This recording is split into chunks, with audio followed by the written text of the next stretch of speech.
The following story will likely not end happily. The following acts you will witness are those of desperate people in desperate times. But oh, how the desperate do dream. Welcome to the dark future.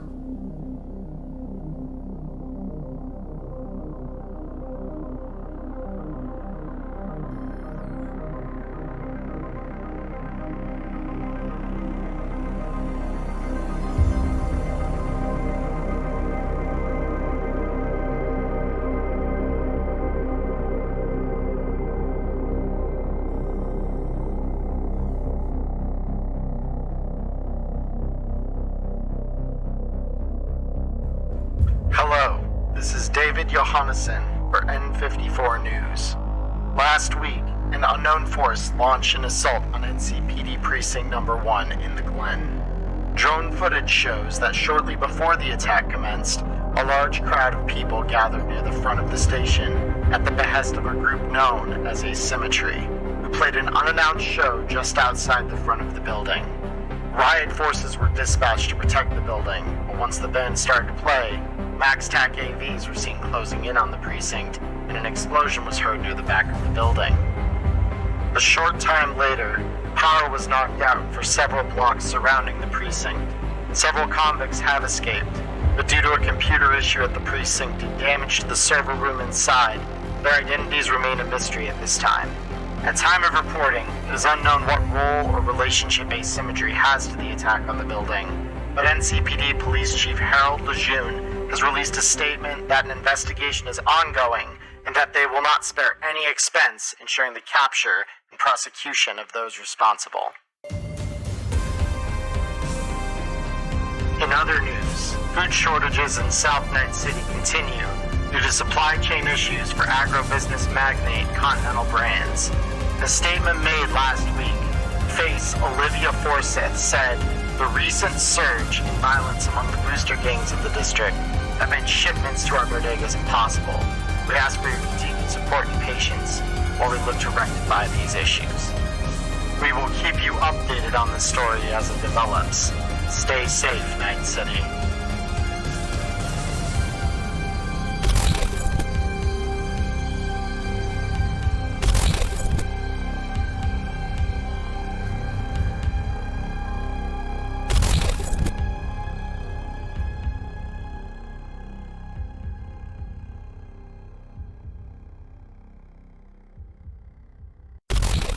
Welcome everyone to the stream. It's Monday night. It's Neon Inferno. We are here at 7 p.m. Arizona time. If you're on YouTube, you should definitely come by here so you can see the Scuffed production live. It's a lot of fun. I just went through this whole intro once, so I'll try to be brief for the sake of everyone here live with us. But we got channel points. You can name NPCs. You can drop items. We also chat with you here live on Twitch during and after the stream, during our breaks, and then afterwards with any of the crew that can stick around. We have the two streamers here who collaborate with me and help make this stream better each week, which are Ghost Squad 09 and Ghost of the Valley. So definitely follow them. Additional to them this week, we have our special guest here, Fox Radio 2, who is also a streamer. And has also given me some information and tips and tricks this week that will at least make the memes a little better on the stream that we're about to do here. So definitely follow him on Twitch as well, over on his channel, as he does some streaming here as well. So for those of you who are unaware, Maya could not join us this week. She's flying back from a wedding. And so in her stead, I will be doing our recap when we get into things here. But definitely want to welcome Fox to the stream this week. It'll be his first time actually playing Cyberpunk. So it's going to be a good time. So let's go ahead and toggle over here to the main monitor so we can see everybody's beautiful artifact. All right. And this is us. So, as far as the recap goes this week, last week, for those of you who were here, might remember, was a big job. It was a big week. Royal who had been captured by the NCPD, was saved. He was broken out of jail by Rex and the crew. In the process, Rex lost his leg, thanks to some very lucky shots by the NCPD. But all in all, the crew themselves survived. They did lose one friend, that being Persephone's friend Blackout, who was a netrunner who died during the attack on the precinct. So she is unfortunately no longer. The crew, after this very public, very loud attack, has gone into hiding at a apartment complex known as the Edge in South Night City, and it's run by one of Rex's old fixer friends, Molly Anderson. So we will have, for those of you who were here last week, we will have a week of downtime at the start of this gig. So during that week, obviously, you're able to rest if you were at all injured. I think many of you surprisingly came through the last gig pretty much entirely unscathed. Those of you who do need the rest, you can take it. But those of you who have the full week, which I'm going to just check some character sheets real quick here to just confirm. Yeah, I think Persephone, you had a little health lost. Way, you're healthy. Zeke, you're healthy. And Dr. J, you're healthy. So, Persephone, you'll need at least a day, probably, to just get yourself feeling better. At the very least, physically, maybe not so much emotionally and mentally. But beyond that, let's go ahead and we'll go left to right here. So, Persephone, what are you doing with the week outside of maybe a day to let your wounds heal? So you kind of talked about this. Would it be possible to get her some therapy? Or is that not possible while hiding? So this is what we're going to need to do. Obviously, your usual therapist of choice, probably a little off the menu at the moment. Because well, she wouldn't be going to him anyway because direct links to you know who. So. Yeah. So I will say you are in a strange part of the city as well. So it's even the second and third contacts you might normally think of are like not totally within your grasp. So what we'll have you do is I'm going to have you roll a streetwise check for me, and I will reveal the I'm going to reveal the stream thing here. Bear with me 2 seconds. There we Let's go. see how streetwise my little pampered rich bitch is. There we go. Yeah, I mean, you should have some streetwise. All right. Yeah, 16. Very easy. So, I mean, she's very cool. That's the only good thing.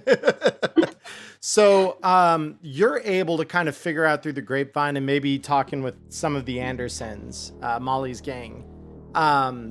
There is a local guy who does do some underground therapy. Guy goes by the name of Dr. Svans. So Svans is a local Ripper doc. Yeah, Svans. Okay, thank you. I thought you were saying spawns, like SPAWNS.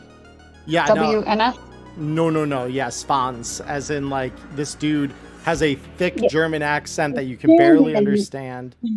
Gotcha. But he does have brain dance therapies available. So thankfully the language barrier there, his lack of understandability, ain't really a problem. So he does charge you standard rate, which would be 1,000 eddies if you want intensive therapy, or 500 eddies if you want standard therapy. Nah, girl needs some humanity, or she's gonna go cyber psycho. So let's do intensive. Okay, so it'll be 1,000 eddies that you can mark off your sheet, and then whenever you are ready, you can go ahead and roll me 4d6 using the dice roller there, and that'll be your humanity gain. Yeah, give me a second. I am writing myself a note. Yep. One of my good notes that no one will understand, but It's all good. As long as you understand the notes, that's the important thing. I mean, that's how I got through college. Okay. Sorry, so where do I roll it? So if you just go into little text box here and type /roll and then 4d6. Oh, okay. Yeah. That is not how you spell that right. Yeah, let's see what you got. It's /roll, right? Yeah, /roll and then a space and then 4d6. I see what I did wrong. There we go. Awesome. All right, so you regain 12 humanity as you spend a week with Dr. Svans administering you things like clozapine, balohaloperidol, and sending you through some meditative brain dance. And it does help you grasp a little bit with the changes you've had in your life, the death, blackout a little bit. Like probably not back to being completely stable, but definitely better than you were just a couple of days ago, essentially. I feel like I'm not one mental breakdown away from going cyber psycho anymore, which is good, but we're still very far from being quote unquote healthy. Yeah, you're definitely not okay. That is a thing still. You're still a borderline cyber psychosis, but that's okay. That'll make things fun. You'll see. It'll be fine. So going to the right now. So you spend your week in therapy and therefore not really around the apartment or anything. Yeah. Something else I wanted to ask, but I can't remember what it was. So that means that I'll probably remember it at the most inopportune time later it's all in the good. game.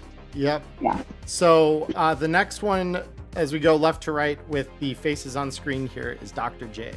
So Dr. J, what are you spending your week on here as you kind of settle into life in the Edge?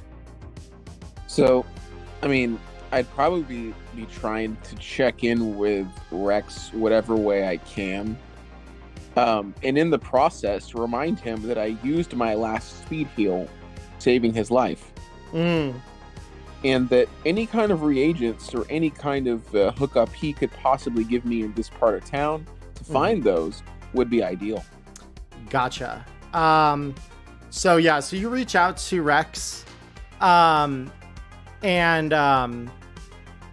Rex doesn't respond on his main his main phone number or anything. He responds about half a day after you send the message via a burner that you only know is him because he immediately admonishes you for, what operational security is, Dr. J. We've been through this before. What the fuck are you doing sending me that on my main number? Like, people can put two and two together. However, that said, I can try and get some reagents down to you, but it's definitely going to cost a little bit of money. So you can't just get it to you there immediately, and I got to go through some secondary contacts. So he says I can try and set it up for you. It's going to run probably about 300 eddies, and I can get a supply in there that allows you to, do one synthesis to get that down into your neck of the woods.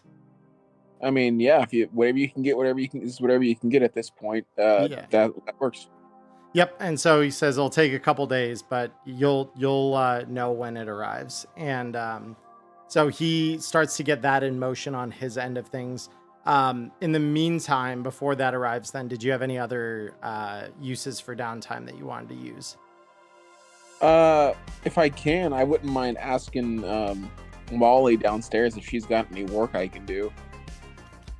And Molly, when you walk into the kind of the general common room that it kind of looks like based on the fixtures along the walls, you're kind of getting the sense this used to be some kind of laundromat and has been reshaped into some kind of like really janky security den with old TVs on the walls and a couple of rigged together computers.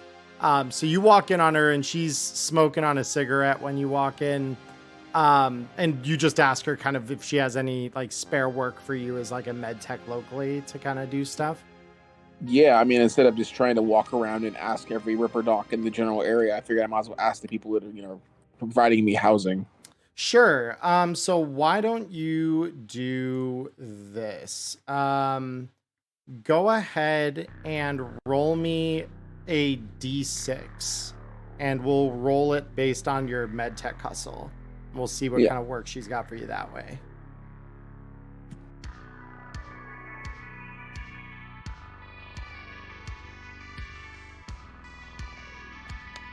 All right.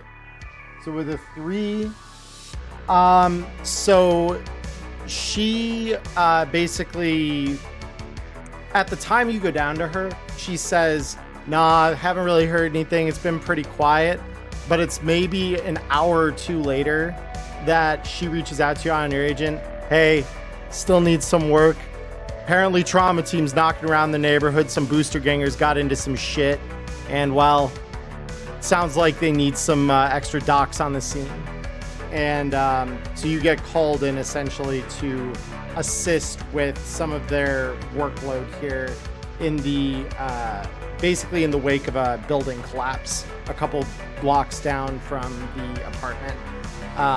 So you spend most of the week dragging people out of the rubble, administering whatever treatment you can to those people who, survive it, all that kind of stuff. And for your good deeds, because you are a rank 4 medtech? I believe so. Let me double check that. Yeah, just wanted to confirm how big of a reward you get for your work. Oh, here. it'll be on the roll, I'm pretty sure. Yeah, it will be. Standard medicine. Yep, 4. 4, okay.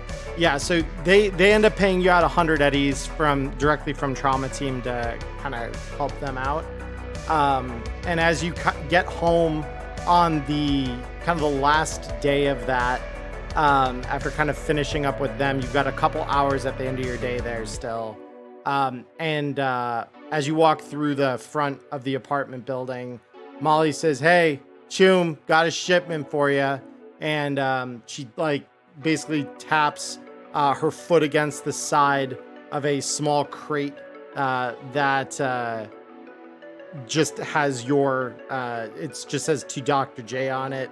And without any kind of return information or anything like that, but you get the feeling like that's a Rex package. The crate looks very familiar to you.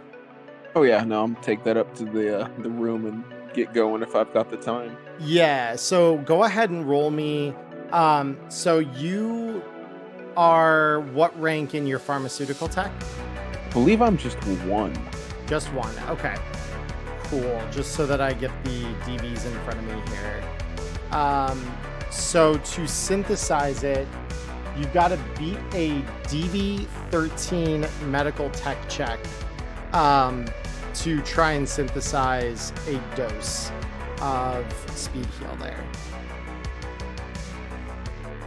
So it's going to be tech plus your medical tech plus whatever your D10 is, and you can add luck if you feel I could just click, I should be able to click medical tech on the roll and roll it that way, right? That's right.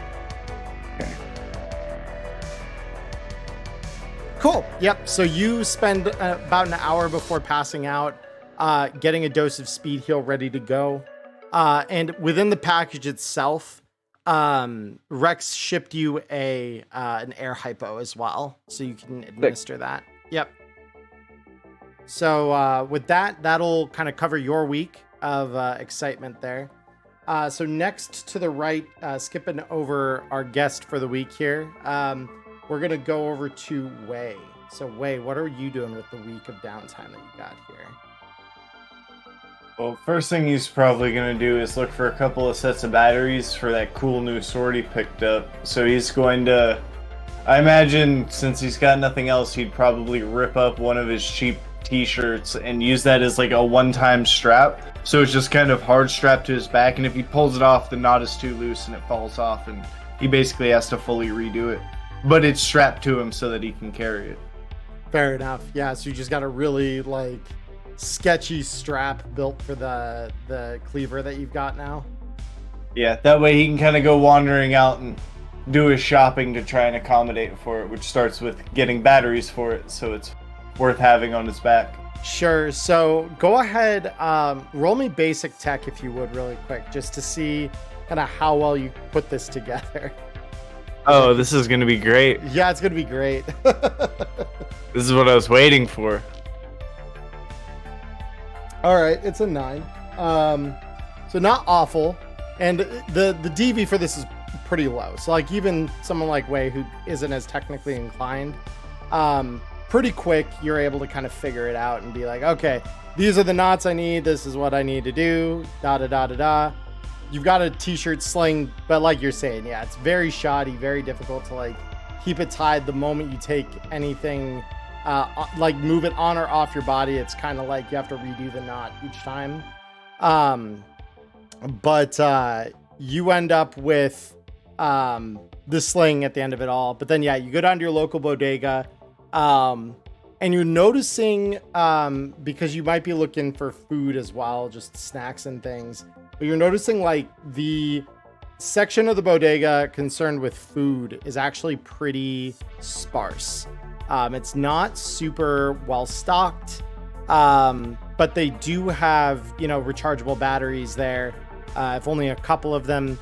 So you do end up, being able to buy the 3 that you need at, normal value of 50 eddies per. The other thing that the shopkeep looks at as you come in with this giant sword slung over your back, and they just say, so big guy, it looks pretty gonk, that strap you got going on there. Well, I mean, if you got anything better, I'm all ears. Yeah, give me just a sec. And they pull out like just a Velcro strap, like a length of it, and they cut it down, and they basically tap in some rough measurements that they can just kind of identify on your sword and run it through a 3D printer. And they just say, throw me 20 eddies for the stuff we're doing here. Give me about 10 minutes. We'll have you set up. And basically, as long as you're willing to pay that, I'll describe kind of what he gives you in exchange.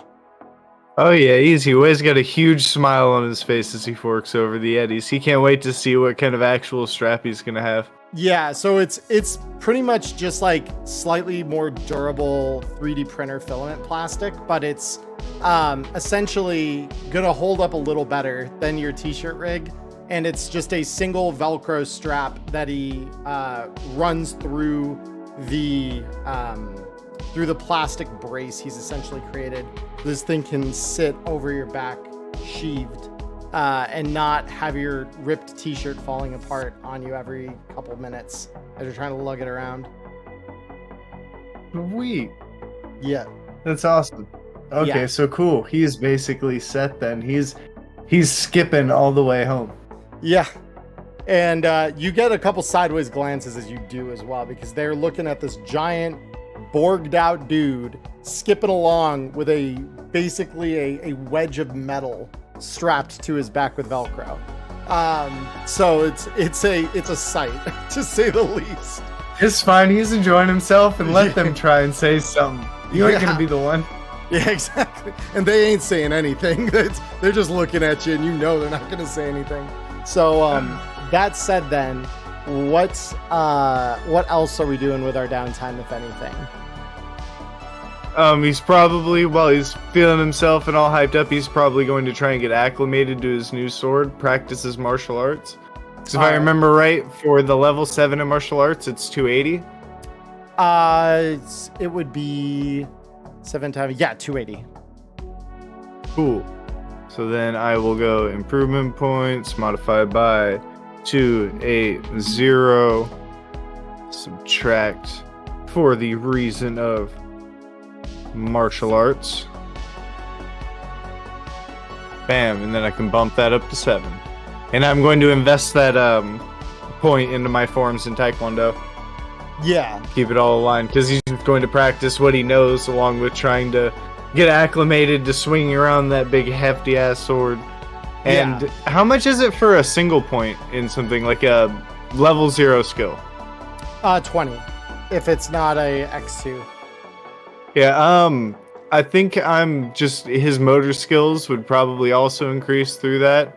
So I'm gonna drop an extra point into drive land vehicle. Okay, cool. So that said then, so you get your week's worth of time out of your training, out of your prep, as just a, martial artist here, and just kind of get ready for whatever comes next here. And then, last but not least here, Zeke, how are we spending our week of free time? Right, so first and foremost, he's gonna give his gear a look over. He'd like to repair his armor jack. It's not too terribly beat up, but 1 point ablation is too many. Fair So enough. he wants to look into repairing an armor jack, and he also wants to see if he could get either, preferably be able to get both, but he'd like to get another AP grenade and or a red smoke grenade. Gotcha. Okay, well, smoke is definitely not hard to find. AP might be just a little more challenging, being it's a little more expensive. Smoke is pretty easy though. So as far as repair goes, are you looking to attempt the repair of that yourself, or are you looking to find a local tech to do the repair for you? I'm looking to get a tech to repair it for me. Tech to repair for you. Okay. So there is a local tech, goes by the handle Tungsten, and they are a pretty much an old military vet. They've got cyber limbs on every single one of their appendages. So it's, both arms, both legs, and they're pretty much set up to do whatever needs to be done. They got tech tools in their hands. They've got tech scanners in their arms. And you would find them just maybe a block from the apartment. They don't live very far away. And yeah, as you enter their shop, explain you want this to be repaired. They just quote you, yeah, I can get it done. Should only cost me, 50 eddies and a good afternoon. So call it 60. Pay me 60 and you got your armor jack back. He just shrugs and is like, all right, and he hands it over. Yep. And since he is like ex-military, he's probably also asking if he knows anybody that could like hook him up with like a smoke or AP. Yeah, and he says, "Oh, you're looking for nades." Yeah. Yeah, and he just like flips out his empty pop-up grenade launcher. He's like, I can't lob anything out if I don't got anything to lob. And as he's kind of looking, he's scratching his face a little bit, looking at the launcher. He says, "Not bad." Yeah, I mean, I know a couple guys you could probably talk to. There's a little booster outfit down here.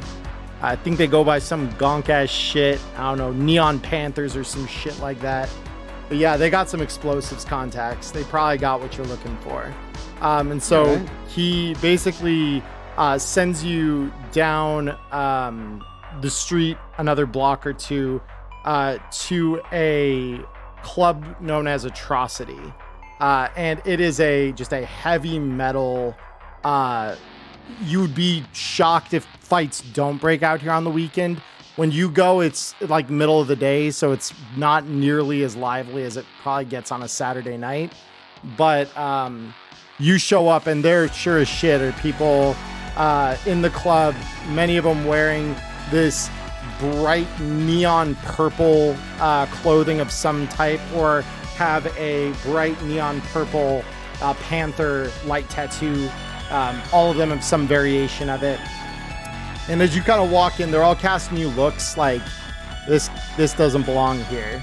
I'm just walking in like it's not like I'm king, but like I do fit in here, because it's like I walk in and I hear the music playing. It's like, yeah, I can get along with this place. Yeah.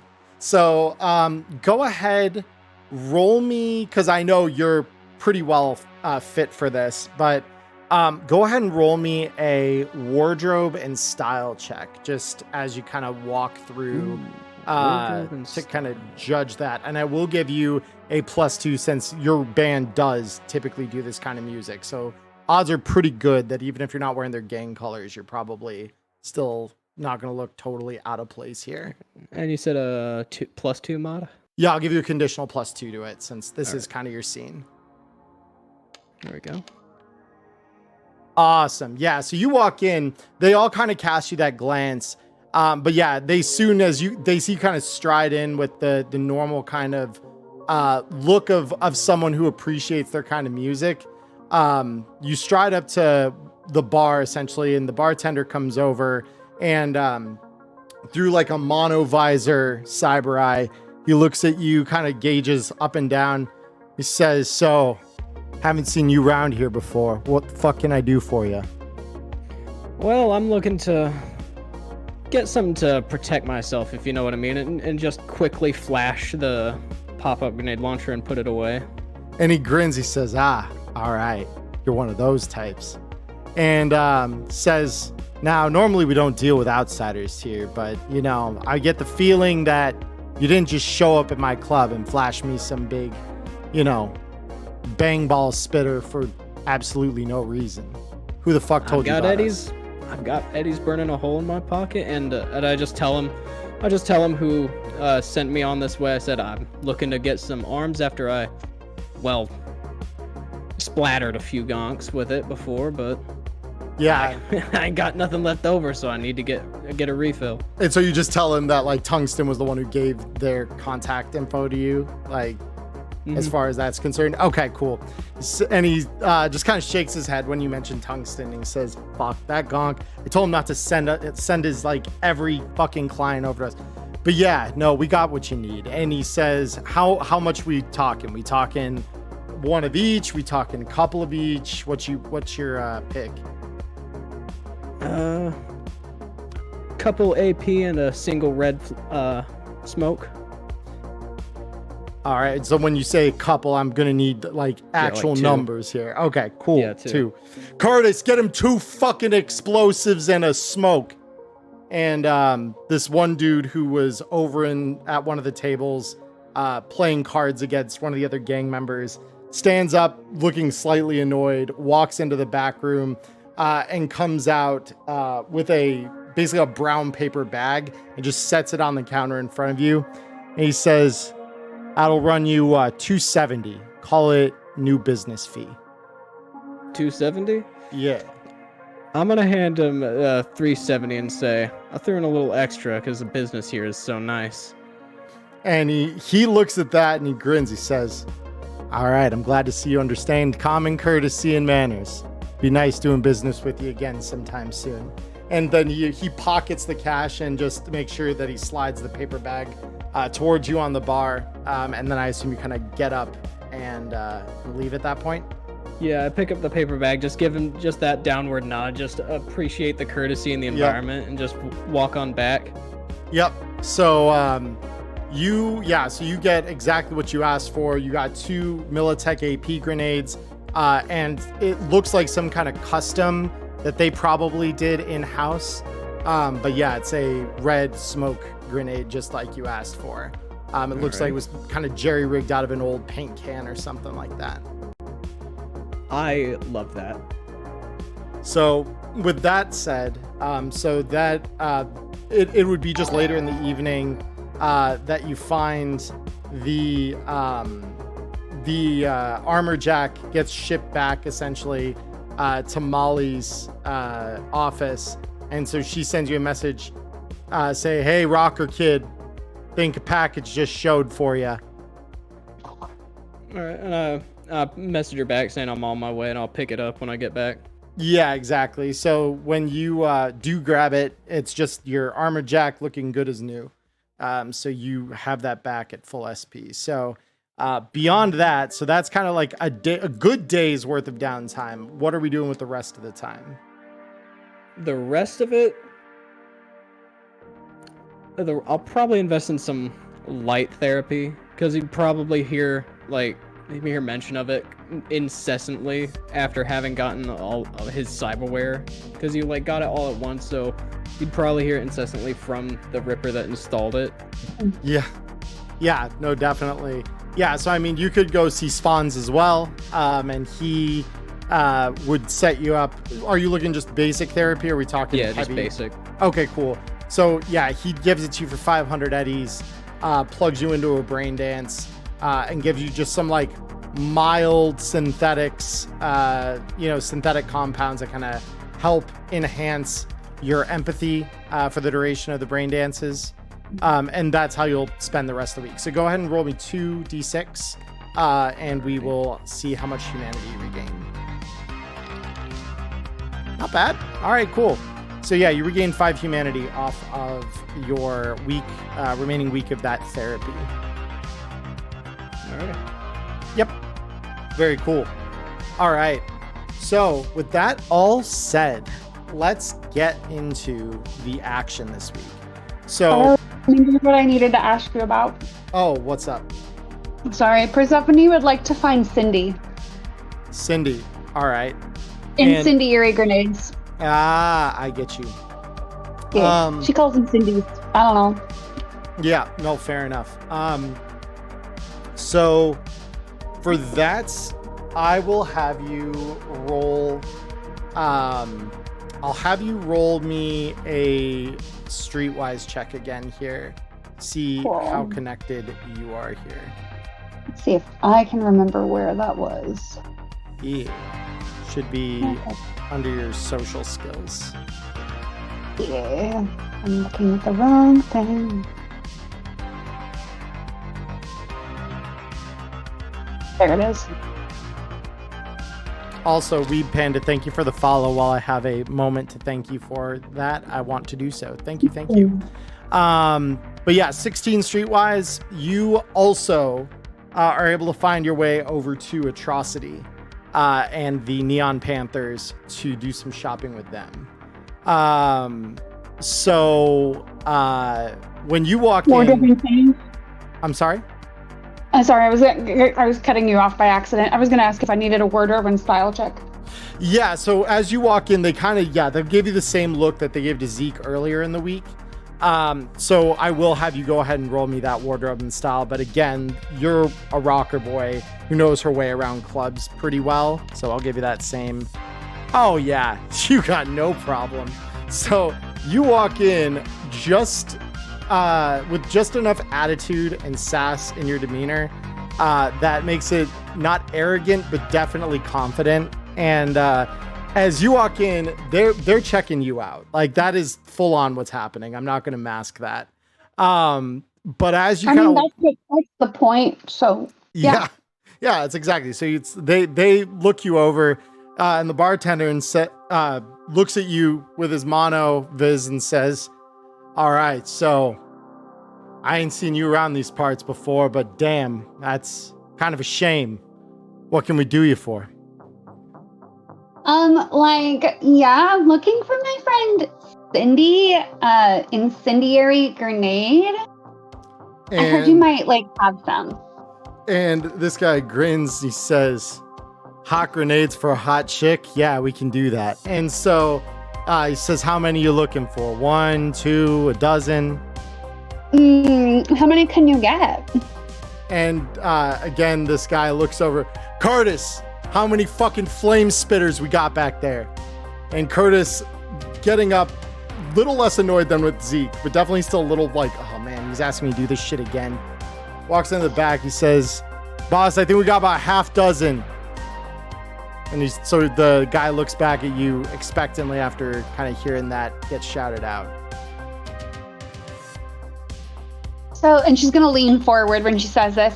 Mm-hmm. So, how much for the lot? And this guy is grinning ear to ear, and he says, "Well, normally we'd probably run that around something like, I don't know, call it 700 because new biz, but for you, we can cut that down to 620, easy." Is that each or just for the whole thing? Whole thing. You want the whole half dozen? It'll be $6.20. Oh, you're so sweet. I'll take it. Yeah, and he grins and he says, Curtis, she's taking them all. Bring them the fuck out here. And dude comes out. How much did you say? 620 eddies. 60. Thank you. So he comes out carrying what appears to be an old cardboard box that probably held like packets of kibble that's just hastily resealed with some really basic duct tape. But he sets it in front of you, and as you hand him over the money, he just slides the box in your direction and says, "Now, definitely don't make yourself a stranger. Please come back and visit soon." And he just kind of gives you that toothy grin again. Oh, you've been so hospitable. I don't know why I wouldn't come back.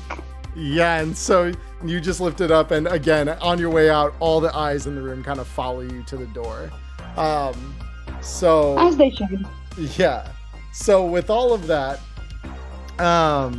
you walk back with your box of incendiary grenades and can incorporate them. They're, proper Militech incendiaries. Like they're full on the real thing. So well, she's gonna shove 2 of them in her bra, one in each cup, and then she'll put the rest of them in her bag. Yep, fair. All right. So that should cover downtime for the week. So with that now out of the way, we will get into the actual meat and potatoes of this. So after your individual weeks spent doing whatever you're doing during your downtime, you all get a text message from Molly, who says, "All right, Chooms, you've been in my spot here a week. Turns out I got some biz needs taken care of, and I need a proper fucking crew to do it. Rex sent you here because you're the real shit, so I'm hoping you're willing to help. Meet me downstairs. Me and my Chooms go over the deets with you." Zeke is wasting no time getting there. Yeah, cool. So you just kind of end up and entering the room there. And so inside you see Molly, and as all of you kind of arrive one by one, presumably, Molly with her frazzled red hair is sitting there surrounded by a group of like 4 other kind of like rough looking combat ganger kind of types, all of which you notice those who have hands on the table have the same Anderson knuckle tattoos that Molly does. And the only discrepancy to this is there is one person in the room who has kind of spiked back blonde hair and a set of tech mirror shades on, and I will let our guest here, Typhoon, introduce himself and describe himself for you all.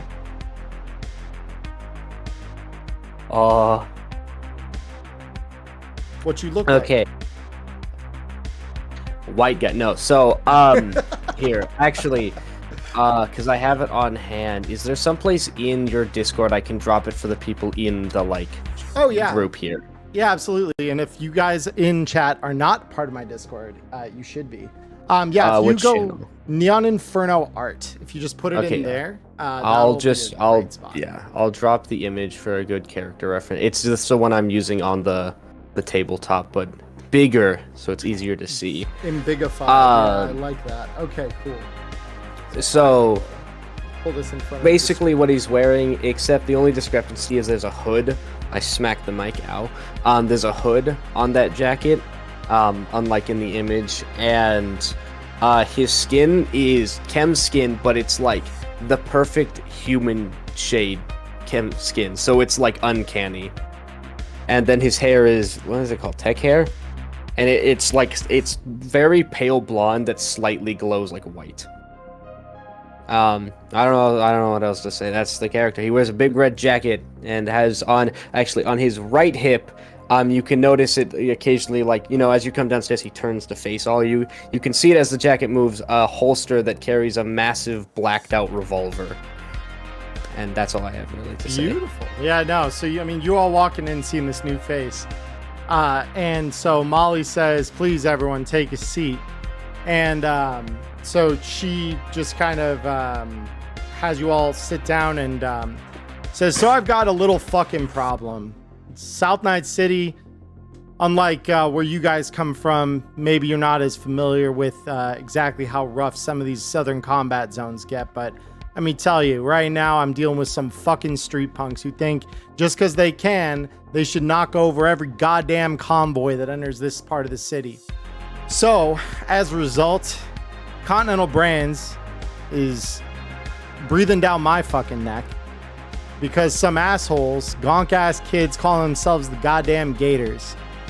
These Gators, they decided they're going to knock over a Continental transport and they're going to steal every fucking thing from inside it before it gets to a bodega. Here's the problem with that. When a bodega doesn't get its fucking shipment, all of a sudden Continental doesn't see its fucking eddies. And when they don't see their eddies, they don't send us more shipments for a couple of weeks. So things start getting real hungry around these parts. And that's the problem. Things are starting to get just a little too hungry for my liking. And, well, this has been going on for a bit. And I was kind of hoping that they'd figure out that this is just not the way. Send other people from the gang over to remind them of that fact. And so far, they don't seem to appreciate the threat that they're under. So this is what I want you guys to do. I want you to go over. I want you to scare the shit out of them. You don't need to flatline any of them. Most importantly, though, I want you to take that shipment that they stole, bring it back to me, and I will deal with the corp so that hopefully this part of the city doesn't fucking starve. Payout is 1,000 eddies a head. Any questions? Zeke is just gonna speak up. He said, I know you said we don't have to, but is it gonna be any problems if we do flatline any of them? I mean, Persephone raises her hand because she has the same question. Yeah. And so she looks at you, Zeke, having been the one to kind of ask it, and she says, you know, no, but there's just some gonk-ass skater punks. Like, they've got the means to take over convoys, but I'll be honest with you, my intuition says this wasn't their fucking op. It wasn't their planning. So I just want them to piss themselves enough to tell us who the fuck did it, or at least set them to do it. So that's really what I'm after. So I mean, if you got to flatline one of them to make an example, I've warned them too many times now. You guys being the new chooms on the block, you need a flatline one to make a point? Do it, but just understand, I mean, these are gonk-ass little kids. They're not your hardened gangers or anything. And Zeke nods. He's like, all right, we'll put the fear of God in them. Piss is like so not hot, but making people piss is like actually kind of hot. And Molly just kind of gives you a grin and says, I now understand why Rex sent you all to me. So with that said, she looks at the rest of you and says, does anyone else have questions? Nope. All right. Wild Tunes. Can you remind me, the player, how much eddies? She is offering 1,000 a head to go and recover the goods and scare the gators and as a consequence. Per our head or per kiddos' heads? Per your guys' heads. Okay. Because she doesn't want you flatlining them, at least not explicitly. She's just saying, you know, if you got to do it, do it. Clarifying that, because if there was a price on the heads, that might change some things. Yeah, and so she says, the last thing I'll give to you all, just consider it a professional courtesy, is these guys kind of hang out wherever, whenever. They're that kind of punk, but they lately have been preferring a old skate park and V-Arcade. Place went by the name of Days. I'll shoot your agents the deets, the coordinates for it. You guys can find your way over there. It should just be a couple blocks away though, so shouldn't have too much struggle getting there.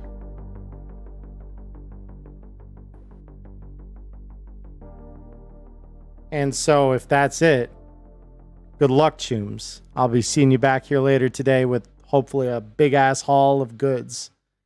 And she just kind of like shows you all the door as she kind of leans back in her chair. So who's driving? I'll turn to the rest of the crew. Yeah. And so as you kind of all leave the room, by the way, one of the other Andersons steps up, closes the door behind you. You can hear cans cracking and someone snorting a line of something in the now closed off room behind you. As you kind of all gathered together outside to kind of discuss what you want to do about the gig. Question, not in game. How many seconds of a song before we violate an IP? How many seconds of a song before we violate what? Like copyright? IP, intellectual property, whatever the terms of use are.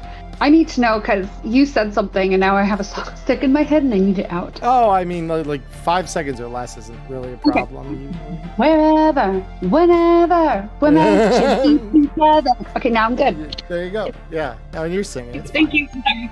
Yeah. So with that, so with that said, yeah, you're all gathering together, and I remind you, Molly did say it was just a couple blocks away, so it's just a short walk for the most part. I just have a quick Yeah. quick clarification question. Yes.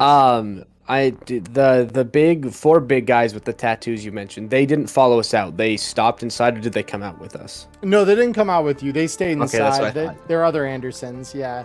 That's So, what I thought. Okay. oh yeah, and the one thing, so Typhoon, you specifically, you've been asked because you're broke as shit, right? So like, you've been asked by Maybe. Molly to join in on this as a means of, you know, not being broke as shit, because she heard you're pretty good with a gun. So that's the only reason that you're here. You're no one special to her. You're just the latest hire, essentially, for her booster gang. I want to say, as my character, the moment the door closes and like we're like it's just all out of us, my character goes, like breathes a huge sigh of relief and is like, "Are those guys scary for anyone else?" Zeke just loads his smoke grenade in. He's like, pretty standard to me. Wade just kind of looks over and goes, I don't really get scared anymore. Stephanie Oh my adjusts her fucking bra and you can God. kind of see. Persephone adjusts her bra and you can see just like the tip of a grenade sticking out a little bit, and she pushes it back in. She's like, "No." So I just look at Typhoon. I put my right hand on his left shoulder, and I deep in his eyes and I say, "The horrors I've seen on my operating table, they beat on the streets." What have I gotten myself into? Hell, welcome. Yeah, that's pretty much the truth. A huge mistake, but it'll be so much fun. This character just lets out like a really exasperated sigh. Yeah, And Zeke just puts his hand in his pocket. He's like, well, let's get going. He just starts walking. yeah, cool. Stephanie's gonna skip after Zeke. Yeah. So Just you try all, to call you Zeke. so presumably you all just kind of head out the front of the building and start heading in the direction of Days. Yep.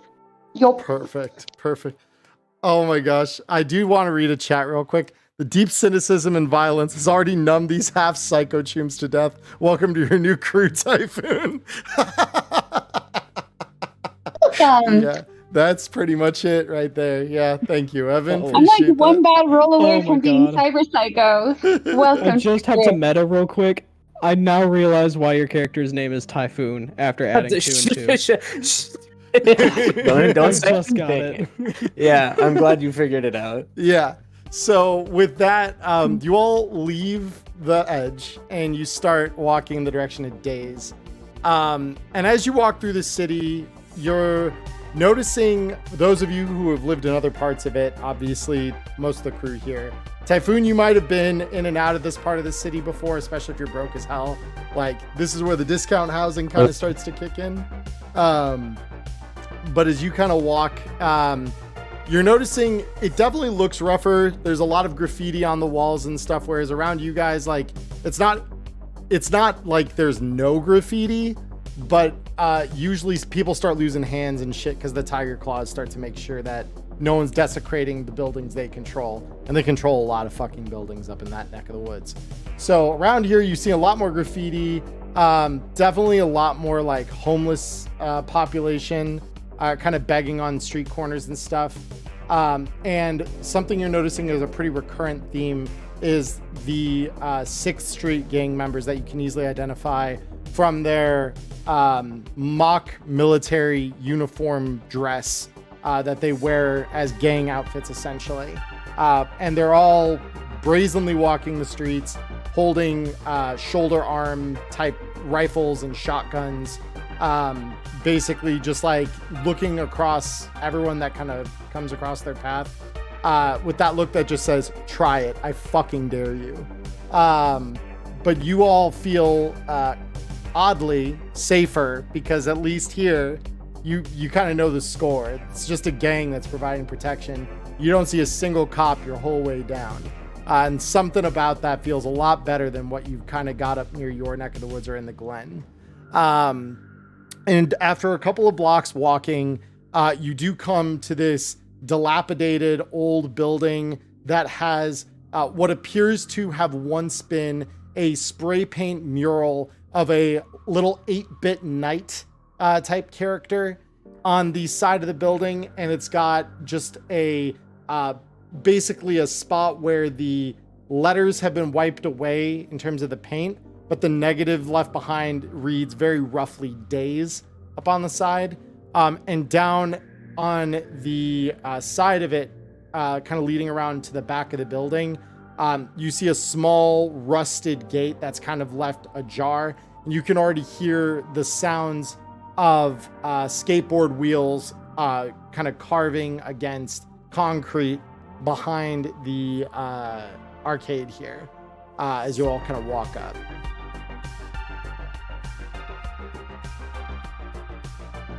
I guess I'll make the first move because Wade would probably get curious hearing all the skateboard wheels ripping and roaring, so he's probably going to crack open the gate and start wandering that way. Yeah, Sure. Zeke would follow behind him, but since he knows they're there to deal with punks, he will look as high and mighty as possible. Absolutely. Because he's typically a little more reserved, but he's definitely going to put on a show because he wants to start some shit here. Sure. Okay. Go ahead and roll me a wardrobe and style, Zeke. We'll see how this time you won't get a conditional bonus to it. Outside of those afforded you by like what you're wearing, but go ahead and roll that for me as you're trying to kind of impress. Okay. So you walk in behind Way here, and as you two enter, just so I'm clear, does anyone else in the group follow them as well? I will. Yeah. He does. And she's going in with the attitude of, I'm fucking hot. You know it. I know it. Everyone knows it. It's fine. Yep. Go ahead, roll me wardrobe and style just to test that theory here. And then Dr. J, are you following as well, just so I'm clear? Or are you kind of hanging back? Oh, I'm following. I don't care how I look, though, because if any of these give me crap, I'm not going to save them next time they walk into my clinic. That's fair. So go ahead, Typhoon. What's up? I was just gonna say, for my character, he kind of walks in a lot more docile than the other three that are kind of like, yeah, I have a fat, Yeah. I appreciate that. So you know that Persephone has the biggest. Yeah. His name is Heavy Rail. I don't know what way exists. Well, you haven't seen Heavy Rail. I have not seen Heavy Rail. Actually, speaking of Way, thinking about it, you probably wouldn't be trying to, but I'd imagine he's probably some form of menacing presence walking in, leading this pack. Yeah. So why don't we'll leave that for a moment here. We'll leave that for just a moment here. Because basically, as you all walk in, kind of with Typhoon presumably kind of pulling up the back here because of that more like, I don't know what to expect, and that more like meek, inexperienced nature of yours. The rest of the crew kind of rolls in, and as you do, you see this group of about 6 kids. They're probably like 17, maybe 18. But definitely by most of your standards, they look very like, oh wow, yeah, these are just some punks that just hang out at the corner and just make problems for people. Like you take kind of that like back in my day sort of stance as edge runners, where you're like, man, these kids ain't shit. But you're walking up, they've got, you know, a couple of bags of kibble open, cans of Smash cracked. They're sipping that if they're not skating, or, you know, crunching on whatever kibble they've got. And you see a couple of these packs kind of lying around and stuff like that. But it doesn't look like a ton. Like it doesn't look like an excessive amount as you're kind of walking up here. So one of them looks up at you, and turns back to one of the guys that's skating, says, "Hey, Stevie, we got fucking guests." And this dude who has like spiked hair comes over to you after he gets off his board, and he's holding it at his side, not menacingly, but it you could kind of get the sense that he's holding on to it, not so much because that's just convenient. And he says, "All right, so you ain't part of us. So the fuck are you chooms doing here?" And just kind of eyes you over, and especially looking at Typhoon in the back, he says, "Especially this blonde asshole. The fuck you guys want?" Hey, Zeke is just gonna step up and he's like, "Well, we heard that there's some punk ass kids out here getting up to no good, fucking with some supplies. You got any idea where that might be?"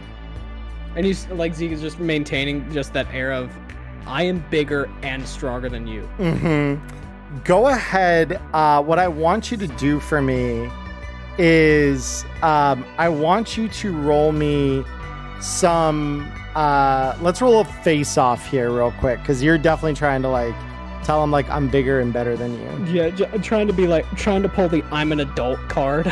Yeah, exactly. One thing I forgot to mention is we're setting up, and because this could affect things.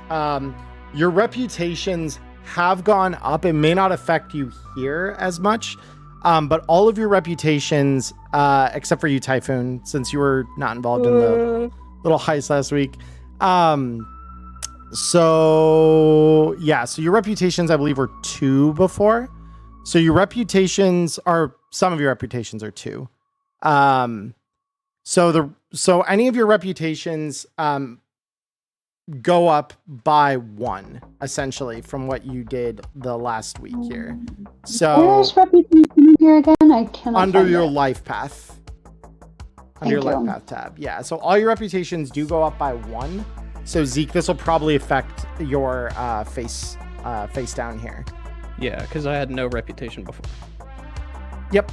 I just want to ask out of curiosity, would he get any bonuses from the fact that he has Wei and the woman next to him, who are quite imposing? Forgot the character name.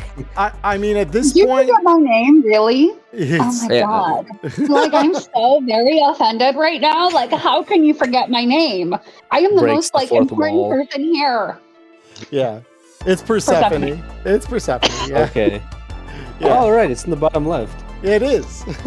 So, so yeah, go ahead, Zeke. We're gonna just have you roll it with just your cool and reputation, because I'll be honest, I don't know that we'll need that bonus necessarily. So, I'll roll his just straight cool against your full face down.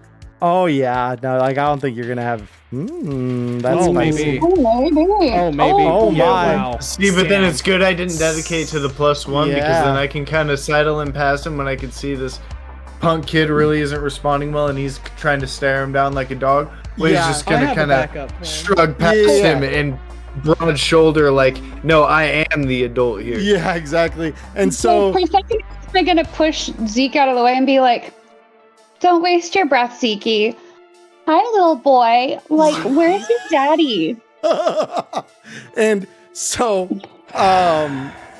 this guy looks at Zeke and he says, "All right, so this is some wannabe punk asshole, and you, bitch, and I want you to roll that same check. Roll me face down against him." And you, bitch, I'm so sorry. Yeah, it's like, It's you, bitch. He's like, Oh. Yeah, we'll see what happens here. We'll see what happens here. Give me a check. I'm trying to find very far. Damn. Also, I want So real quick, Erica, face down is just on your fight tab there. See the little angry face? Oh, it's on fight. Yeah, if you click the little angry face, it's your face down roll. I want to say when he gets called fucking Zeke type. Dude. Oh no. Oh no, that's still better. Still better. I want to point out when he gets called Zeke Typhoon, like almost like keels over laughing. Zeke is just, as soon as that happens, she calls him Zeke. He just like pinches the bridge of his nose, like, God, dude. Yeah, exactly. And so you walk up and just try to like emasculate this guy, Persephone. And so he looks up at you and he just says, it's like, and you bitch, you actually scare me a little bit. Hold up. And like backs up just a step. So at this Zeke's point, gonna walk around behind him to keep him from backing up too far and just put a hand on his shoulder and says, no, she wants to talk to you. Go ahead. He just has that evil grin of, yeah, you insulted me and you're about to get fucked up. Yep. So I want to apologize. Like he's gripping his shoulder with his cyber arm a little too tight. Yeah. So yeah, and he kind of looks at you and just like you could see this look on his face that just want to fuck. And he looks back at Persephone, says, "All right, the fuck is it that you guys came here for?" You guys have kind of gotten yourselves in, I think, a little bit deeper than you realize. So, if you want to avoid something like really, really bad, a really nasty spanking, and not the fun kind, you'll hand over what you took, and you tell us who you're working for. And so I want you to go ahead and roll me persuasion on him here. Charlie, while what's up? she's doing that, Dr. J, you've sort of noticed this is sort of like an arcade kind of like little like place, right? So it's a skate park out behind the building. So it's just like a couple ramps and like a half pipe that they've got set up here. 23 is pretty good. I'm gonna have him roll concentration against it, but that's probably gonna succeed, I'll be honest. Oh yeah. There wasn't like an arcade cabinet or anything inside as we passed through. There may be. So you guys kind of passed around the outside through a back gate. So you haven't really set foot in the building itself yet. Well, as far as we know, the Molly told us it was sort of like an arcade skate park kind of thing. It was an old one, yeah. So it's one that's been closed for a bit, but there may be stuff inside. You're just not sure yet. Dr. J is off inside just to check what's going on. So sure, I'll get to him in a little bit here as you kind of go off and do that. So Persephone, you kind of tell him exactly what it is that you need to get, and Stevie kind of looks back at his group of guys behind him, and all of them are looking equally like, we don't want to touch this shit. Just and like they just, one of them like nods up to him as if to say like, just tell her, and he says, okay, look. The guy who hired us, he's got a little bit more power in the neighborhood here. Like, we haven't got the shit here. It's trust me, he's not someone you want to fuck with. Oh, but Zeke neither. looks at Persephone. He's like, that doesn't sound like the answer we were looking for. We wanted to know who. See, like, I wanted a name. And like, I also want your promise that you're never going to do this shit again, or I'm going to come back. And you don't want to see me when I really want to play. Red is my favorite color, and like, I love to just watch it slowly drip down the walls. And I assume you have heavy rail somewhere on your person here, right, Persephone? Oh, no, heavy rail is out and in her hand. In her hand, okay. Yeah, and so she's like Harley Quinn style, got it slung over one shoulder. Cool. So he glances down at this giant metal dildo that you have in your hand on a bat handle, and he now is looking a little paler than when you guys walked in. And he glances down at that, glances up at you again and says, okay, fuck. We don't have to go there. We're working for a guy, goes by Midas, okay? Some Big Shot Fixer has some underground ass casino on the edge of South Night City by that bridge they set up into Pacifica. Okay, it's right underneath there, some kind of storm drain shit. You walk in, promise you it's gonna be there, and you will just leave us out of it. Just leave our names out of it. Midas will tell you what you need to know. There, but if it's like not there, I'm coming back. And this time, there's really not gonna be anything to keep me from having fun. And so he looks at you like just wide-eyed. Like at this point, he is not having fun anymore. And yeah. I was just gonna ask you, how old are these kids again? They're like in their late teens. They're somewhere probably between like 17 and 19. Okay. Just make sure. I was gonna make a joke about legality if they weren't. Yeah. That's all. For 70 years, legal. Yeah. No. The joke was gonna, if they were like 16 or something, I was gonna have my character say something. She doesn't. She means the legal. What was he gonna say? Fuck! I already forgot what I was gonna have to say. Oh, I'm so bad at this. It's okay. You're good. You're fine. It's harder than it sounds. Yeah. Do you know what else is? Heavy rails. Heavy rails, definitely. So to take the focus off of the group outside for a minute, Dr. J, this is kind of all happening outside. You're kind of walking over to the back door here of the arcade. And it's not a big building, right? Like it's a pretty average size 2-story building that you walk into, and inside there's not a whole lot of hardware left. Most of it's been gutted or taken. But there are a couple of things. So there's like some couches that look like they were probably dragged from behind a dumpster. Some old TVs that have been kind of plugged in. And I want you to roll me perception here, just so you can kind of get a full accounting of what all might be here. All right. Well, for the people who haven't, don't forget to refresh your luck. Also true, yeah. Everyone should be at their full luck for the session. Also hit the gritty while you're at it. Also that.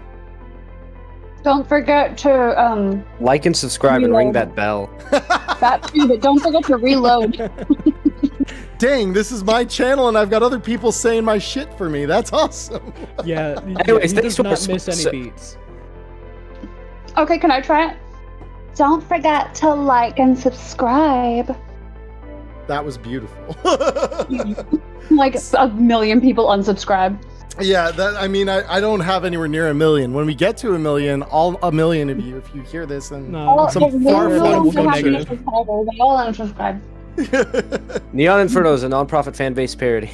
Yeah. So, with that, so yeah, Dr. J, with that 16, you look around the place, and again, most of the space has largely been had any decorations taken off the walls. In the what would have been like the front area of the arcade, there is a big old spray painted. It looks like it was almost done off of a what do you call it? Template, like one of those stick-on templates. There's like a crest for the Gators, and it's let me see, because their gang has a very specific name. I just need to look at my notes. 2 seconds. So it's Scale Sam's Car Wash. So it's this big spray paint logo of Scale Sam, their mascot, that also is on all of the shirts that they're wearing. This is like one of the only notable things, though. Most importantly, as you kind of go through the building, you're finding very few traces of any of the food that was on the transport. Like you get obviously the stuff you saw when you were outside, but as you kind of pass through one or two of the rooms that would have probably passed as like storage, you see maybe a dozen bags of kibble, which is like hardly enough to fill like one display at a bodega. So it's not even close to what you would expect the full amount to be.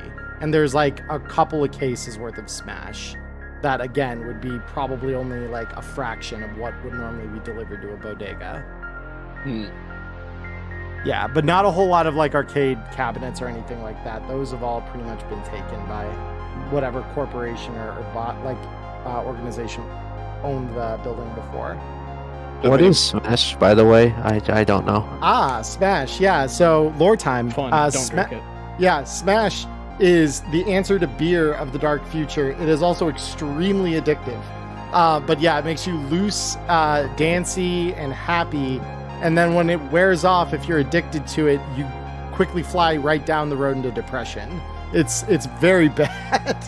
Oh, And don't bars you're that right. serve it typically serve it with like a razor blade in one side of it, just notched in there a little bit? Yeah, so like unlike a normal drink can where all your edges are largely rounded, they have one section of it where it's literally sharpened as a razor blade, so you can cut your lip with it and let it seep into your bloodstream that way. Really pumps the addictive nature of it. oh my god, my favorite. I use needles. Now we have used beer cans. Yeah, exactly. I wonder if the blood enhances the flavor at all. That's I'm a great curious. question. That's probably why If you people are like able the taste to of drink it. iron. Yeah, like I feel a little bit of the taste of iron in it. I wonder if like it would make it salty. Okay, we're going down Erica's cannibalism talk again, and I'm trying not to be. That's a dangerous rabbit hole. Let's stay away from that one on stream. Them way more than the efficient. average person in casual conversations. So I'm trying not to do that today. So with that, yeah, you kind of walk around Dr. J, and that's what you find. Needless to say, I'm a little dejected, and I'll walk back out to the group and be like, so we were supposed to be looking for food, and none of that seems to be here, but let's just keep going, I guess. I'll be sort of sad, you know. Yeah, and so Stevie kind of looks over at the whole group of you as Dr. J comes outside and says that, and says, so we good, Chooms? We clear? Zeke speaks up before anybody else does. He's like, yeah, we good. However, I'm gonna have to make you promise me something. He draws his pistol and just holds it up to the side of his head. Mm-hmm. You caused shit on this scale again, and you're not gonna run into Chooms as kind as us, right?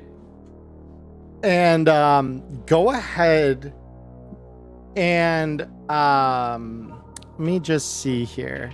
I'm gonna have him roll something against that.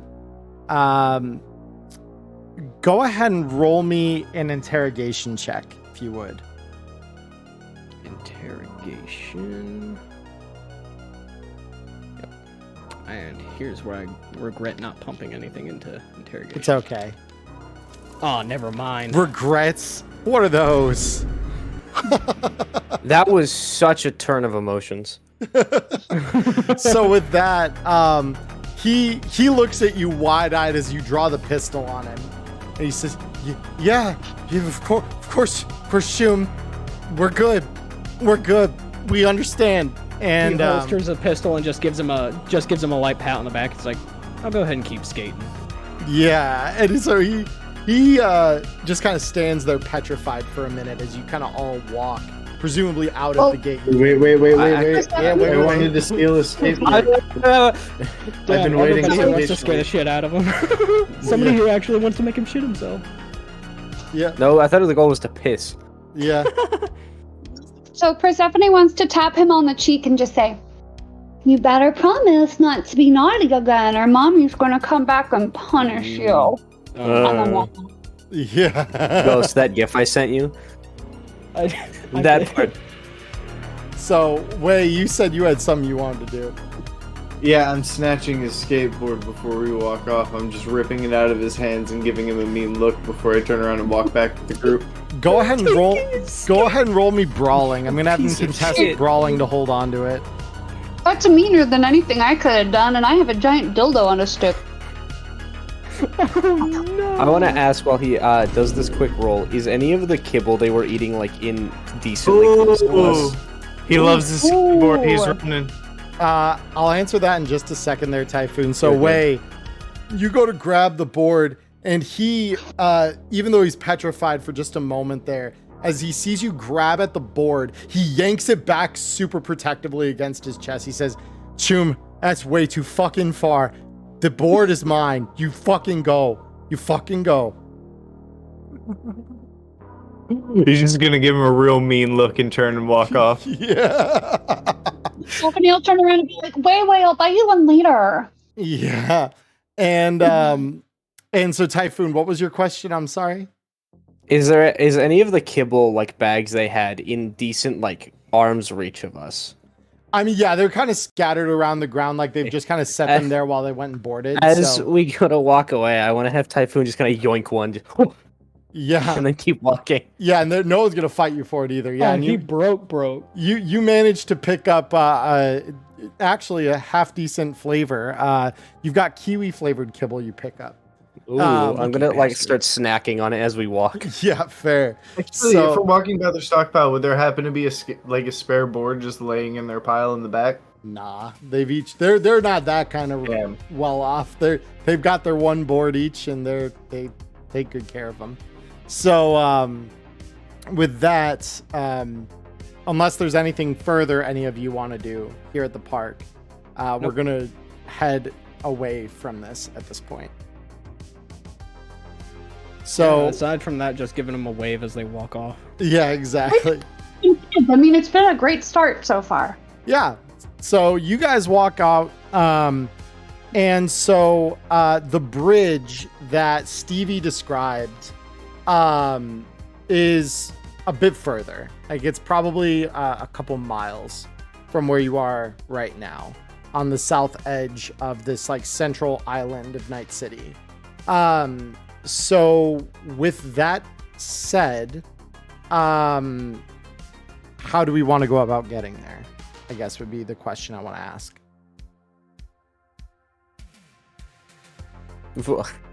First, I'm gonna have Typhoon ask him, anyone know where that bridge is? Yeah. I'm just gonna look at everybody and go, bridge? Bridge? I was just sort of following you guys. Where the hell are we going? Charlie, would I know where the bridge is? I mean, yeah, the bridge is it's like one of those major thoroughfares in the city. It's one that leads to Pacifica. So it's a pretty like well-established landmark.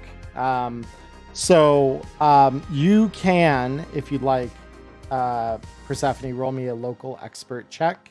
But it will not be local expert your home.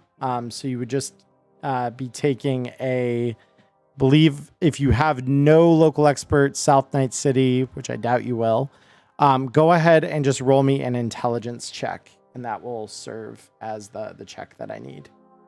Okay, do I just roll? I'm not sure exactly how to do that. Just click the INT on your stats there, and it'll roll an intelligence check. Hey, look at that. All right, look at that. Just once. Yeah, so with that, you do know exactly where that bridge is located. As a matter of fact, Persephone, you get this like really faint edge of a memory when you were probably just as drunk as Spectrum was. And you remember actually being in the neighborhood and stumbling through this club before. So the club you remember is it goes by the name El Dorado. And it's literally built into what would have normally been like a typical storm drain in an old like maintenance warehouse that they keep right next to the storm drain, essentially. So okay. Yeah, so but it is a couple miles south. And say, like, oh my god, I know where this club is. Like, called El Dorado. I went there once with my friend Specky when we were both like completely plastered. It was a great night. I definitely got laid. I think, like, pretty sure. You think? Yeah. I mean, like, most of the night is hazy, but like I definitely remember this place, so we can like get there. Yeah. So you, but it is a couple miles south of here. So you know, to walk there would probably take a good chunk of your day. But okay, working this time, or is what now? Are the auto cabs working? Oh, auto cabs? No such thing exists. Combat cabs are around though. You could probably Combat cabs. I'm sorry. Look, I work with autonomous vehicles, and we call them auto cabs. Yeah. Yeah, but yeah, combat cabs are around. They run 50 eddies. For the kind of ride you're looking at, you're probably just looking at 50 eddies to get from here to there. I was about to say 50 eddies a mile, and I was like, God damn! Yeah, I mean, if you moved much further outside of this district, probably that's where it starts kicking in. But you're only talking about going maybe about 10 minutes down the road if they're driving. So we're gonna go ahead. Which one of you wants to hail the combat cab here through their garden patch? I'll go ahead and take care of that. Cool. So if I'm able to, I'll go ahead and just pay a fund for a ride back as well. Yeah. So you'll go ahead. It's only going to be per ride, so you pay your 50 eddies now, and you can pay another 50 eddies later, just because the drivers may change depending on how long you're there. So please tell me that the car that picks us up is like one of those like cars where there's barely enough room to fit all of us. Like it has one of those awkward like middle seatbelt seats, so it's just really cramped and unfortunate. Yeah, no, this thing, as a matter of fact, the combat cab that comes and picks you guys up is something of a modified sedan. It looks like, other than the armor plating, it looks very much like this dude souped it up to be a race car. Like this thing has like one of the 3 seats in the back is just completely missing so that he could fit a bigger sound system in it. And yeah, like those of you who sit in the back of the car here literally have to like sit on the laps of the other people just to fit in this car. Way's sitting there comfy with his sword, I'm sure. Yeah, exactly. And the sword would normally be like taking the space of like another person. So you're like, you shove it like in whatever part of the cab here that you can like successfully like. I would have it laying across like 3 of our laps. Like the main handle would be on his lap because he's just absentmindedly laying the blade across the rest of the people's lap, like a big ass seatbelt. Yeah, so this dude comes by and he's got light tattoos, he's got mirror shades, and he's like, all right, Chooms, we doing good today. We going to do a little gambling today. I saw where you're going. You could say that. All right. Well, pack in. Let's get on the road. And he is just like tapping his steering wheel, like getting ready to take off. And what follows is probably the most hair-raising drive any of you have been on in quite some time, possibly ever. As this dude is literally treating this thing like a fucking race car, speeding down the straightaways, drifting around whatever turns he's got to take. And even though I said it's a 10-minute drive, it takes about 5 with the speed this guy's going at, and he narrowly misses at least half a dozen cars and a crowd of gangers. He's that literally me. So, with that, you all get out of the car, and definitely are feeling grateful to have feet on solid ground again. He's like, all right, Chooms, make sure to rate me up in the app, and I hope the ride was as good as I could make it. And after you all kind of pile out, he just gives him a rose. Yeah, definitely. You definitely. Definitely. And as soon as he speeds away, I hope we never ride with him again. Typhoon, like as he gets out, he's like, oh my god, sweet pavement, and then immediately takes a handful of kibble and eats it. Yeah.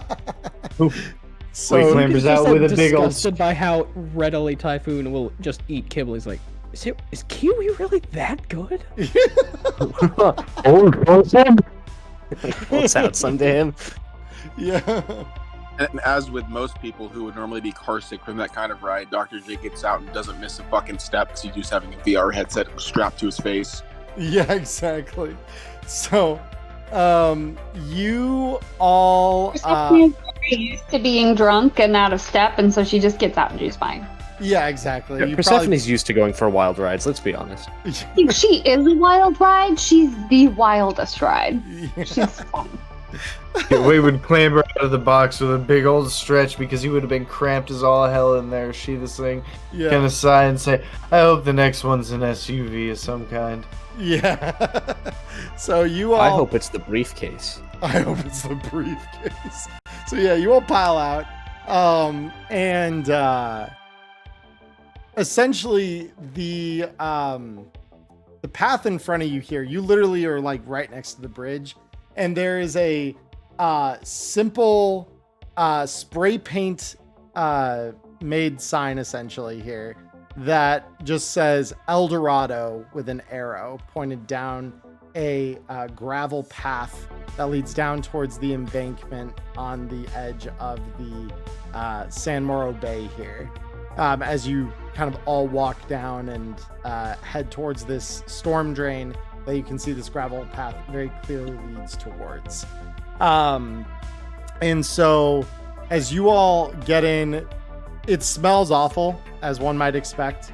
It's definitely not a pleasant spot. The water kind of creates that echoing ambiance as you walk in. And then there is, as you kind of get a little deeper into this like storm drain along a concrete embankment, there's a guy wearing an uncharacteristically good looking suit who's standing in front of what appears to be just like a regular service door. And he's looking the crew up and down. I will give everyone who has concealable weapons the opportunity to stow those at this time. Ah, yes, my massive revolver. I'll hide it nowhere because it can't be hidden. Right, exactly. So I know some of you have concealable weapons, though. Yeah. Zeke's Can't heavy be pistol is but I can concealed. force it. And then the only other thing that he has, other weapon that he has that can't be concealed is his flamethrower. Cool. So for any of you who are concealing weapons for each one, please roll me a conceal reveal objects check. Actually, can I ask a question? Yes. Can I attempt to conceal the ammo I'm carrying on my person? Conceal the ammo you're carrying on your person. Yes. Go ahead. Okay. Conceal check, correct? Yes. So So- I'm not going to attempt to conceal because it's basically impossible, but I'm just not going to unsheath my sword and just say nothing. All right. Persephone is not rolling very high there. Zeke is also not rolling very high there. Yeah, my do I conceal have to- reveal is 5 with no levels in it. Oh boy. Do I have to roll for my grenades? No, those I won't make you roll for. I just got a really lucky Yeah, roll. but Zeke isn't going to like. He has his pistol like concealed already after holstering it from before. He's just gonna like make an effort to like, as a distractionary thing, just kind of like try to tuck his flamethrower further back on his shoulder as he approaches, Yeah. just to so make it obvious that he has one. you still need to, because you still need to conceal the gun even if it's in your holster, because you need to like take steps to try and like make it not obvious. But that said, allow me to briefly here. Here, I'm gonna hide the screen from stream real quick. I need to go into. Losers laugh at them. Yeah, it's okay. I will, because I am making one of these guys roll a check for us real quick. There we go. Cool. And I need.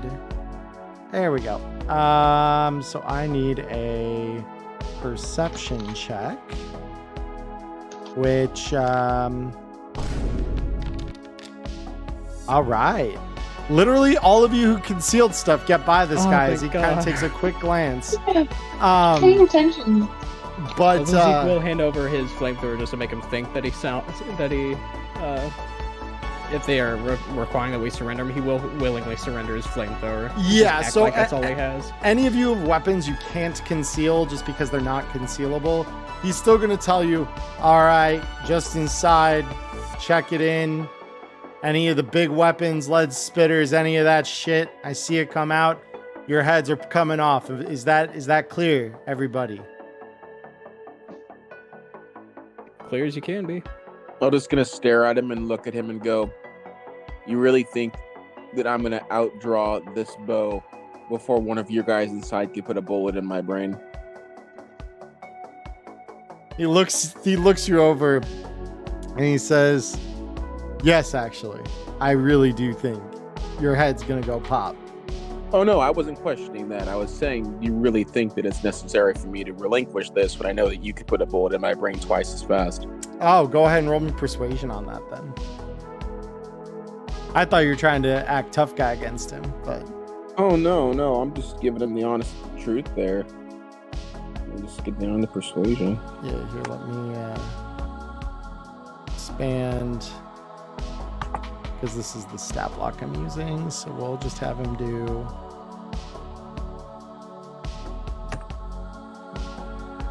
let me have him do a concentration against you.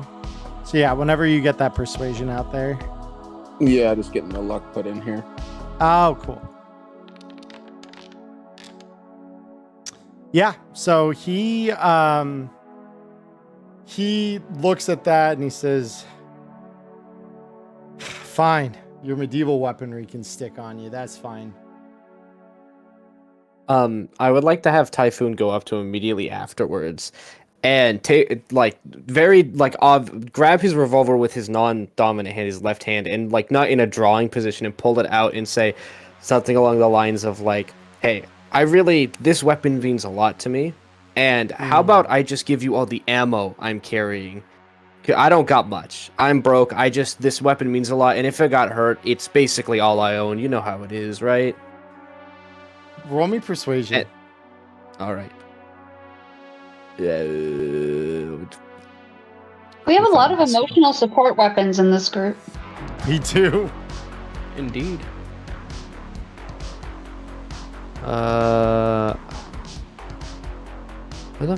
Where's the persuasion skill at? I'm blind. It will should be under social skills. Social skills should be on the right side of your sheet when you open it.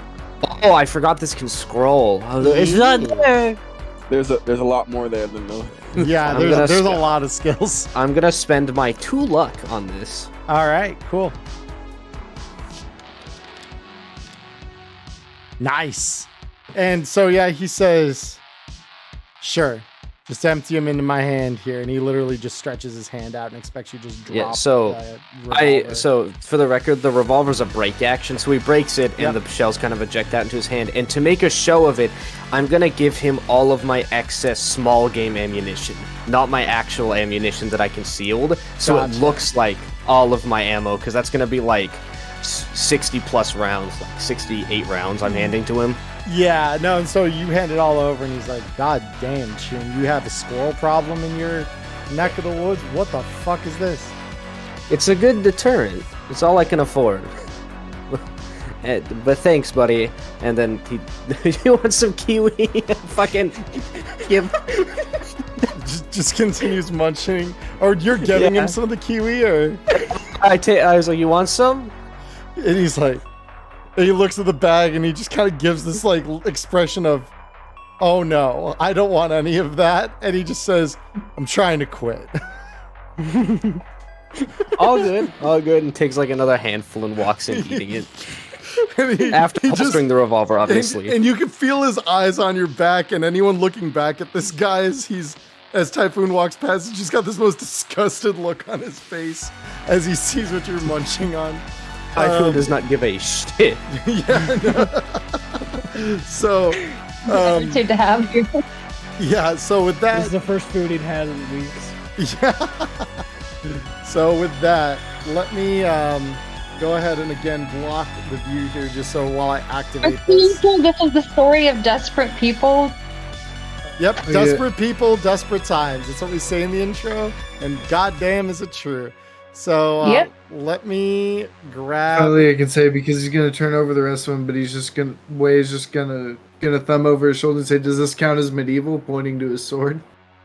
He says, "No, that thing will get checked. That thing will get checked. You'll talk to someone inside. They'll hang that up on the wall for you, I'm sure." And I mean, if you've got someone that can pick it up, you can have it, but I don't think you do. Says, I think you'd be surprised. And so let me get this loaded in here. Bear with me 2 seconds here. So we've got Typhoon. We've got here. I'll make sure that you guys are actually inside here. So we got Typhoon. We've got Dr. J. We've got Zeke. We've got Way, and we've got Persephone. There we go. All right. Cool. So you all walk in here to El Dorado. And I will activate the scene for you all now. While it's loading, is there a way I can, or do you have to do it, adjust my ammo counts so it's accurate? So in your, I know how to get through this. So on your character sheet, when you click on the button that you would be able to swap it out, there should be an option to empty, to just like remove the rounds entirely.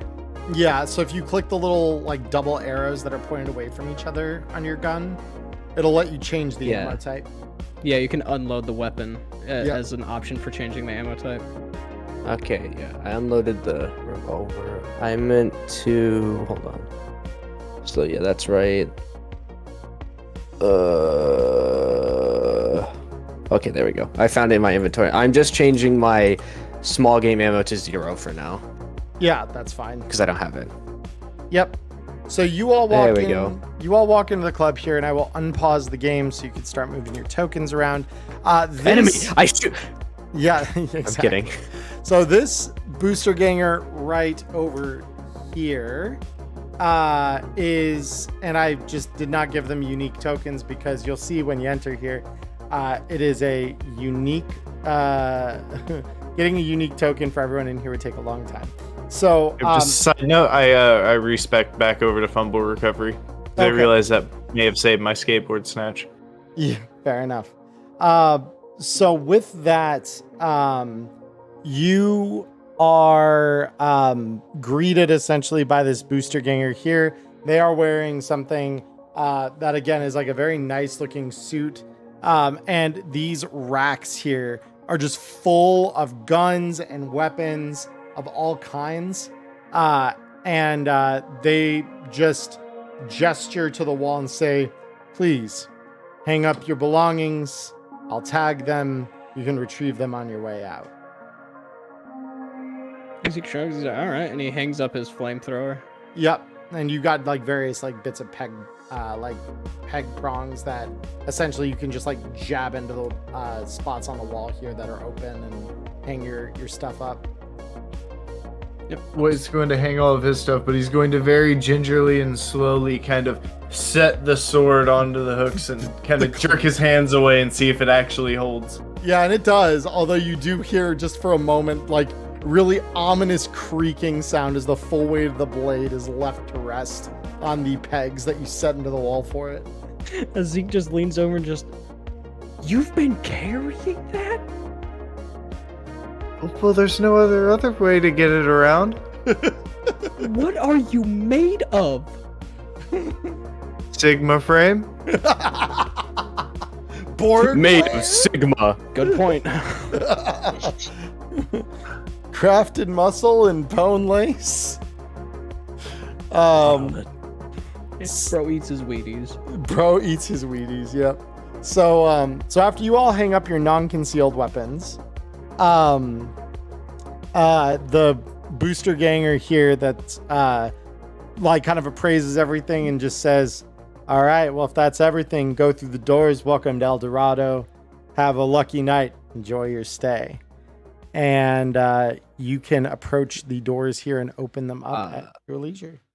I just want to make sure me and Dr. J get to keep our weapons, correct? Or do we have to hang them up too? No, yeah, this booster ganger doesn't check Okay. your weapons. That's the guy at back of the doors, Okay. roll.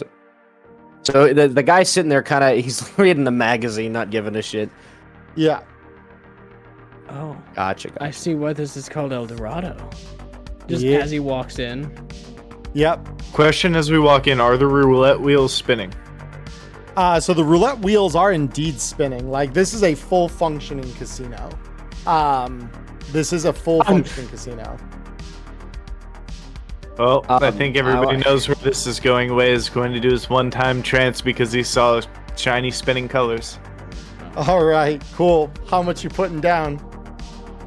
Oh no, he's just kind of standing there at this point. They may he's call just him at the standing. table the next round of bets, or like kind of wonder what he's doing there when he doesn't place a bet. But right now, he's just kind of standing at the edge of the table, watching the thing spin.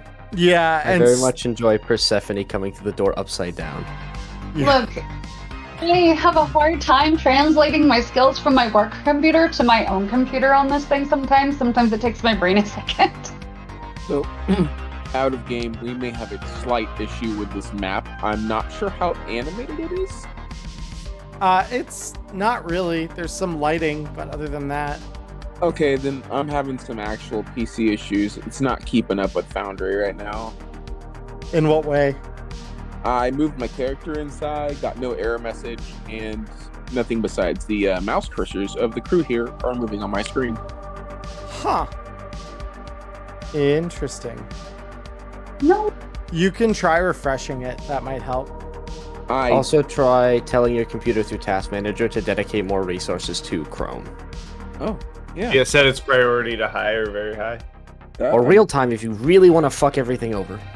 Yeah, no thanks. I'm good on that. I have no problem. Yeah, You don't want to scrub everything?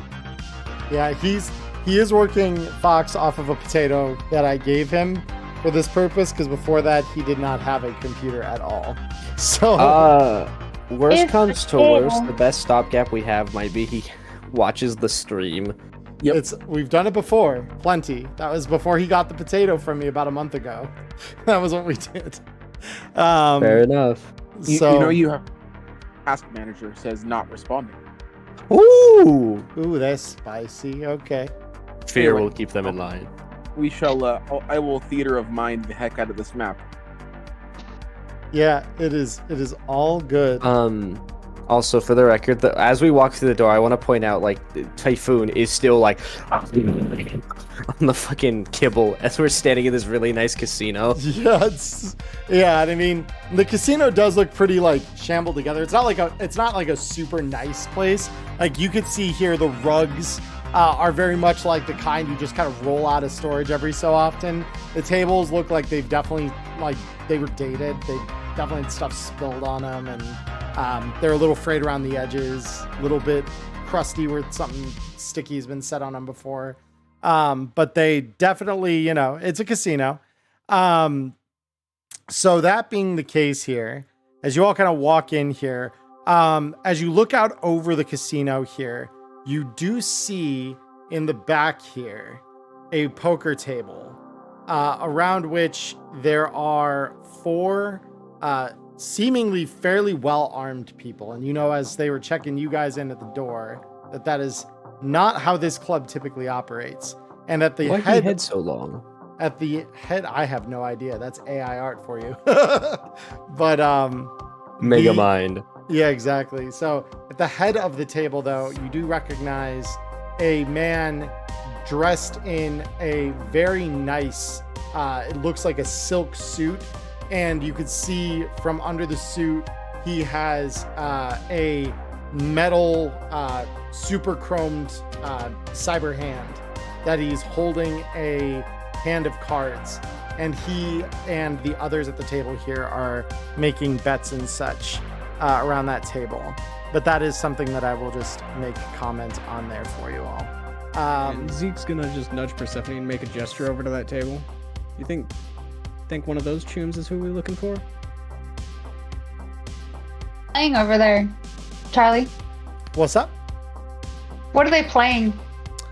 So from they're pretty far away, but it looks like probably some form of poker, just from the the way that they're kind of betting and where cards are falling. You kind of recognize it as probably some kind of poker. I was gonna say, I don't know, but I love cards. Do you like games? Let's go see if they have to play with that. I like games, but I don't like games that'll take me of everything I got. Well, you're in luck because you don't have much. Yeah. He just shrugs. Fuck. Let's see what's going on. Yeah. Okay. I just He'll want to tag say, along with Persephone. Typhoon's basically just gonna beeline over to the weapons tables, like, ooh, shiny. Yeah. And So I get, yeah, there you go. Yep.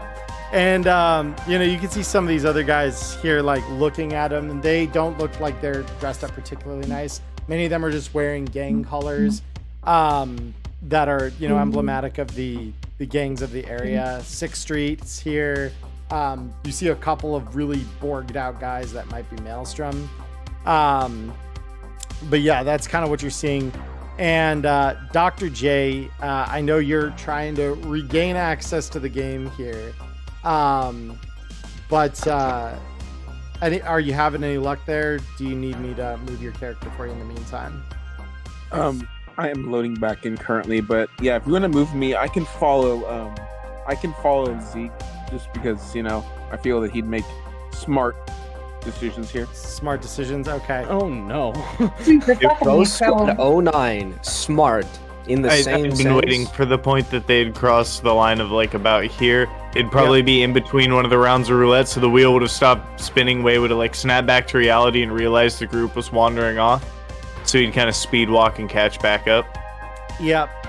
And Smart in this case is spelled with an O-R-T. Yeah.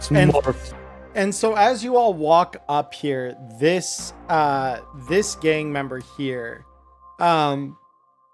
he sets his hand down on the table, and then picks up, not drawing it on you, but like pulls up to low ready a shotgun that he has on the ground next to him, and he steps in front of you all as you kind of approach and say, "All right, who the fuck are you jokers?"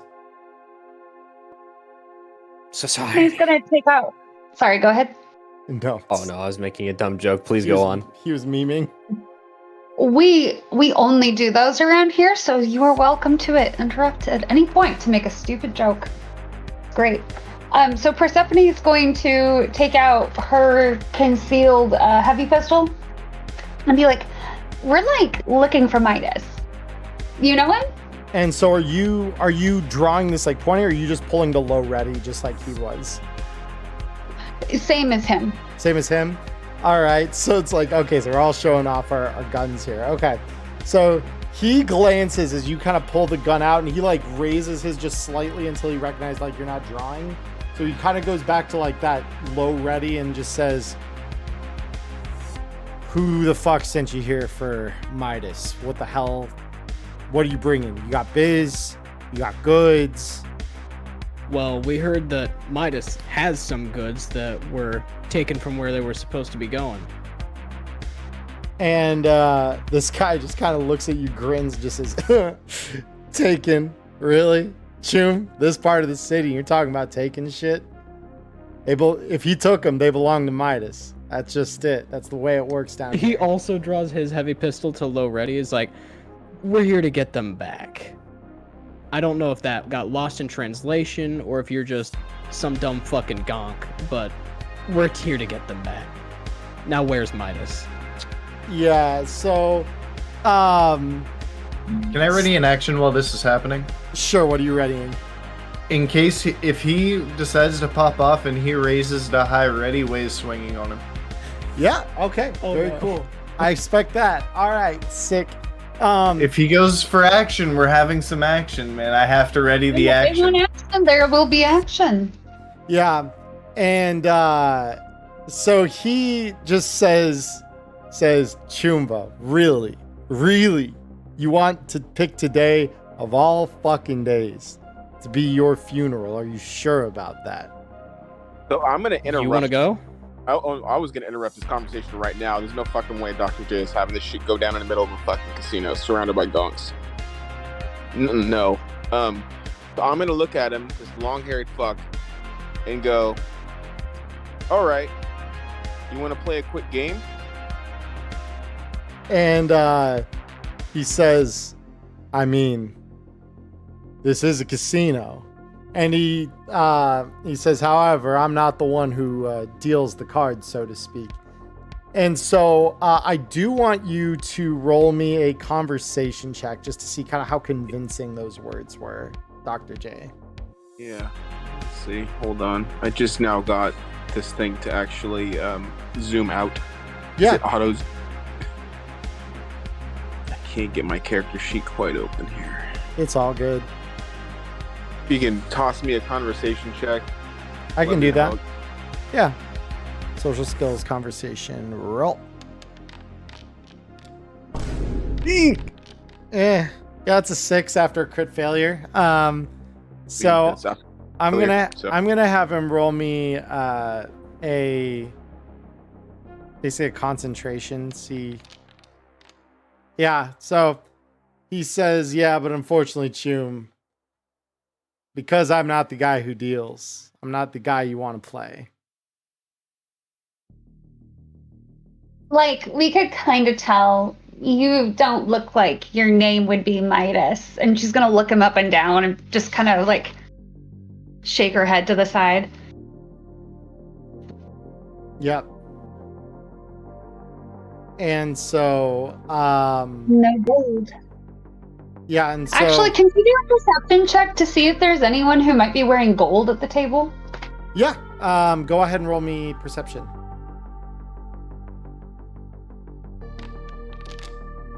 All right, yeah. This guy right back here. You mean the Hmm. one who looks like he might be the boss? Yeah, that one. Who'd have thunk, right? So So yeah, Persephone's gonna point at him and be like, "You look like maybe you know some Greek lore and like gold, like myself. Would you And- happen to be Midas?" yeah, and he looks at you and kind of grins, and he says, "Samuelson, stand down." And this guy just like still at like low ready, kind of backs one step back to kind of where his seat is. And he Zeke will says, holster his heavy pistol at this point, but keep a hand on the handle. yeah, totally. Yeah. So you put that back. And he says, all right, fair enough. What brings you to my casino today?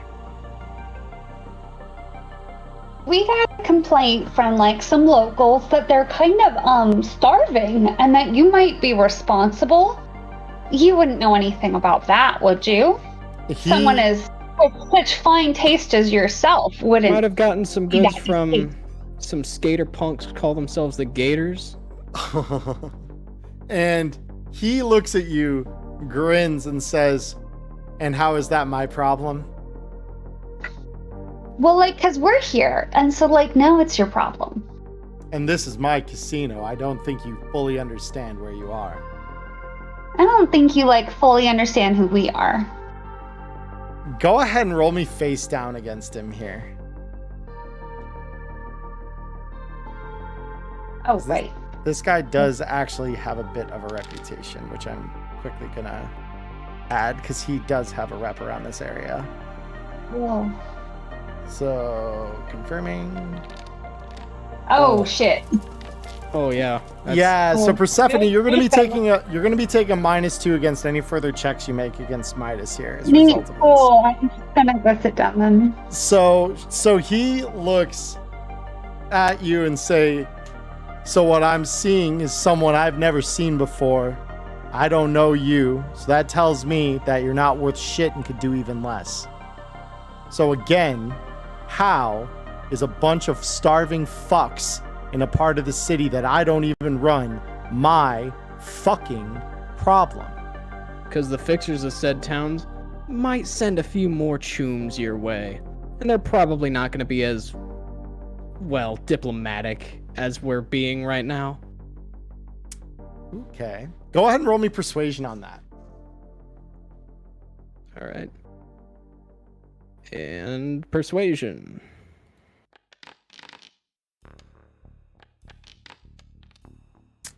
All right. So he looks at that and looks at you as saying that, and he kind of leans back and he says, so if you got my name out of the Gators' mouths, which I have to pull their teeth out later now, I'm assuming you're coming from the Andersons part of the district, and well, there's some hillbilly-ass gonks, but you're right, I don't know that I'd necessarily want to fight with them if it comes down to it. They've got a couple of other gangs I'm sure they'd call down on my ass.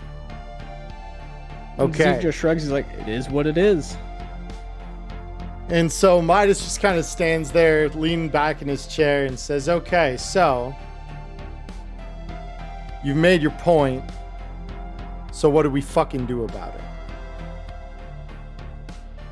Well, ideally, to keep our asses from getting flatlined, we'd take the goods what you, well, stole back.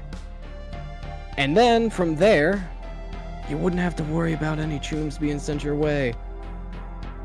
I'm sure you've got connections. You look like a very sensible and well-mannered man.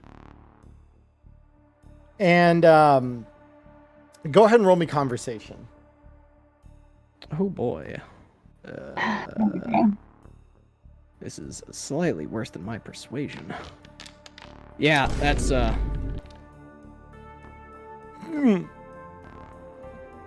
You But bit then your again, tongue mid-sentence. It's just a casual thing, just like, well, I mean, ideally we'd like to. Just trying to be. Yep.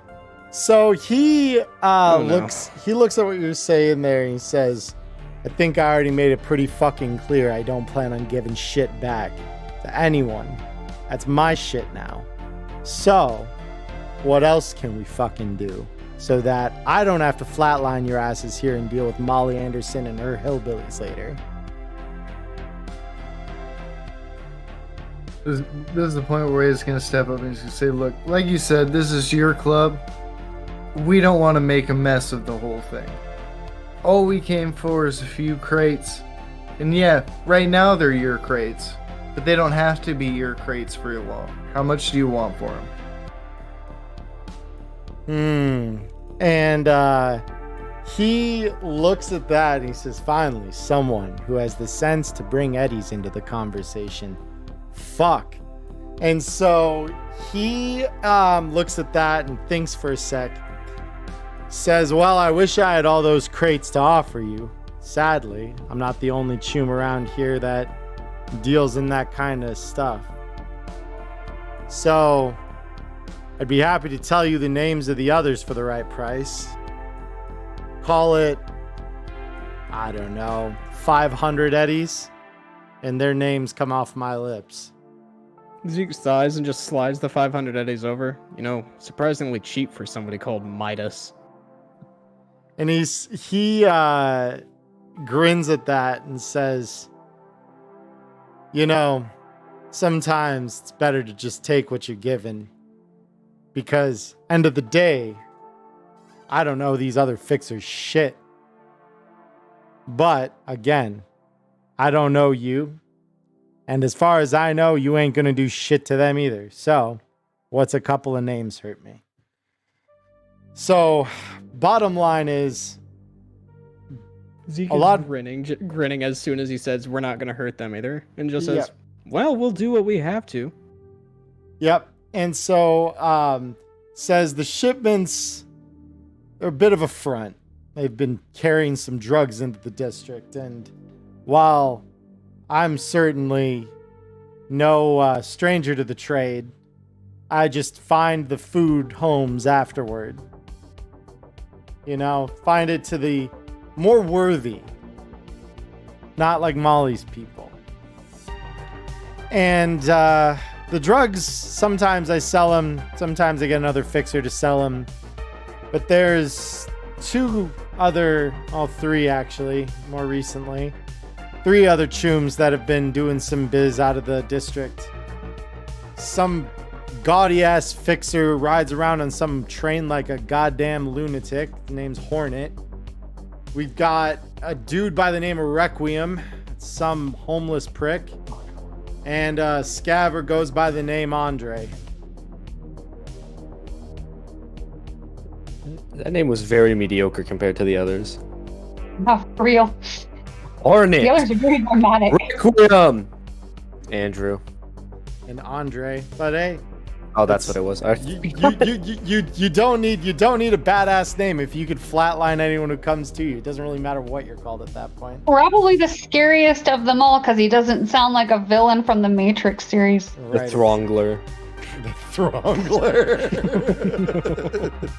Oh no, not the Throngler. So, with that said, yeah. So with that said, go ahead. By the way, Zeke, I want to see this as well. Go ahead and roll me a bribery check real quick, just because I'm kind of curious. Ooh, bribery. Bribery. Ooh.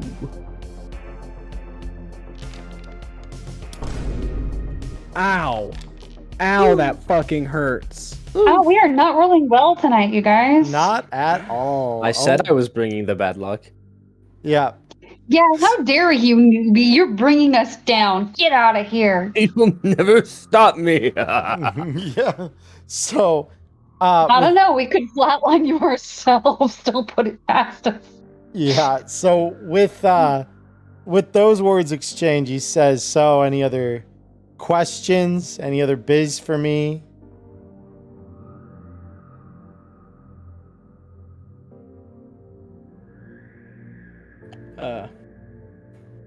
I'm not talking as Zeke, but I don't have anything. Yeah, that's fair. Where's the rest of the stuff? If this is, has he sold it all off? Yeah, he said that the crates in question that we're asking about were given to these like three Okay, other because people. for some reason it sounded like it was only part of them that he had sold, but maybe that was just me misinterpreting. Yeah. So he says he's like, I've got a couple of them. And so, to more that point, he says, and look, if you need, what I have left, it'll just run you another 500, and we get to hand over the last couple of scraps of food, whatever those fucking gonk ass kids didn't take. And, yeah, you could walk out of here with at least part of what you're after. Way's gonna step up. We've already given you a decent bundle of eddies. Call that an investment in a good partnership, and let's just move forward with this.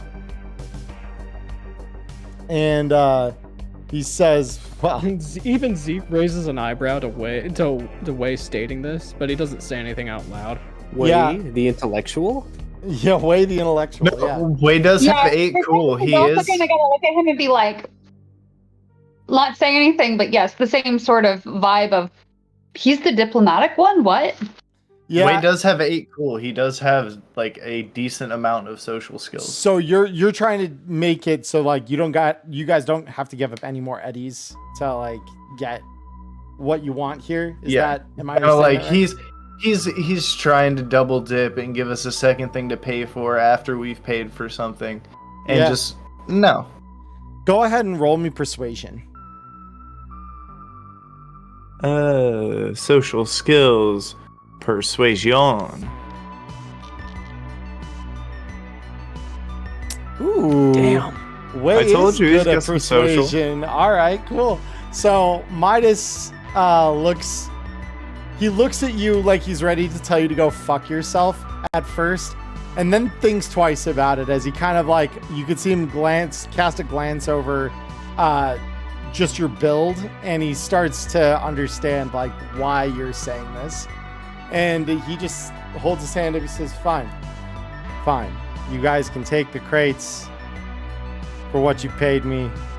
That's fine. A couple names and a couple of bundles of kibble aren't going to run me back anything.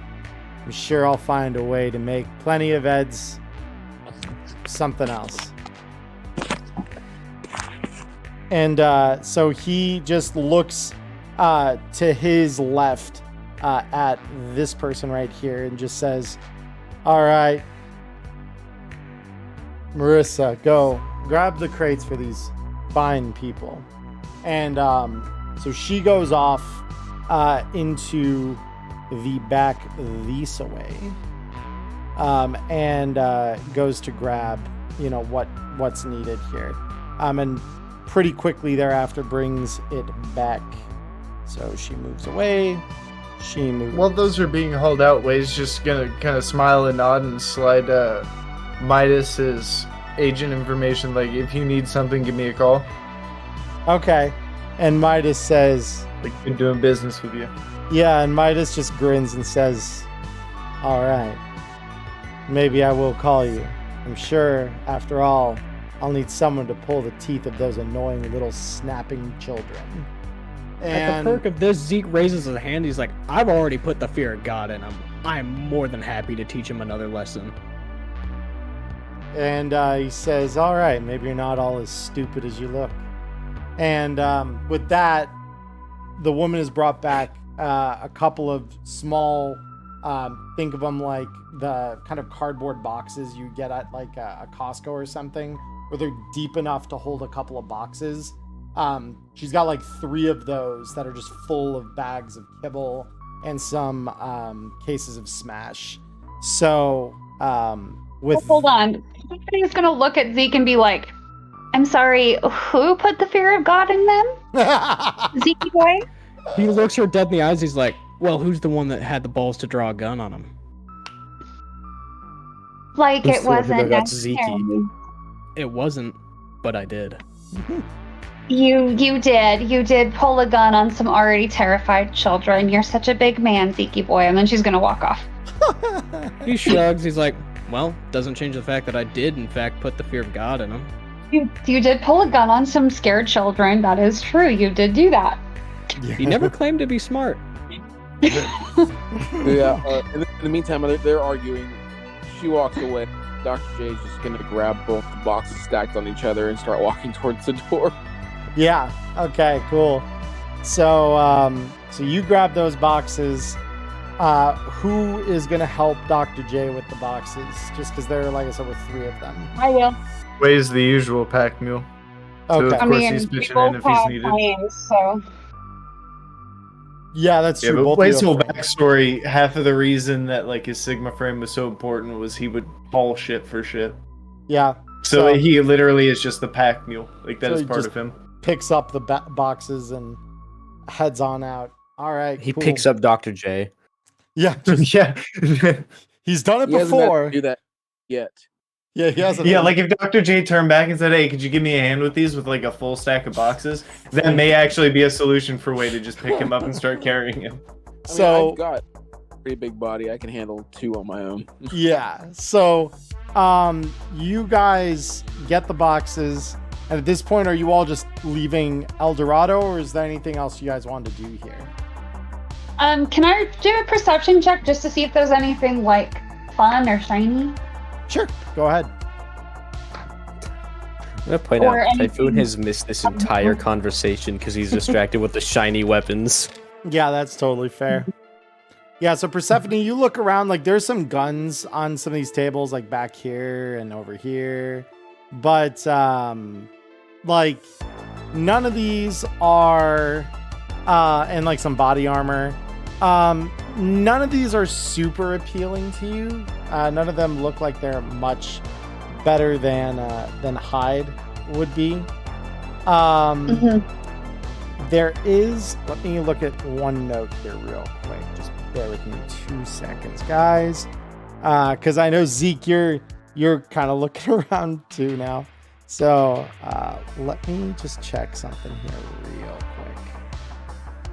All right. You put the fear of Persephone in them, which, in my opinion, is greater than God. Yeah, right, exactly. Guys, where did Zeke go? Oh no. I mean, Zeke's the one on top in my screen, so. So let me. That's unusual.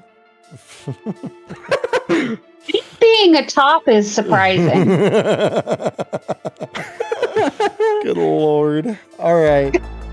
Look, I only am here to provide thinly veiled innuendos. That is what I I've broken agreed the to come grid. to do. Thinly veiled innuendos. Yep. What? That How did checks you- out. You fool, you don't know how to escape the grid? You're held by the constraints of our reality. He needs to start to believe.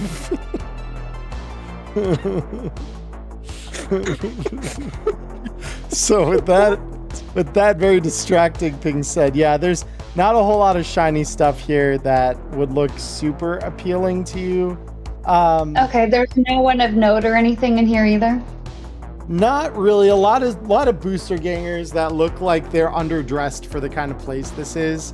It's not your typical club where it's like lots of pretty people doing pretty things. It's just a rougher part of town. No one here is quite that attractive. Yep. We're here. I mean, I'm here, which automatically ups the attractiveness quotient. That does, but that already tells you about the rest of the room. The fact that obviously you're bumping the quotient up by the amount you are is it's a Yes. condemnation of the rest of the room. Significantly heightened. Yep.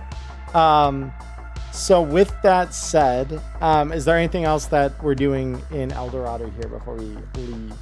Go to the next place. On our No, way there's out, nothing- I would like a description of how the wall is doing as we go to remove our weapons, because I'm going to specifically take the sword off last and do it kind of slow, hoping that it wasn't one of those things where it was half cracked and tilting, and once the weight comes off, it's just gonna give.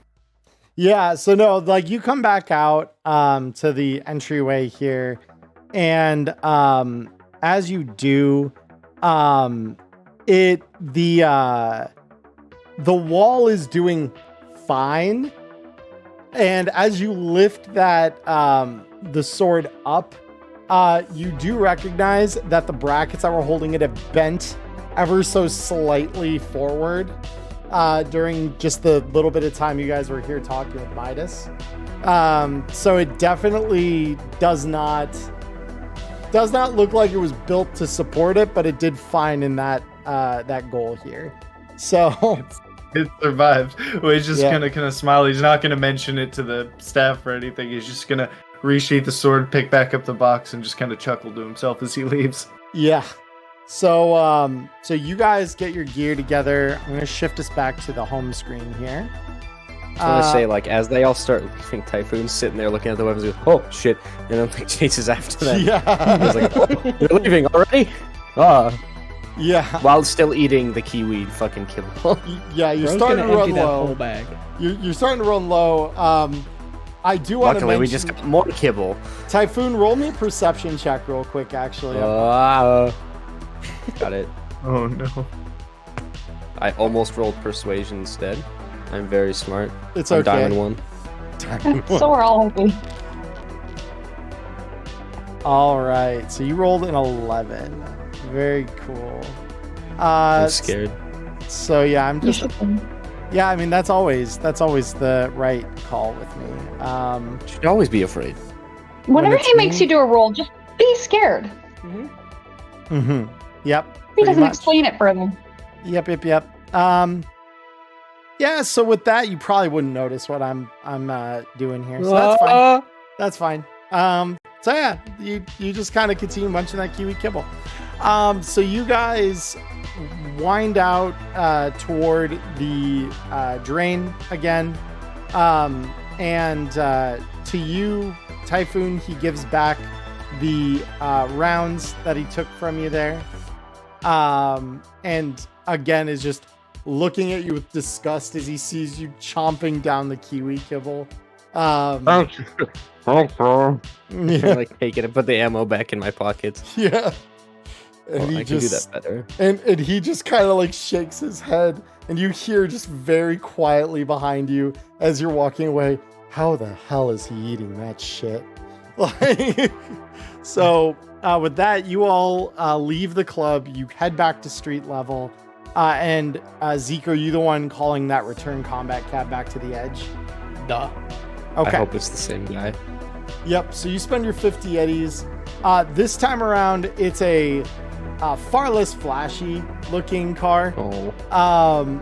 It is one though that's more of a like van that all of you can fit into. Thankfully, Zeke, make sure, like, after that last experience, you made sure to check your filters better this time, and there is enough room for all of you to comfortably fit in this AmeriCar van that pulls up. And the driver this time is far less colorful, and just says, "All right, everyone, we in? Good. Next stop, the edge." And just drives in a much more normal, far less erratic fashion.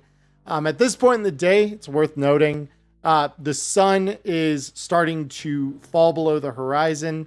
The skies today were clear, and you just get this blood red haze that the sun starts shining through as you pull back toward the neighborhood that you all temporarily call home. Before we get there, Zeke does want to just speak up and say, so we should definitely drop these first few crates off, right? And just let the boss know what else needs to be done. Right? As he's just looking around, it's like, that's what we do, right? If we're Right. through the neighborhood, we might as well. Yeah. Like, No, we're but- not going to carry this around to the next destination, and we're not going to leave it in the trunk of the cab. Well, I have Typhoon say, like, while his mouth is, like, half full of kibble, like, what flavors do they have in there? That's... What other flavors do they have in there? I think Dude, are you, should like, stop. okay? The whole crew's like, what is wrong with you? I think you should stop. What? And he just turns around, like, he looks around, like, confused, like, hold on. I gotta put the thing back in my mouth. What? It tastes good. Like, You, no. It you have to be the only doesn't. person that thinks kibble is good. I'm just sort of gonna look at him and be like, "Can I see that bag really quick?"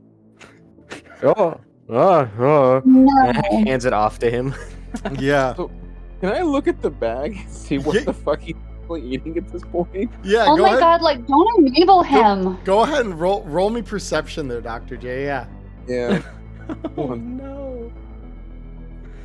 The program seems to be functioning more that now we're not on the map, so I should be fine to roll things. Yeah. No, I think. Percep- Yeah, perception. Persephone. Check. Yeah, Persephone check. Check her out. She's so hot. Look at her tits. They're amazing. Like smoke grenade tits. All right. No, So no, Dr. they're J. incendiary grenade tits. Much Oh, hotter. that's right. Dr. J, Hold on. you being a med tech, this is not a surprising thing for you because you've seen some of this, right? And the people that you help at Rex's clinic. But you look at this bag, and sure as shit, right at the bottom of the bag in the tiniest fine print they probably could have and still have it be like legally enforceable, is a warning that just says, warning, do not consume more than half a bag per day. Doing so could have adverse health effects. And Dr. J, you would know, as a med tech specifically, these adverse health effects can range pretty wildly, right? They can range from things like cold sweats to constipation to diarrhea, just depending on what batch of kibble we're talking about. And the kiwi in particular, you know, usually has the tendency to produce a migraine-like headache a couple hours after it's done being consumed. So it's not necessarily that the kibble itself here is adulterated in any way, but it's kibble. So it's not good. Yeah, so I'll look at him, look at the bag, and go, "I think you've had enough, kid." He just sits there and goes, oh. Yeah. So Or, as like, you, just hop in It's the too bag. late. yeah. So as you guys walk, because you know when he picked this bag up, because you guys saw it when he picked it up, it was pretty fucking full. Like it was maybe a little less than full, but it was still like probably 90% full. And it's down to like maybe 20% at most at this Oh point. no. Like he has eaten probably the better 3/4 of this bag of kibble at this point. And so you all get out of the cab carrying these boxes of goods from the local bodega, and you walk inside. Molly is sitting as she was last week when you all pulled in, with her feet up on the desk of the like front desk of this apartment complex. And as she sees y'all walk in with these boxes, she says, "Well, fuck, that doesn't look like everything. What the hell happened?" Zeke will just relay all the information they got out of Midas. And she just kind of like rubs her temples and just says, "I should have known that fucking asshole was involved in this shit. Okay. That okay. So here's the thing, right? So he told you guys, like, just to make sure I heard you, right? It's Hornet, it's Andre, and it's Requiem. Those are the assholes that have the rest of this shit? Yep. Okay. Well, Hornet at least isn't usually a prick. So there's that. I could probably get in touch with him, get his part of it. I'm sure he can work something out with me. I've done it with him in the past. Sure, that'll be fine. Andre is a Russian fuck. And I don't really like the guy. And he doesn't really like me. So that makes it usually pretty good. That means he stays out of my turf. I stay out of his. Everyone can walk away happy, lead free at the end of a good day. Problem is now he's got what we want. So, shit. And I bet knowing that asshole, he probably took most of it.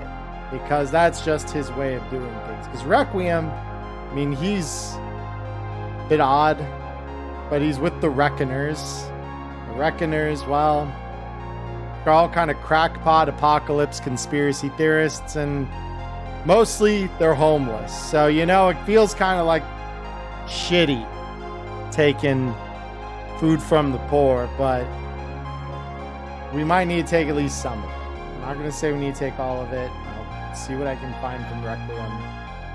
Bottom line, Andre is probably our next step here, and today is not my fucking day. And she just kind of like looks at her agent like she's got to make a call and she doesn't want to make a call.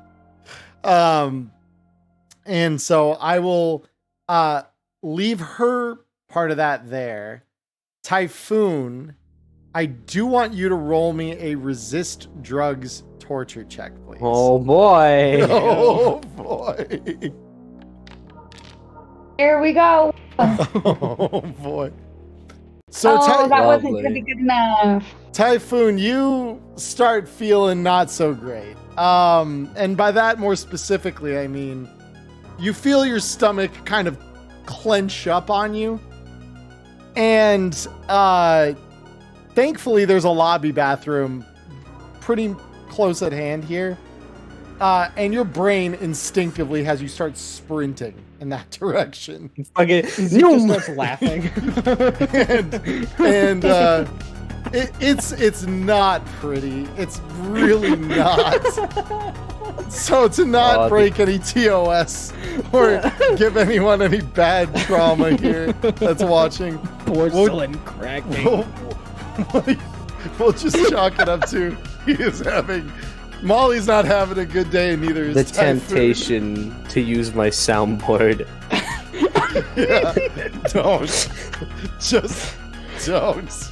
Because I already know what you're going to go for. Just don't. So yeah, you I'm having an experience. Yeah, you're having an experience, and the rest of you can hear it from the lobby, and it's not pretty. So Typhoon is gonna be. Can we just reroute him? So Typhoon is gonna be out of commission for just a little bit here, and while he's in there doing his part to purge himself of his sins here, Molly has picked up her agent, and she's started sending a couple of text messages to some of these fixers that Midas gave you the names of. And specifically, she, after a couple minutes, and after Typhoon has, by and large, ceased having such a bad time, she says, okay, so Hornet's cool. He'll give us the shit back. I owe him a favor, which, like I said, not the worst thing I've ever done for that asshole before. Requiem says, you know, the end times are coming or some shit, so they probably won't need all it anyway. So he's agreed to give us at least most of it back. So that just leaves Andre. And I'm going to give his ass a call. And, well, we'll just see how this goes. So she picks up the agent. dials the number, and you just hear her say, Andre, hey Choom, how's it going? So here's the thing. We've got some goods that are missing, and well, kind of need them. Yeah, Andre, we've talked about this. I know your gang is big. I know you've got some big shiny lead spitters. I know you got a giant ass cock. I know you want to swing all that around at me. I get it. Fuck yes, I get it. I understand. We're starving. It's your problem because if you don't give us back the shit, I am going to... Choom, this isn't a threat, it's a fucking promise. I will drop the wrath of God. He hung up. And she just looks at her agent. He fucking hung up. And so she just kind of slams her agent down on the table and says, okay, well... And she kind of glances over at the bathroom here and just says, I hope he gets done in there soon, because the next step is you guys take a ride down and deal with his ass personally. For everyone in the Discord server, if you go to the Neon Inferno memes channel, it's a pretty apt description of what's happening. Okay, let's take a look here real quick. Oh no! It's Beatrice. Oh no! Oh no! You know which one this is. I know which. I don't even. It's an audio file. Those of you who are here live in Twitch, those of you who are on YouTube, you can go back and find exactly what Fox posted. So I will leave that all to you. We're not gonna play that on stream. No.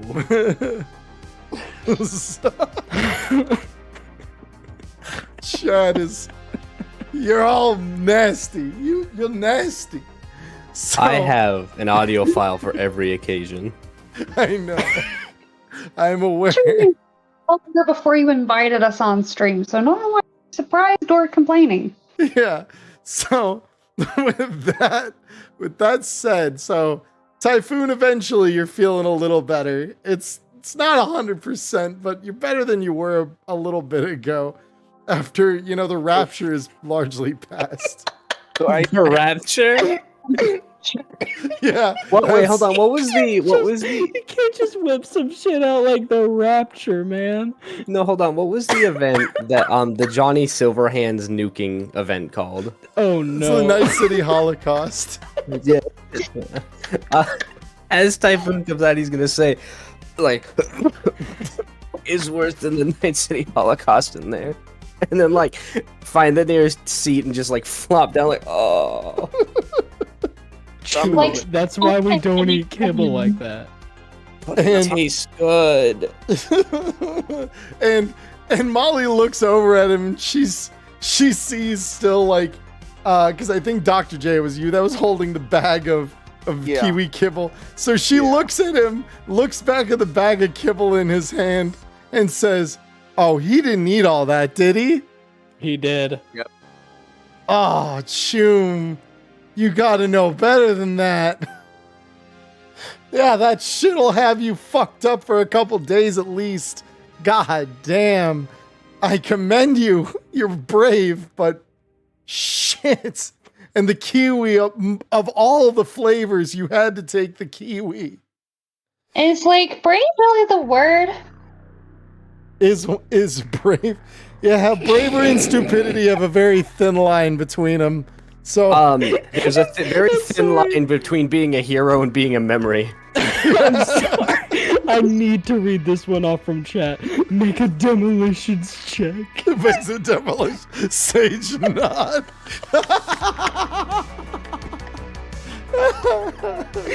So on that happy note, so Molly looks at you all and just says, "Okay, look." Athletics check. Athletics check. We'll get there. I got some ideas, guys. Don't worry, chat. You'll get your entertainment, okay? If you make me shit myself mid-combat encounters, I swear to God. You made yourself that meme Well, guy. that wasn't from on. Metal That wasn't on the schedule, but now it might have to be. You put it on there as a possibility. Rule 1 of being a GM is you don't give me ideas, as Persephone will tell you. So Yeah, I usually yell at people not to give God ideas, but you know what? You kind of did this one all on your own, and I can't you. Oh. Typhoon is here with me, by the way.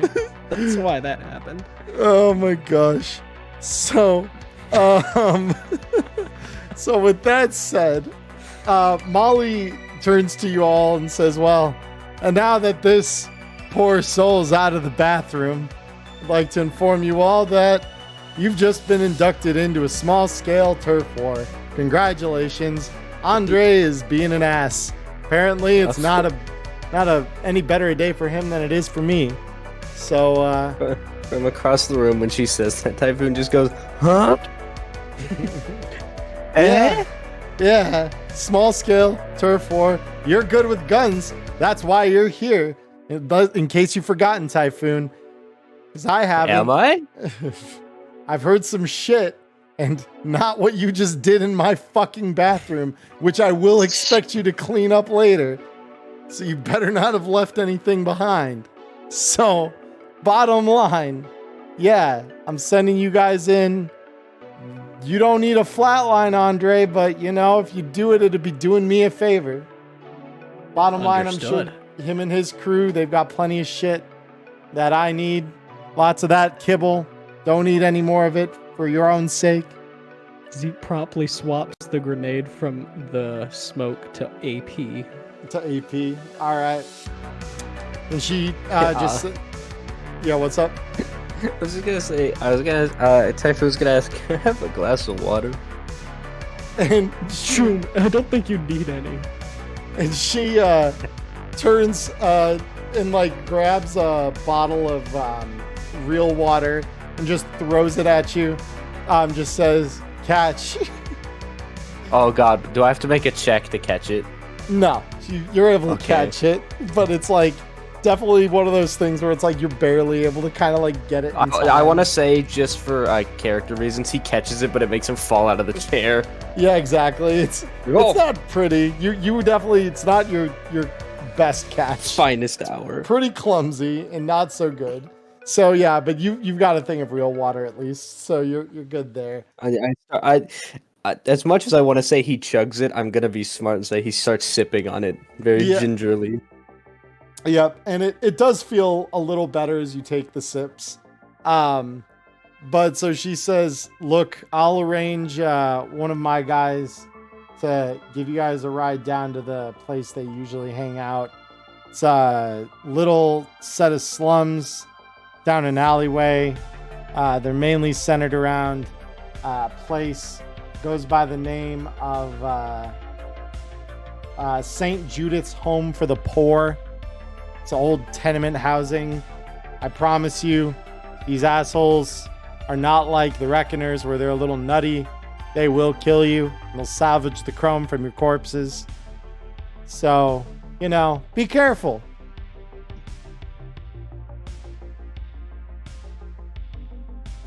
At this point, Dr. J opened the bag of kibble, look at one tiny piece from it. Yep. He's gonna eat the one piece of kibble. The tiny piece. He's gonna get that flavor, sort of squint his eyes at Typhoon and go, "You're a monster." Yeah, and he walks over, just, is it that bad? And he also tries a piece. Yeah, and it is that bad. Like, it's this sour, like alginate battery acid tart kind of flavor.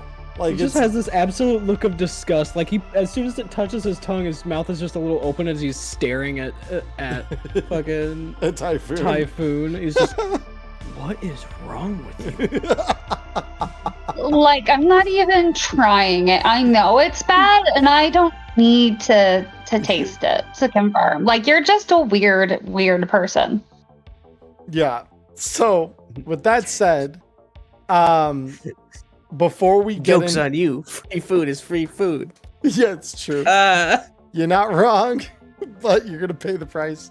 So, Before we get into the violence part of the gig, it has been almost 3 hours here that we've been live. So I would at this time like to take a break, just so people can refill their water, get snacks, etc. So it'll be probably about 10 or 15 minutes here for you guys. I'll probably be back on camera here just to chat with all of you in chat live. But yeah, we're going to go on a quick break and we will be right back. So don't go anywhere. Hey everyone, it's Emmerron here. I just want to thank you for watching the show here on YouTube. Like and subscribe. And go follow us over on Twitch, you gonk. We do a live show over there. We even chat with you after it's done. So come and join us Mondays, 7 p.m. Arizona time. See you there in the dark future tunes. All right, everyone, we are back. So first of all, Marker Corn, welcome to the Discord server. Thank you for joining up there. It's going to be fun hanging out with you. If you have anything you'd like to talk about in terms of the game when we are not live, you can now do that in that server. Oh, wait. Hold up. I need to hear this before we restart the game. Dice, what are you putting out tomorrow? Because I also want to be one of the first to know here. A lot of people don't believe I'm me, so that's an easy way to do it. Yeah, please tell us, what are you putting out tomorrow? I'm actually like really curious. Because I do believe you. DLC. I do believe that you are you, but I really want to know.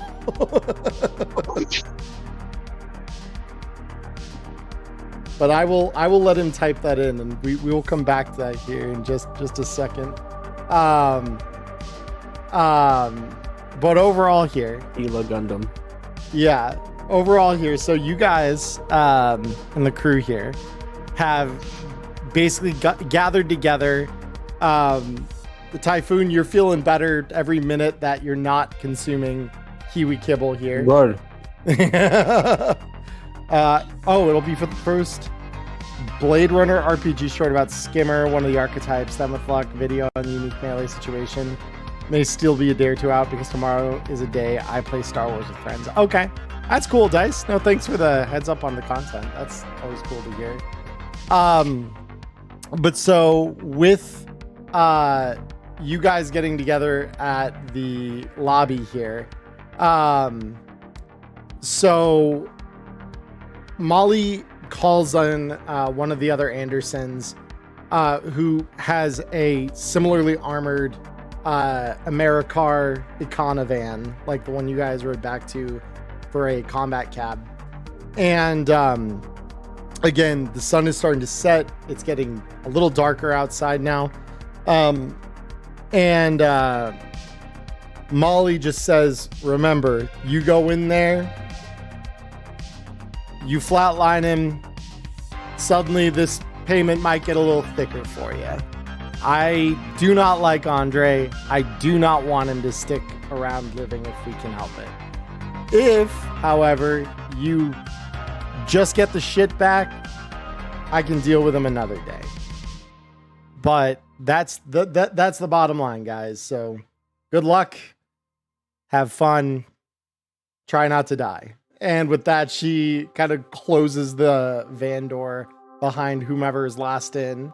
And you all head in this car down to the slums of South Night City, where he is holed up.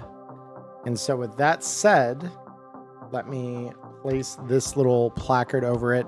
So is there anything that any of you want to do before I activate the scene? Nope, I got nothing. I want to eat more kibble. Yeah, I want to make more bad decisions. Let's go. Go ahead and finish that sentence. Go ahead and get the ball rolling. Okay. Dr. J, you good?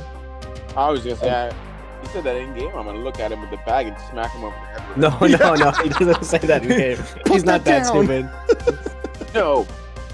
No, bad. I just wanted to make sure that my sword, the 3 batteries that I got earlier are loaded into the sword, so like they are committed to it, so that it's just ready to start charging if I need to. Fair. Okay. So Persephone's gonna look at Typhoon and say, like, if you shit your pants on this mission, you're like never coming with us again. Zeke raises a hand. I'll hang out with you though. You're entertaining as fuck. Yeah, and to chat, I think if the stream got blurry for any of you, I'm not dropping frames. It's probably Twitch servers doing what Twitch servers do, which is make problems.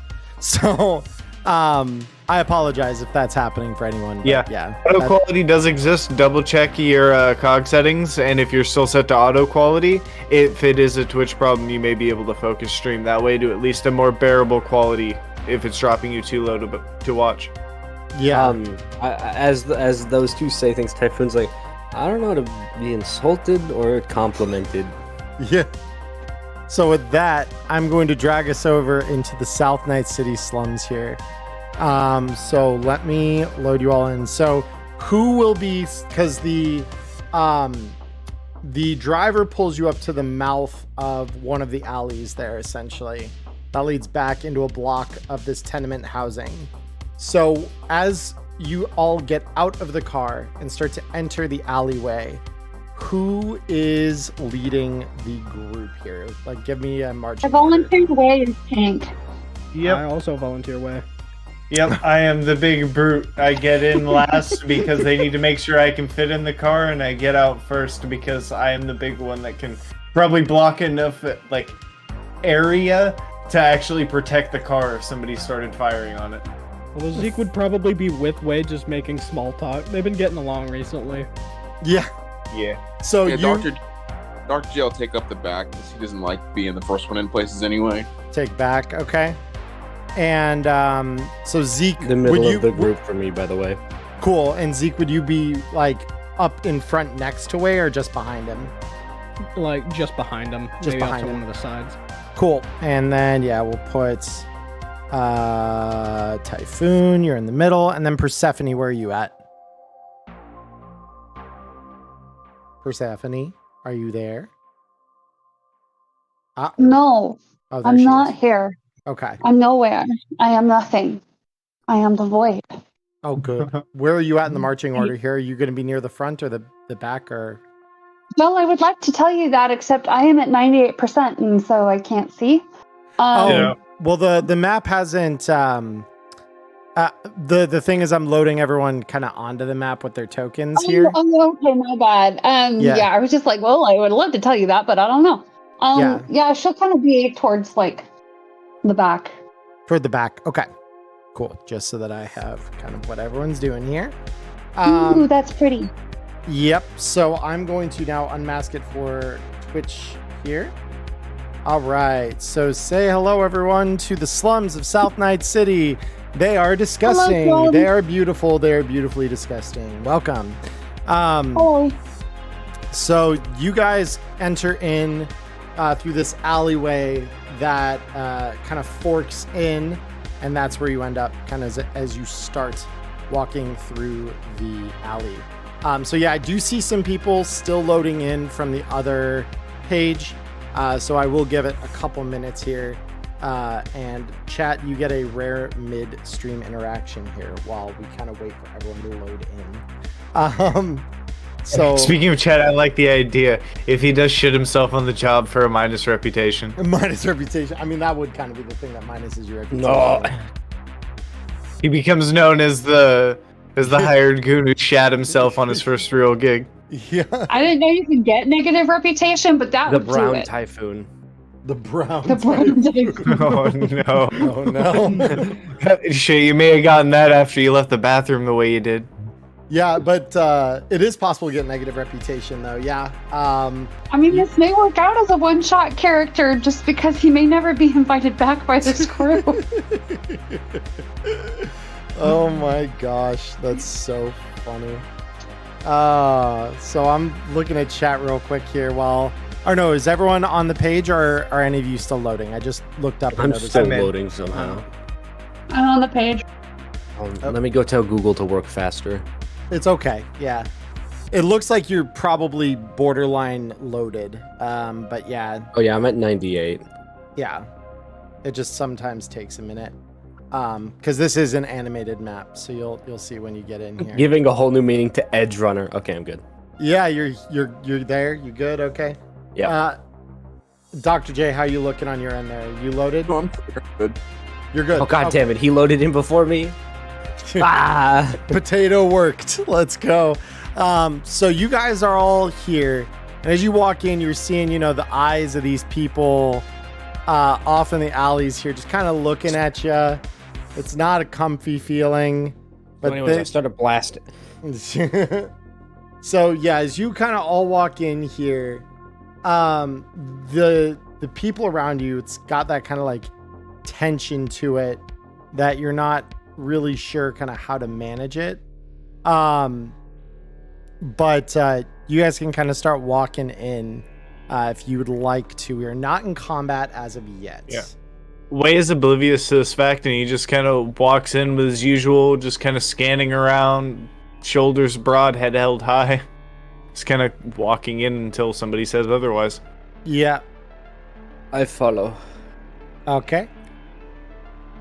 I'm probably going to go to about here, and then noticing that there's no more people down that alleyway, I'm going to stop, look up at this person who looks like they're sitting on the porch and say, hey, so we're looking for who we're looking for again? Andre? Do you know where he's at?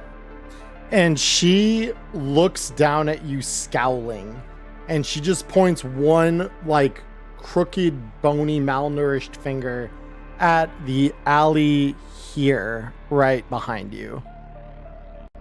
He just kind of smiles and gives a little salute and says, thanks. All right. And Cody, did you need help moving your token? Yeah, I was actually going to head up to that first platform after the stairs, but unfortunately my app decided it was not going to have any more. It's all good. There we go. Zoom. I'm just giving everybody a chance to catch up here. Yep. And then Cody, did you want to just follow them up this way as well? Yeah. All right. Cool. So yeah, so you walk in, and this scav here kind of stops you, like just holding up a hand. And she just says, who are you? I'm Wei. Who are you? My name's not important. What are you doing here? Looking for a guy called Andre? Be inside? And she just kind of looks you up and down, says, it depends. Who wants to know? What? Like I said, my name is Wei. Game, I'm gonna die. And she just, again, scowling at you, just says, okay. And are you here for you? Are you here on behalf of someone else? Well, my business is with Andre. Like I said, I'm looking for Andre. Roll me persuasion. The check. door. Bring up my sheet. You is my cousin. I am Wei, says Mark of Corn. Ooh. She don't want no smoke. Okay. That If is only I could have a... gotten that on the anti-shit roll. Yeah, and so she looks at you and says, okay, fine. And she looks back at this man here. Andre, some guests for you. And she just lets you all pass. So this would be your guy back here. Cool. So he's gonna walk up, kind of cheery face, a little bit of a smile on his face and a wave, and say, hey, so you're Andre? And and he just sits there, similarly, like dark kind of expression on his face, and he just says, yes, and who am I addressing? As soon as he finishes that, I'm going to say, like I said, I'm Wei, and I'm going to pressure point strike. Oh no. Dr. J, before this all starts here, and Persephone, do you guys want to be up with the rest of the group, or Yes. Get there, I just couldn't see. Hold on. yeah. So I'm Dr. J, I'm moving you. Yep. You can leave me in the back of the group there. Yeah, right I'm here. in the position I want to be in, by the way. Let me check. You gotta pull up stream. Is that the position you want to be in, Typhoon? Yeah. Yeah, Okay. I'm good there. Cool. You're good there. Good there. Okay. So, yeah, go ahead, Wei. Let's break into combat, shall we? All right. Break his spine is more like it. So he is going to try and evade. So that is not going to be very good. Oh. So yeah, you're going to hit him. So pressure point strike. What exactly does it do? It causes it does my regular melee damage on top of causing the spinal critical injury, which when it is inflicted, I would have to double check the wording of it if it inflicts critical injury, but I think auto injuries like that don't do I think it's 5 that auto injuries do, but it's a spinal critical injury which removes his turn for the next turn. Yeah. I can't do it again, but he is -1 turn, so now whenever we roll into initiative, his first turn will be skipped. Yeah, so you just bring down your fist on the side of his neck, and you just hear a pop as something definitely disconnects in his neck and is not doing so good for him. And you just hear, "Oh, fuck! Kill them!" And yeah, please everyone, roll initiative for me if you would. Oh, I Also, still had to just- roll the damage on him. That's So I totally hit him fine. with martial arts. Yep. Also, just to make sure, my initiative roll will account for the solo skill, right? It will. So, in order to roll Okay. initiative, you just got to do that little right click and activate Yeah, I your remember. combat. All right. Carly, there is no active. Okay, there we go. Like, it won't let me. And after it hits him, he wants to say, "Where's the food?" And he just looks up at you and says, "I'm not telling you shit. You're going to die here." And we are going to. Holy shit. Mm, Yeah, There we welcome go. to the crew. Hope you don't shit yourself. oh. That initiative. Oh my god. Wow. Fucking, I'm living up to my character's basis That now. is the highest initiative I think I have ever seen. That is That's like our insane. difficult fighting earlier at the back of the group. Yes. I like how it plays a Von Doom every time. I helped him do that. Yeah, no, I was like, well, that's a better one than what I had.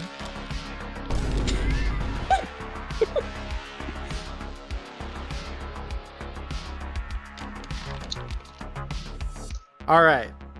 So yeah, Typhoon, we start with you. I sure hope fucking so. Yeah. Sorry, I had kibble in my mouth. Yeah, you're good. True to character. I'm doing a think. Yeah, you're good. Your method acting, Doing a it's great. heckin' thonk.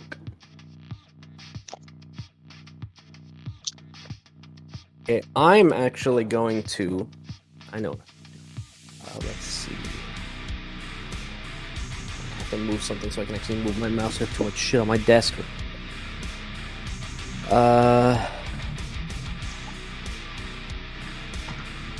I'm You use measuring desk? these. Perfect. I mean, literally surrounded by Legos, I can't say a damn thing. I'm gonna use quite a bit of my movement to move over, because I'm guessing this lady's an enemy now, right? Oh, she is. Yeah, she's drawing a gun out as. Yeah, so I'm gonna run up at her and Yep. ready, and I'm going to attempt to attack her. So I'll roll that. Yeah. You're just taking a shot with a gun. Yeah. Cool. Yeah. Let me Oh just check my if God. she has. No, hold. Oh no, I want to point out one thing. So I knew this was gonna happen, but I'm playing the character. He raises his gun, aims it, pulls the trigger, click. He never reloaded after the casino. Yep. So he's out of ammo, so he sits there. Keep in mind, from your guys' perspective, combat started, he just booked it, pulled this massive revolver out, stupidly fucking fast, raised it, pulls the trigger, click, and then he just goes, huh? And then pulls the trigger a few more times, like, and turns around and goes, I forgot to reload. I'm gonna back off the rest of my movement, which is 2. To there. All right. Cool. Yeah. So next And that's my turn. Yep. So we go to a scav over here, who is gonna take their turn to move 1, 2, 3, 4, 5, 6, 7, 8. So they're gonna move. Then we've got Persephone. So Persephone, what would you like to do? She's gonna push Typhoon out of the way and say, "Get out of the way, you fucking child." Okay. She's not liking and this. she's gonna move back. 4. Give me a second. Yeah.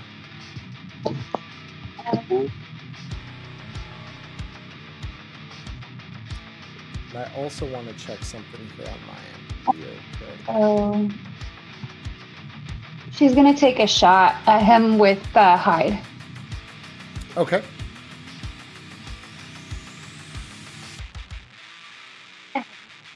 Do the thing, please.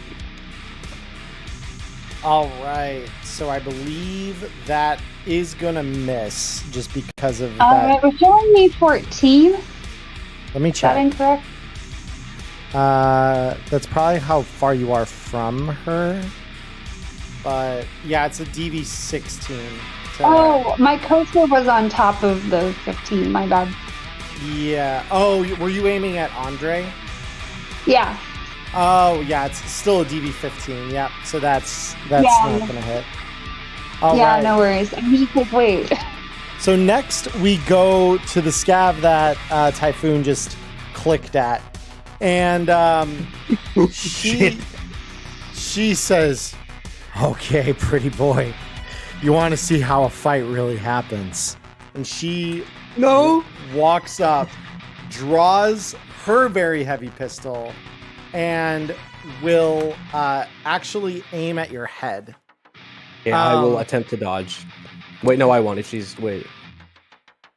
no, I will attempt to dodge. I had to think about that. Real quick. Okay, roll me your evasion first. Yep. All right. Oh Jesus. Yeah, so I that's have a high evasion skill. that's probably gonna be fine. Yeah, you're good. Yeah. Because I forgot It's a good DV to set. Yeah, that's a very good DV to set. So with that ends her turn. Way, we're over to you. Ooh, time for the fun things. So, Mother. after hitting him with the pressure point strike and seeing that he's stunned and kind of hearing that retort, Way is going to back up 1, 2, 3, 4 and get a running start. 5, 6, 7, 8, and we are going to flying kick this man into a wall, possibly. Oh my. Okay. Yep. So let's roll the martial arts. Dodge this, bitch. Oh no. Oh. Well, I'm happy I got popcorn. This is gonna be good. Yeah. This dude just stepped up and was like, "Das Vidanya, bitch."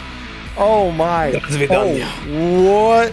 Okay. His evasion crit was nowhere even close. So roll me damage. Yeah. Ooh, alright, let's see this. Damage incoming. All right. So, yeah, not great. So you slam him as he was already kind of sitting. This simply like knocks the air out of him and he just kind of crumples onto the ground just in front of the couch here as he just kind of gets knocked the fuck over by your flying kick. And with he is now officially stunned and knocked prone. Yep. So now we go to Dr. J. Yeah, so I'll have watched Typhoon run over and attempt to blast this. And do absolutely nothing. Yeah, and you're going to see Dr. J reach into his quiver. And for those of you who are sort of paying attention, he's going to pull something out he hasn't pulled out before. But he is going to pop a shot at the goon behind us in the alley here. If I can shoot now. All right. There we go. Now we can hear Cody just a little better. I had to adjust your volume, but oh no, that's a crit. It's a crit miss. So unfortunately, yeah, that is gonna miss. So with that, so are you shoot, you miss, and is that your turn? I'm gonna stick where I'm at. Okay. Next scav, we get this guy. 1, 2, 3, 4, 5, 6, 7, 8. Then this scav, who's gonna move 1, 2, 3, 4, 5, 6, 7, 8. And then we've got this scav who's gonna move 1, 2, 3, 4, 5, 6, 7, 8. This scav who's gonna move 1, 2, 3, 4, 5, 6, 7, 8. This scav who's gonna move 1, jump, 2, 3, 4, 5, 6, 7, 8. And finally, we get to Andre himself, who can literally do nothing because he cannot take a action to move. So he cannot move really at all other than crawl, which effectively reduces his movement to 1.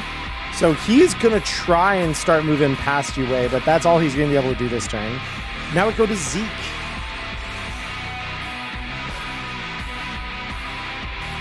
So Zeke, what would you like to do? So I'm gonna go 1, 2, 3, 4, and then I'm gonna take a couple pot shots at our friend over here behind us. Okay.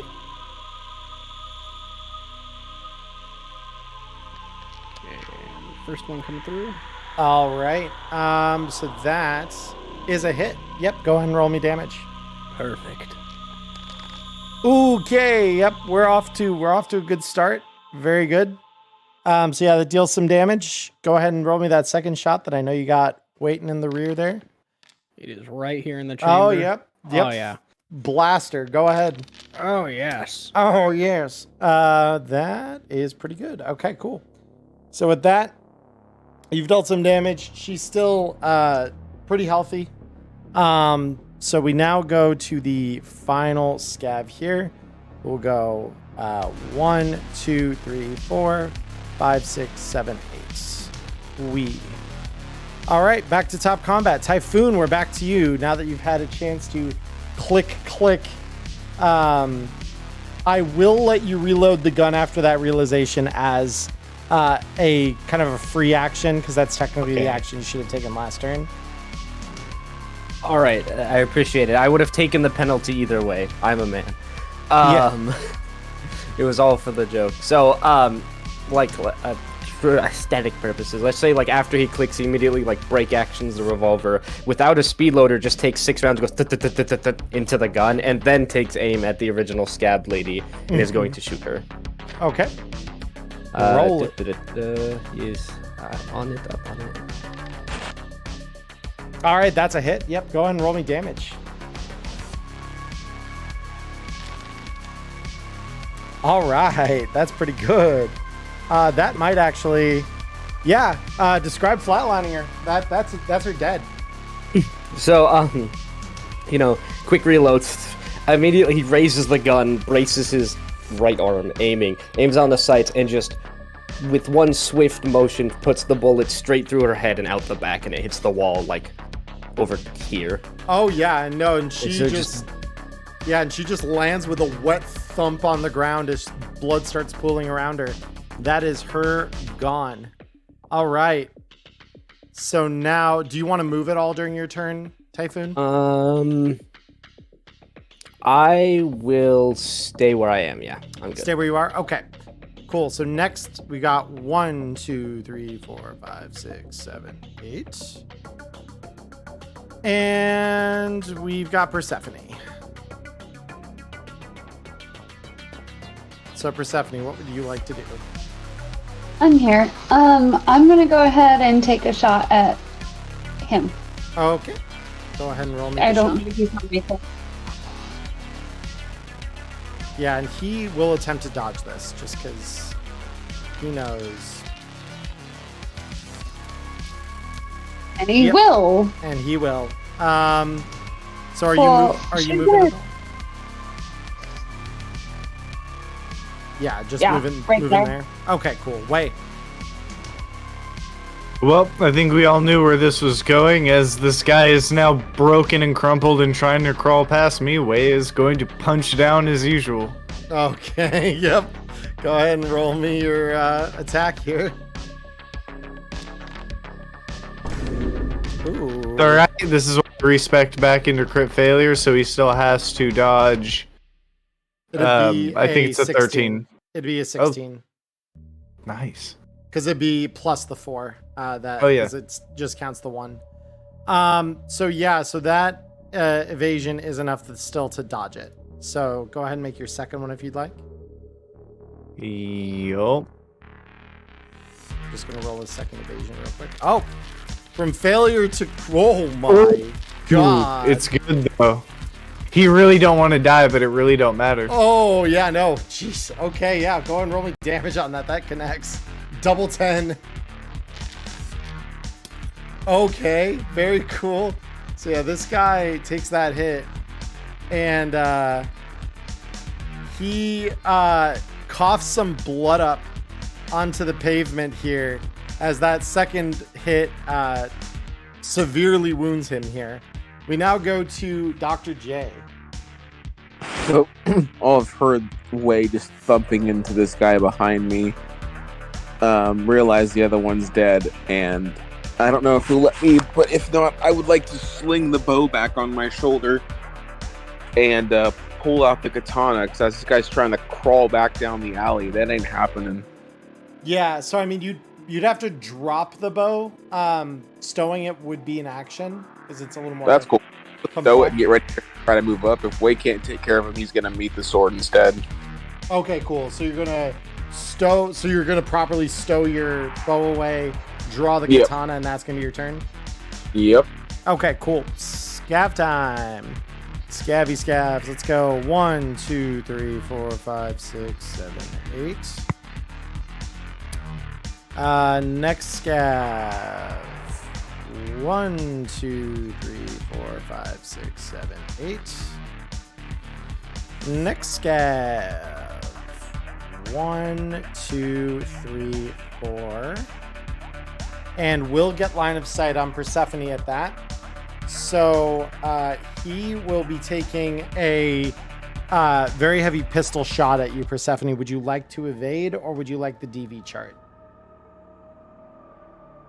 Give me just a second. So which dude is shooting at me? This guy right here. He's going to have a DV13 to hit if you give him the DV. We'll dodge. Okay, roll that for me. Do. Do.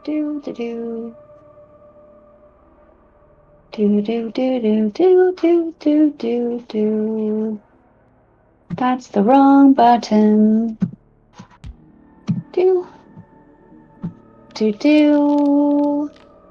Oh my. Do. Yeah, so you dodge that shot completely. It just hits the brick behind you. And just did another shot? No, just a very heavy pistol, so he only gets one. Very heavy. All right, just heard heavy. Okay. 3, 4. So this scab will move up, and she will get a shot off on you. This is a DV15. Would you like to dodge, or would you like the DV?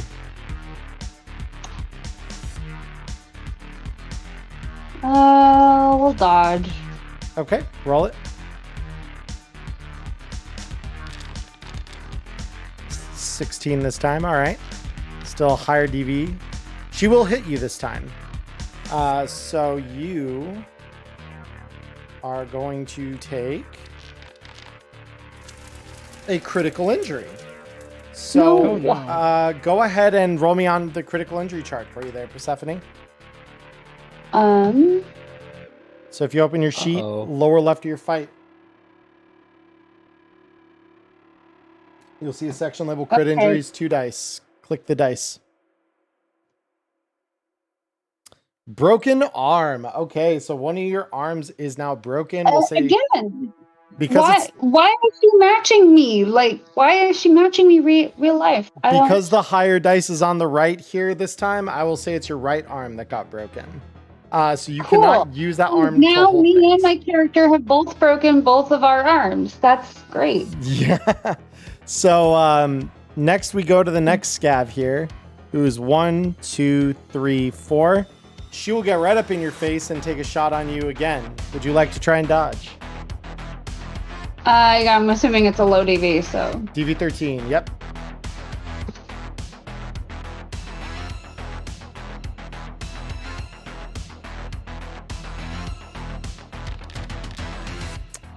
All right, 16. That's better than...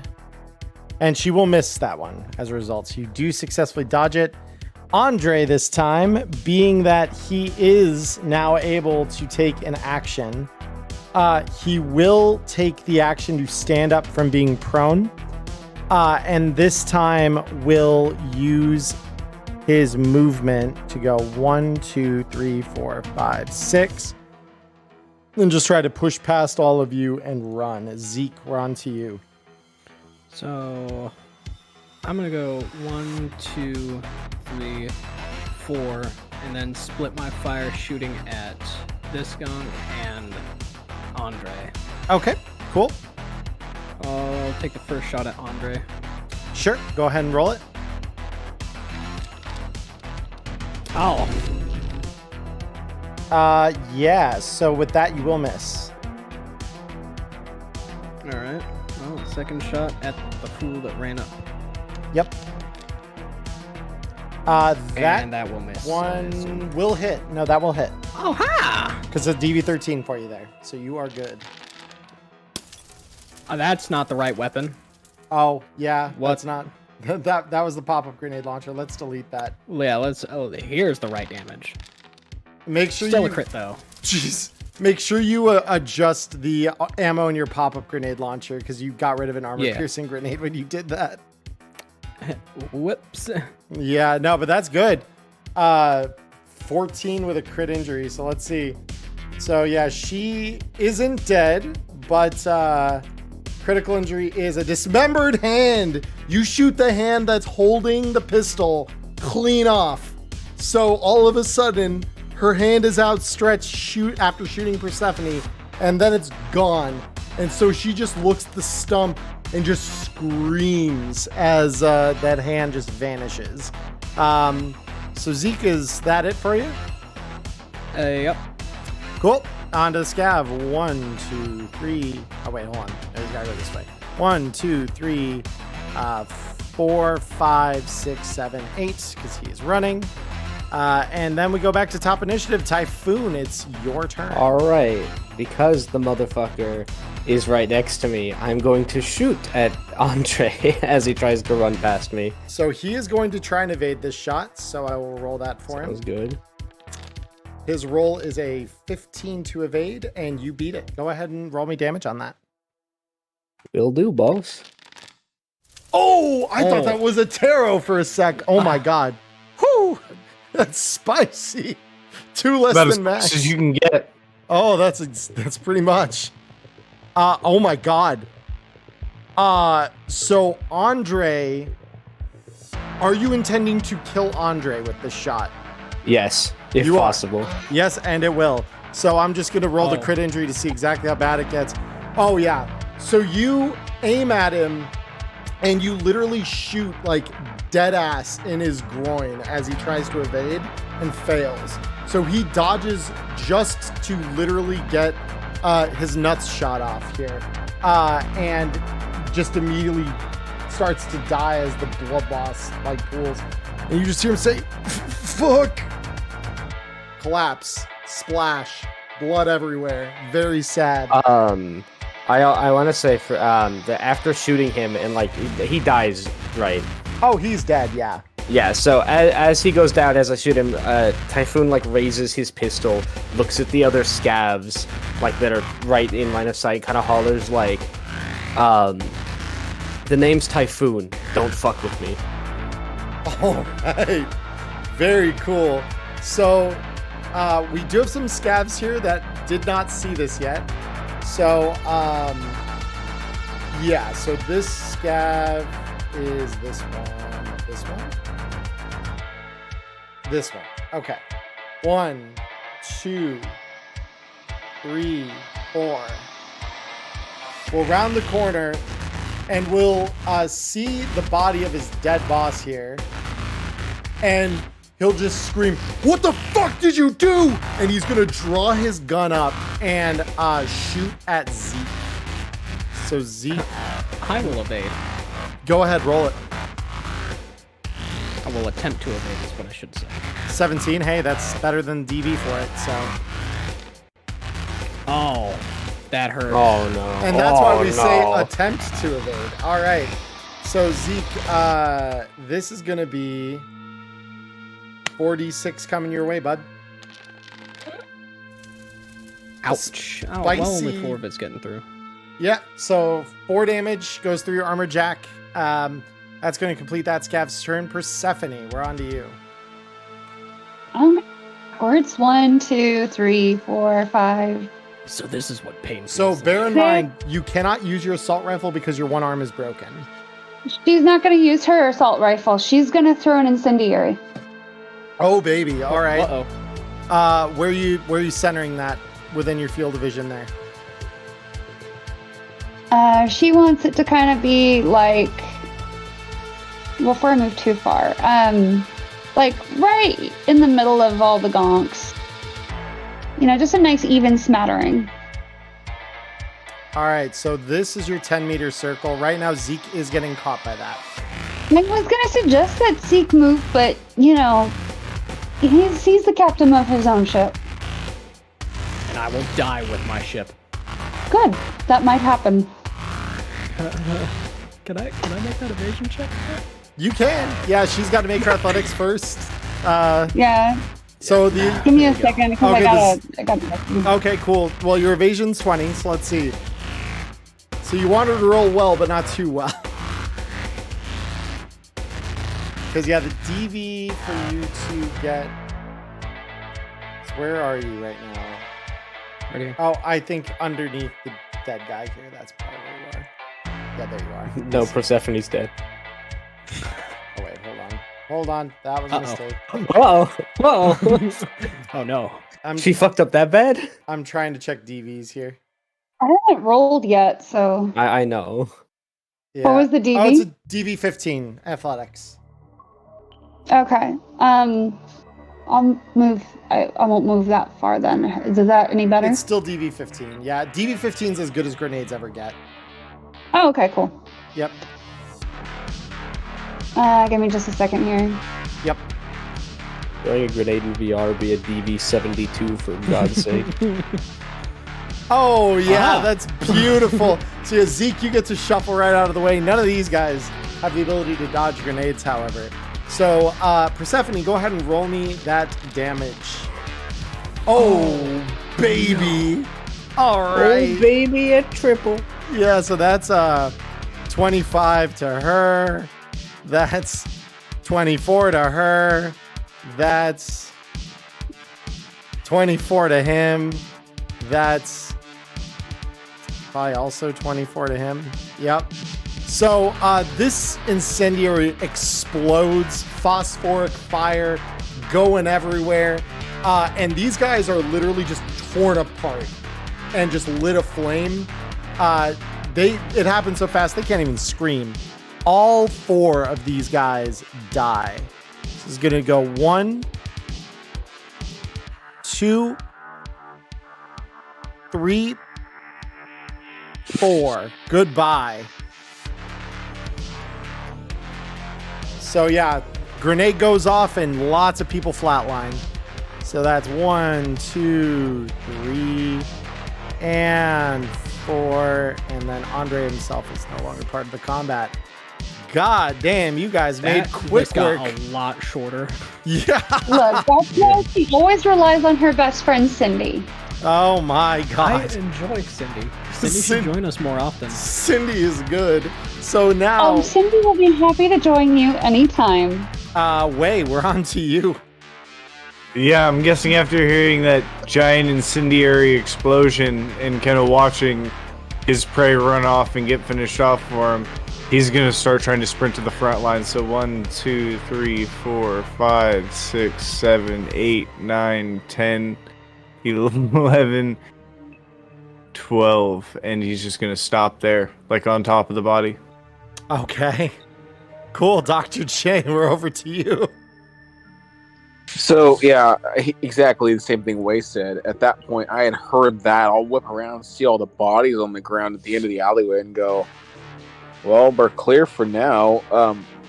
I'll go ahead and walk up to Andre's corpse, if he's got his agent on him, I'm just gonna see if I can access any recent messages that may give us any information. Since now this man cannot talk. Yeah, fair. So yeah, go ahead, walk up to him there, just so I see where your token is on the board. And yeah, I mean, his agent is not secured. Mostly because this guy's a cocky asshole who never thought anyone would kill him. Yet there he is, dead in the alley, just like he should be. And then he met the big iron. Yeah. So you pick the agents up, you flip it open. Go ahead and roll me a library search just to rifle through it. And do not take the +2 from your own agent since you're going through his. Yeah, does that auto include that +2? I believe so. You can toggle the effect off on your character sheet. So if you toggle that off, then you should be good. Yeah, this is going to take me a little bit longer here. Either that or you just subtract 2 from the check. Either one. No, I'd rather just do it so I can get used to doing it. Yeah, that's fair. Yeah, cause it's in hand, so that would technically say that it's probably give me the bonus. Yep. That should owned. Yep. Okay. Now let's go find library search. Don't use these intelligence things very often. Besides for shooting my guns and making medical checks. That's fair. Yeah. Or is it education? Oh, is it education? Library search is an education-based skill, I believe. Yes. Wow, under technique skills, but that's fine. Yeah, no, it is under education. It's down toward the bottom. Got it. Sick. All right, yeah, with a 16, you easily are able to start navigating through it. You get into his messages, and something you've noticed is him working out drug deals with a guy who goes by the name Michael. And gives a coordinate for a dead drop that he would have done for Michael. To sell off some of these drugs from the Continental brand shipment. All right, I'll take note of that really quick. Mm-hmm. But nothing about the food at all, huh? So the food is part of it. So it's the stuff, the food products or the packages for the food products that were laden with smuggled drugs. Those are the shipments that they're talking about in these messages. I see. Yep. Okay. I'll just sort of look back at Way and go, I know where the crates are. Yeah, fair enough. Cool. We go to Scav over here. So the Scav over here, upon seeing this whole fucking mess of people dead, he is going to start running. 1, 2, 3, 1, 2, 3, 4, 5, 6, 7, 8. Just start running for the fucking hills. This Scav, it's this Scav. 1, 2, 3, 4, 5, 6. So that's 6, 7, 8. She's going to be running 2. Zeke, we're over to you.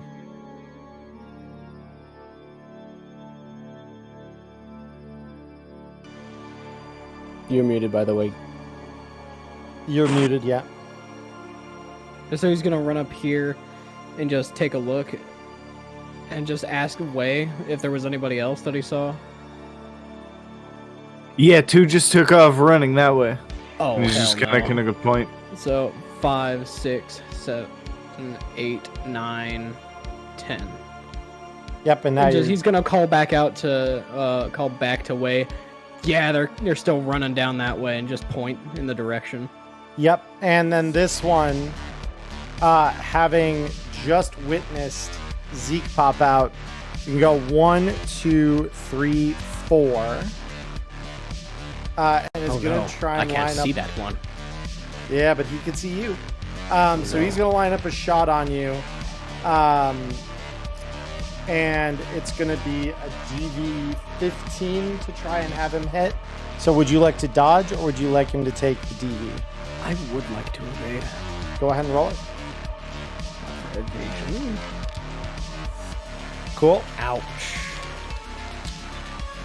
Yep, so he was going to hit you either way there, it looks like. So he's going to roll you some damage. That is going to be 12 that... Oh, wait, hold on. What? Reverse that. Why deal damage to him? That's goofy. Let's try that again. Delete that. Go to you. Apply. There we go. That's better. I got real scared there for a second. Yeah, I was like, wait, what? Yeah, no. We're good. All right, Typhoon, we're back to you. I would like to, at this point, also remind everyone this has been 12 seconds of real time right now. All this devastation and death has happened in 12 seconds. I would like when Wei and Zeke shouted out to each other. Is there any way my character heard that? Oh, absolutely, yeah. No, you're okay. So I'm gonna take the run action and book after Zeke, and if I do this right, 1, 2, then I'm plotting the course to see how far I can move. Yeah, you're good. Okay, so I'm gonna move up to here at least. Well, that's 24 total meters. Yeah, I'm taking the run action. So run just lets you double your move. Oh, yeah, so you can go up to 32, I think. 32. You're right. Yeah. So I forgot your move is insanely high. Oh, there's the corpses. Hi guys. There's How a much wall move there. do you Wait, have? how? I have 8 move. Yeah, but same, but like my max is 16. How? Oh yeah, that's right. Overall meters. Yep. That checks out. Oh. Yep. So it might Apparently be there's a wall in the way. there might be a wall there, Maybe- yeah, but you can Yeah, so I'll just yeah. move. There you go. Let's see. I'm debating. I'm gonna how was that 22? So I have 10 more meters, right? If I remember Yeah, right? so 5 squares. Okay, so he will give chase to these guys, and then stop there, just because he doesn't want to get too close. Fair enough. Persephone, we're over to you. Okie dokie. Yeah, she'll start moving. 1, 2, 3, 4, 5, 6. Give me just a second. I can't see this full scene. Yeah, you're good. Yeah. Is there anyone going down this direction? No. I can't see because of the board. No, that blocker there is the edge of the board. So yeah, they wouldn't have run that Oh, way. okay, cool. I can't see because my hot keys are in the way, so that's why I wasn't sure. Yeah, Okay. that's the edge of the board. And then she'll go 1, maybe. 1, 2, 3, 4, 5. And who is this right here? I can't tell. That's Typhoon. That's Typhoon. Oh, okay, thank you. Yep. And then that's your last move. Okay. Cool. Wait. Yeah, but she wants to be at least kind of hidden around the corner here. Yep. Well, you know, Wei, he's going gazelle mode. His predator instincts have activated, and his prey is running from him. 1, 2, 3, 4, 5, 6, 7, 8, 9, 10, 11, 12, 13, 14, 15. And I'd like to turn around and kind of wall them. If I can, like, you know, just turn on them and put my arms out. Yeah, so they can still move around me, but I want them to know, like, I move faster than them. Stop running. Yeah, and I'm sure they don't care. Dr. J, we're over to you. All right. Well, since everybody seems to be leaving, I'm going to follow suit and sprint. 2, 3, 4, 5. And then I'll move the next 5 here since my thing decides to update itself.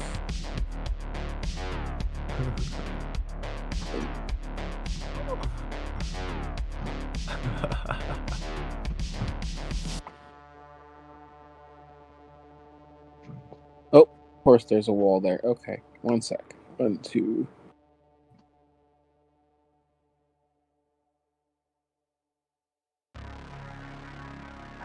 There we go, and I'll move right here. Cool. And that'll be it. Cool. All right, scav time. So this scav will, upon seeing Wei jump out in front of him, immediately raise his pistol at Wei and take a shot. So you know Wei, I'm dodging. Go ahead, roll it. Ooh, maybe I'm not dodging. Boy, this is No, a hit. I'm not. This is a hit. It's so unusual to see Wei get hit. Holy shit. Oh my god, but it's not going to do anything against his armor. Oh, you just this fucking monster So in he the chest just kind of looks down. Yeah, he blasts at your chest and just watches as the bullet literally just deflects off your armor like rain. And he just shit. And he just goes 1, 2, 3, 4 and just starts to try and run. The female scav behind him is going to try and do the exact same thing, taking a shot at you. Would you like to dodge this one as well? Of course, of course. She hits. Alrighty. See if she can do some damage, and she does. She actually does. Oh my. So You Wei- hurt what? Yep, you'll take 5 and she'll go 1, 2, 3, 4 and start running. Zeke, we're on to you. It's gonna be 1, unless I have Yeah, to that's take fine. 2 to get. Okay. Yeah. Yep. 1, 2, 3, 4, and 5. And he'll take a shot at this further scav. Yep. DV15, go ahead.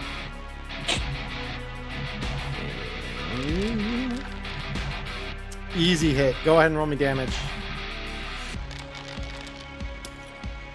All right, not too bad. So yeah, that will deal some damage to him. Alright, and here comes the second Wumpus, perhaps? Yeah, that is a Wumpus. Go ahead There and we roll go. me the damage. Oh my god. There we are. Holy shit, the damage. All right. Yep. So that's not a flat line, but it's real close. So now we go to the scav back here. He's going to move 1, 2, 3, 4, and then line a shot up on you, Persephone, as he rounds the corner. Would you like to evade? The DV. You'll take the DV. I said, what is the DV? 13. I'll dodge. Okay. Maybe.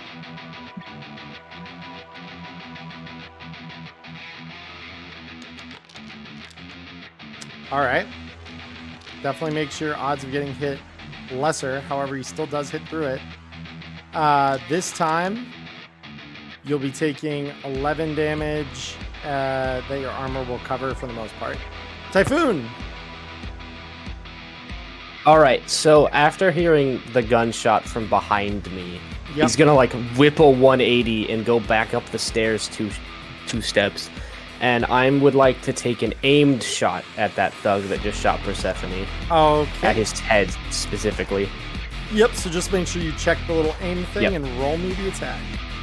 Sounds good. Let's see. DV13. I just wanted to see what these were like. Yep, Okay. so that will miss. Any further movement from you? Is there any way I can attempt to like body block for Persephone? Like Not just really. stand in front of her. Okay. Not And I'll really. just stay there. Okay, Persephone.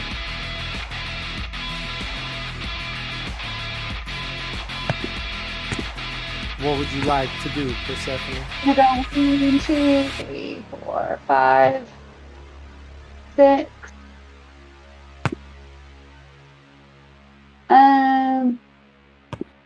We'll go ahead and take a shot at Okay, with what gun?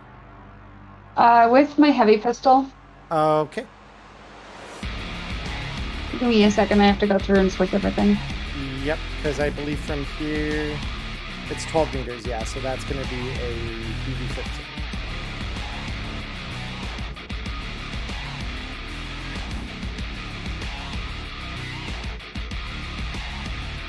Believe it or not, I have too many heavy pistols, so give me a second.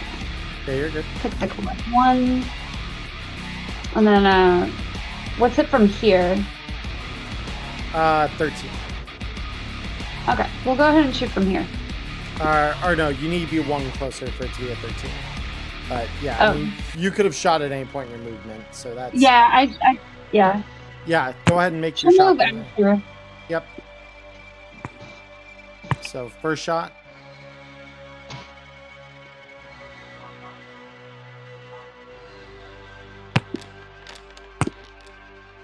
Is a 20. Yep, that's going to hit. Roll me damage. Not bad at all. Okay. Cool. So this one is... Yep. And that'll hit as well. Go ahead and roll me damage. All right. Not bad, not bad, not bad. 3, 4, 5, 6. He's kind of going to hide behind Zeke a little bit. All right. Yep. So, yeah, he's still alive. Wei, we're on to you. All right. So Wei is seeing red. He has taken damage for the first time in a minute. Like, he has suffered pain. So he is going to bull rush after her. And can I make an attempt to grab this guy, and the purpose of it being to slam him into her? Like, grab him, since they're both running away, by the back of his shirt collar and the back of his pants, and just try and use him as a weapon to slam into her. Would be a 2-turn type of thing, because brawling is, to grapple is one thing, and he would get an opportunity to break that. Well, original plan then. I'm just gonna punch her. Okay. Because she is the issue. Sure. Better that way anyways, because there's the opportunity for 2 punches. Yeah. Cody, just to make you aware, you are, when you're tapping your phone or something there, it is causing like a little tapping sound. Oh, my bad. No, you're good. Yeah, I just wanted to make you aware. So she is going to try to evade that. Not going to have any luck whatsoever. Go ahead and roll me your damage. Oh my god. Hey, I did damage. Oh, that's gross. It happens. Holy, and that flatlines her in one shot, so describe just murdering her from full health. So she's running away. Wei is, like I said, he's going to bull rush up behind her, like, you know the big buff cop meme? Oh yeah. Basically that, and then a big old hook right to the side of her head that she doesn't even see coming, and just it caves her skull as she goes crumpling to the ground. Oh yeah, no, every bone on that side of her face just breaks instantly as your fist collides with it. And yeah, she goes down hard to the pavement and is dead. Nope, so swing 2. Yeah, you've still got an action. Go ahead. Time to punch the second one because he's still angry. So I imagine like right hook, and then he's still just screaming. And right now he's cocking his left hook, ready to finish this dude off as well. Oh yeah, no, this guy's not even looking with anger. He's looking with terror as he just sees what happens, and he will try to evade. Will not succeed. Roll me damage. Rip bozo. Rip bozo. Okay, this guy is also going to die here. I can say already. Yep, so he also, so you slam your fist into him, and he is, because I believe Scav here is this guy. Yep. So he is dead. Go ahead and describe murdering him too. So just with the continuation lead up, he's going to run up, right hook her, she crumples, still screaming, slams the other dude, and then he's going to turn back to the group and with his bloody fist raise to the sky, do like a gladiator scream. Yeah, so just right hook, left hook, both of them crumple down dead. All right, very good. Dr. J, we are on to you.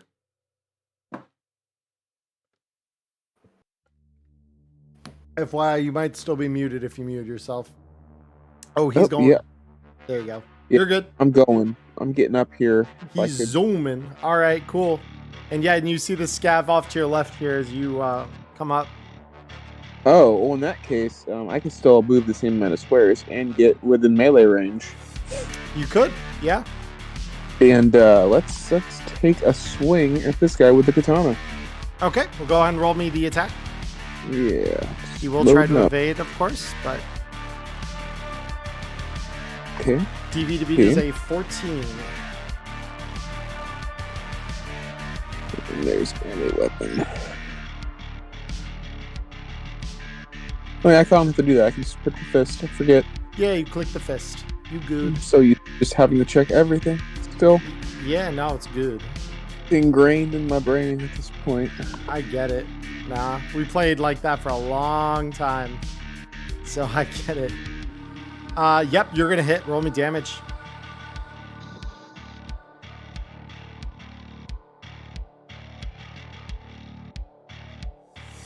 There it is. All right, 12. That's really good. Okay. And that And we- flatlines this guy. So yeah, tell me just how does he die? I mean, at this point, I'm just gonna see him running away if he's facing away from me. So he was actually Yep. chasing your party down the alley in the other direction. And Oh, that's cool. you just came Well, out I'm and just basically clotheslined his ass. Yeah, that's basically what I'm gonna do. I'm gonna bring the sword, just swing it baseball bat style, neck level, and just sever everything I can. Yeah, and that exactly happens. His head pops off, and his body lands in a bloody heap on the pavement. Congratulations, guys. You killed an entire scav group. Oh my god. All right. Very cool. Time to reload. Yeah. So good job, everyone. What is reloading? So I'm going to go ahead and end the combat. And we are going to go back to the home screen here for simplicity's sake. With that done, so you all murder the crap out of every single scav in that entire alley. They all lie dead in pieces around you. Andre, not least of all. And so the agent gives you, like I said, the name of a contact, potentially, Michael. Additionally, on the agent, you do find that one of the buildings right here is where he's pretty much stored his part of the stuff that they kept. And so you find quite a few more crates this time. So it does take you all just a couple minutes to essentially pile up the crates you can carry. Those of you with linear frames find it much easier to carry more, obviously. So collectively, your group is pretty much in one trip able to carry a couple stacks of crates of varying sizes, all out to the still waiting member of the Andersons, who let you just kind of load it into the trunk here. And as you all begin to kind of pile back into the car, he looks at you all, and Persephone notes your broken arm. He says, "Choom, that doesn't look great, but otherwise, no worse for the wear. Looks like the job is mostly done." Pay. Yeah, Molly will handle that back at the apartment. Give you a lift all back there, and you take it up with her. She's the one with the coffers. Yeah, I'll hear that and say, we're not quite done yet, guys. We've got one more spot to go check. So I'll sort of flash the location of that dead drop that he left off.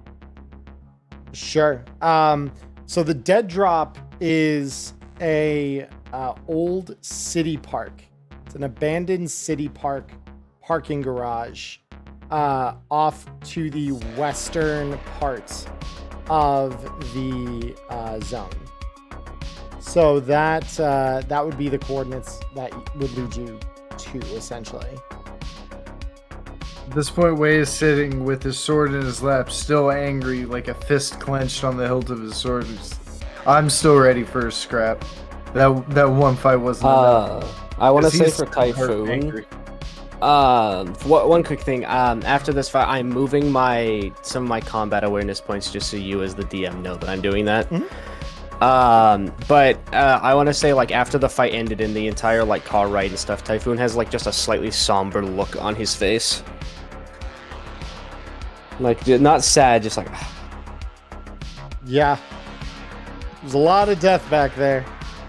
So, with that, so the Anderson driver just looks at you all and says, "All right, so no stop back at the apartment. We're good to just carry on in the direction of, and yeah, just make sure, Typhoon, by the way, that your roll ability.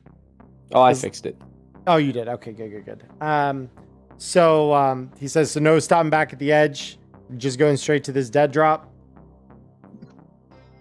Yeah, as long as you can hold on to these crates, I don't see why not. Yeah, I mean, shouldn't be a huge issue, as long as we don't encounter anything. What are we expecting to find on the other end here? Get my arm stabilized first before we do this. I mean, I am here. I mean, yeah, but you still haven't offered, so that's why I'm asking. I mean, I know you're a rather independent, edge runner. I don't go unless you need something. Yeah, well, her arm's She's broken. gonna hold out her arm and it's gonna flop at an angle. Yeah. Well, that doesn't really look good, does it? Let me see. Yeah, so for a broken arm, it's a paramedic DV15 or surgery DV13 paramedic DV13 to quick fix it, which is what you would do. And that would take a couple minutes, which you could do in the car, essentially. Yeah, I'm just getting down to it. So I want to say, just to piggyback off what 9 said earlier, I also reload after that fight ended. Yeah, totally. No, that makes sense.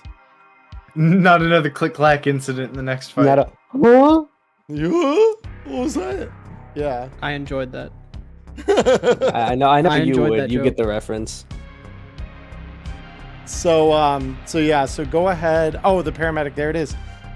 So your injury is quick fixed. So it's essentially splinted to the degree that you could use it again, as though it weren't broken, but that will fail 24 hours from now. So. Okay, so can you take this off right now? Yeah, you can click it off for now. So with that, so the driver puts the car into gear and heads out toward the old city park. So as you guys pull up into the neighborhood, you notice this is not a good part of town. Like you already weren't in a great part of town, and this is the worst part of the bad part of town. So it's pretty largely abandoned. Like I said, by now, night has pretty much completely fallen. The street lights, the few that are still functioning in this part of the city, are just kind of flashing as you drive past. You do make it to the city park without too much of an issue. The gates for it are closed, but you could see the exit signs still have a light. So it does look as though the building has power. There is an elevator just inside where the car would normally drive in. So the Anderson driver simply looks back at you all and says, all right, I think this is about as close as we're going to get. So before we get out, I'm just going to look at him. So he did ask earlier. I didn't really respond. He asked if there's anybody we should be looking out for.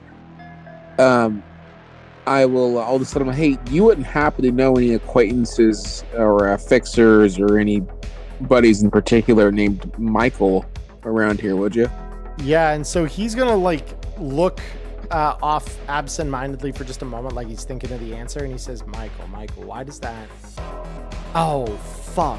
Yeah, we've done some drug deals with a guy named Michael not too long back. It's kind of some gonk shit though. Like, I don't know. That wasn't like street drugs and shit. It was a lot more like pharmaceutical shit that we were doing deals with him for. But it was always through dead drops. Never seen his face. At that point, my eyes are gonna light up and be, okay, crew, let's get out and go find this shit, huh? All right. And you mentioned that there was a gate here that was closed, right? Yeah, but it's just one of those like bollard kind of ones that you get in a parking structure where it's just like the single arm that's kind of shut over the entrance, so it's easy to walk past. I see. Just real quick, I just want to mention that in real life, I had to do that thing with my broken arm where I showed someone that it was at a 2-inch angle, and the nurse turned pale and said, "Let me get you an ice pack." The nurse, when I walk up and say I've been stabbed 27 times and I'm actively bleeding to death, as she looks back down at her computer and says, "Please take a pamphlet and take a seat. We'll be right with you in a minute." Yeah, Sounds right. it's good stuff. So, so you all kind of park outside the city park here, and you, are you just gonna walk in then through the gate, essentially? Yeah, if there's nothing blocking a human to go through the gate, I'm just gonna go around it. Not If really. Way's yeah, at the front of the pack, is Way at the front of the pack as he usually is? You could be, yeah. I mean, whatever the marching order you guys decide on is, I'm willing to hear it. That's why I'm kind of pitching it to the group, because I figured it was assumed, but I just want to double check in case anybody else wanted to be at lead. No. Did you see the chat? I did. No, I've got it noted on my sticky sheet.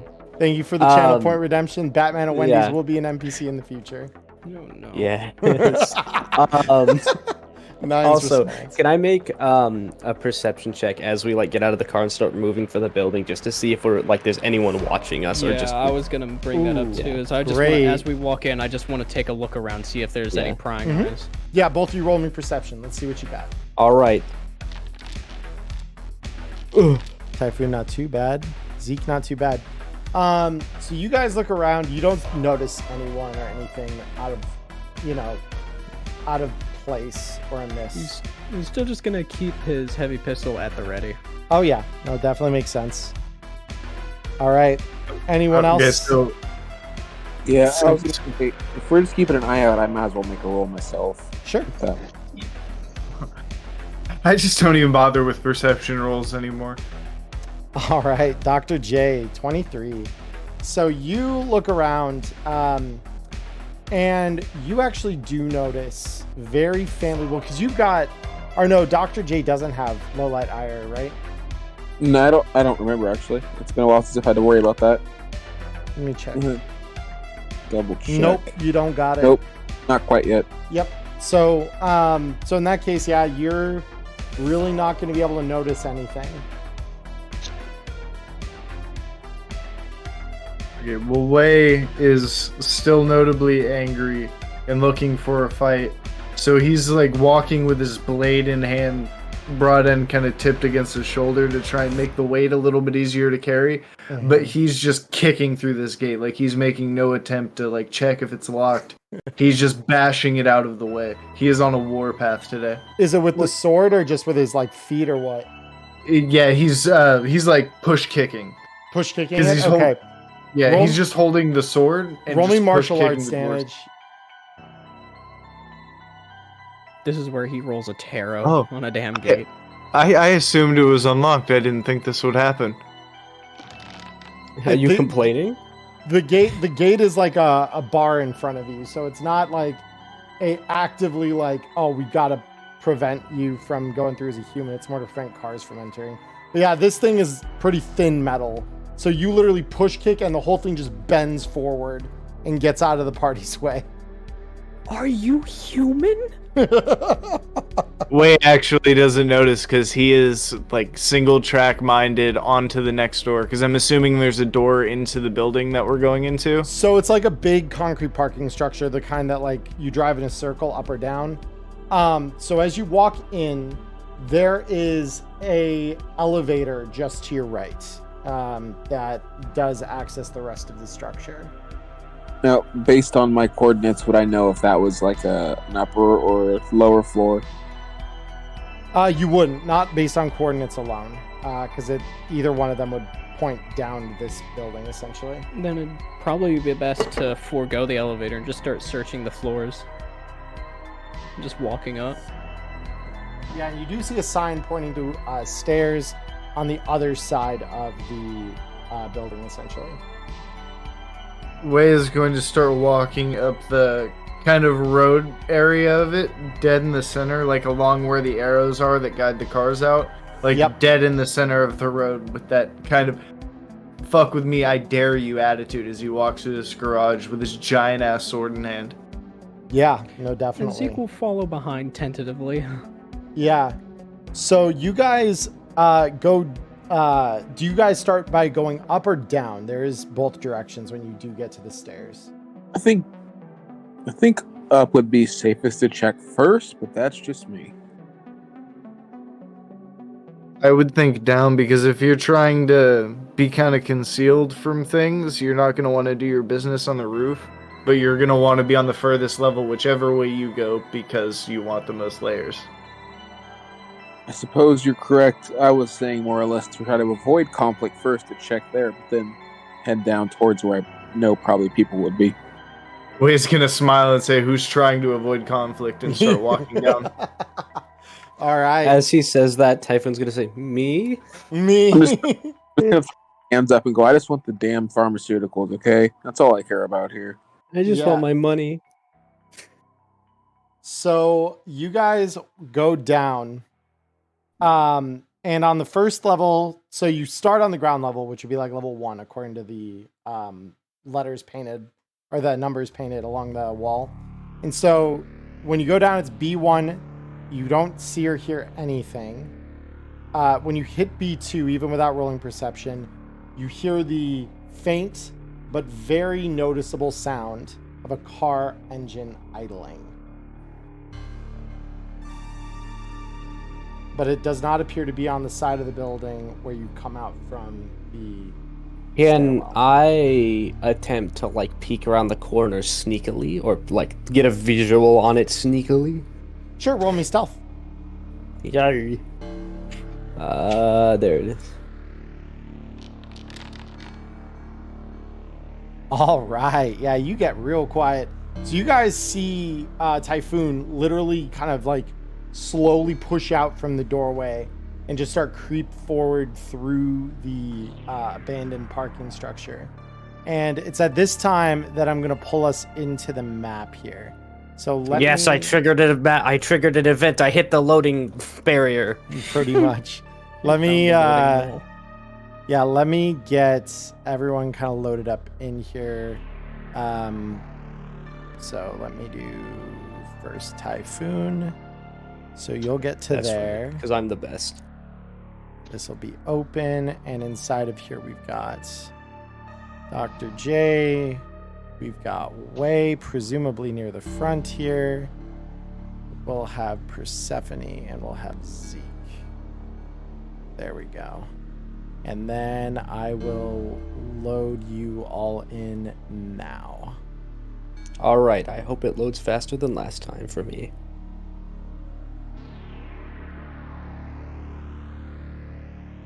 Should be pretty quick. Oh, he's very dark.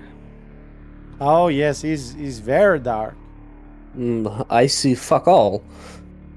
You see fuck all. What do you mean you see fuck all? No, I just see little ridges of darkness. No, I was being sarcastic. I can see the things, it's just they're very obscured. Here, I can only see from Typhon's token. I think I only have his perspective. I can't see my own token.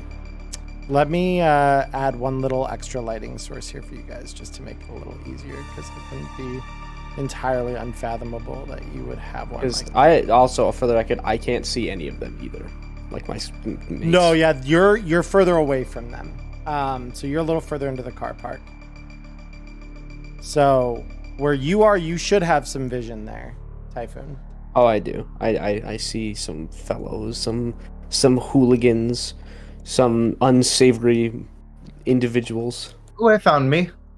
Yeah. I see me, but not myself. Hold on. I'm taking a screen cap because this is an image. Wow. I'm gonna put it in the Neon for Inferno meme channel. Please look at this. This is not something I'd want to see. Oh yeah. Let's see it. Oh no. That's good. I like it. You wake up in the morning, stumble into the hallway to get your coffee around the corner, and you see that creeping in the shadows. Here, What do for you do? those of you who are not in the Discord, you should join the Discord. But this is the image he's talking about. Way just peeking around the corner. Yeah. So. Man, now I've got that dumb Shia LaBeouf song stuck in my head. So yeah, if those of you who are in the stairwell, just drag your mouse to select. You should get your token as you drag over this corner of the board. right by Way. The 4 of you are all back in there. Yeah, I can ping the board area. Right in here. Might I attempt to sneak over to... Well, here, before he does that, can I use my earpiece communicator thingamajig Yeah. to talk to them? Okay. I'm going to whisper, like, there's at least 3 of them, and a car, but I think you guys already knew that. Yep. Way's just going to say good, and I'm going to begin the charging process. Oh. And I'm going to begin walking. It has begun. Way has taken damage on this day, and he's a very angry boy. Yeah, I would like to follow through and just double down on. I want to sneak over to where Typhoon is. Upon seeing Way... Roll me stealth. Oh yeah, I'll let you do that first. Yeah, roll me stealth first, Zeke, before we continue any of this. I'll add a couple of luck to this. Is 'cause I really there don't wanna a be the one sneak to trigger attack this. mechanic in game, by the way? Only that you ignore initiative for that first. You don't do bonus damage, right? So, yeah, that's perfect, Zeke. You can move if you feel so inclined. upon seeing, so Wei has started walking towards the corner right with malicious no. intent. So you see Wade draw this giant sword off his back, hit a switch on the side of the blade, and you start seeing this thing slowly heat up. So you start seeing the batteries spark briefly, and then the blade begins glowing this really mild orange color that's slowly getting brighter as the blade Upon heats seeing up. that, can I attempt to sneak closer to them to get a shot? Because upon seeing that, I'm like, okay, we're fighting. I know what's about to come next. So, yeah, go ahead. Roll more stealth. Go ahead and roll me a stealth again, yeah, because now we're a little closer, so the DV is changing. I think I'm chilling. You're big chilling. Yeah, go ahead and get closer for me. Okay. You can move is up there a to limit double, on how close? double your movement. Whatever double your so movement is, you can move that I'm without gonna issue. quickly measure that. Yeah, I was going to say, can we do like a mini combat rotation of they do their moves first, and then I'm only going to take like half move because Wei is ominously walking with this thing charging, so they're going to have more than ample time. But I want the clock to keep ticking. I'm a schmoove to right there. Mm-hmm. Okay, and upon seeing the fourth guy, I say, there's actually 4 of them. Do the thing. So I'm gonna And make then- these guys roll perception real quick because you're getting That's real fine. close and talking. So, all right, that is. I don't like that name. I don't like what he's called. Oh no. I have made him guys. I think I might have made myself a sacrifice.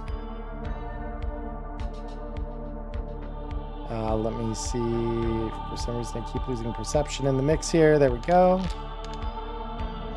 I'm sweating.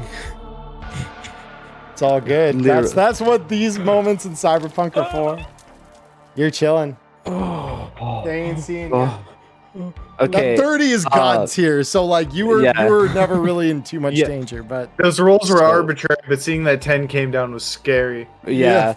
If there was another 10 there. Can well, I peek out, like, just immediately right here? I'm gonna move myself just to remind myself where that other guy was standing. This is actually what I'm doing it. Okay, can I just jump around that corner and have Typhoon keep his revolver in the holster and pull up his left sleeve and deploy his like heavy machine gun pop-up thing and do a suppressing fire on them? ooh, To force them into cover. yes, you may. Way, if you would like to move that half movement, you absolutely can. 1, 2, And 3, I assume to do the suppressing fire, I do the sup checkbox. Yes, sub checkbox. Yep, Okay. yep. So let And- me adjust our music real quick here from these eerie vibes to battle. And right as I jump around the corner to do this, I'm gonna say over the walkie, like, we're going loud. fuck. At this point, I was gonna see if he was hold there and be like, yeah, I want to try to sneak up to get a little closer to him because I don't want him to initiate out there because I cannot get over there without spending an action. Yeah. No, sorry. Wei came here with blood in his eyes, and as soon as he was notified, okay, the people are right here, he started walking. No, like before Typhoon did his thing and jumped out of cover, I was gonna be like, okay, yeah, I'm gonna wait for him to like give us his intel, because he had a god-tier stealth roll and try to sneak over and just not say anything, just to be here for when shit started to go down. All right. So you're rolling suppressing fire? Yep. Cool. Go ahead. Let's go. Not bad. All right. So each of them is going to roll a concentration. Oh, also, should I roll initiative real quick? You will in a moment. Yep. Let me. Okay. So that one does not succeed. That one does not succeed. That one does not succeed, and that one does not succeed. Okay, cool. So they've all got to run for cover here.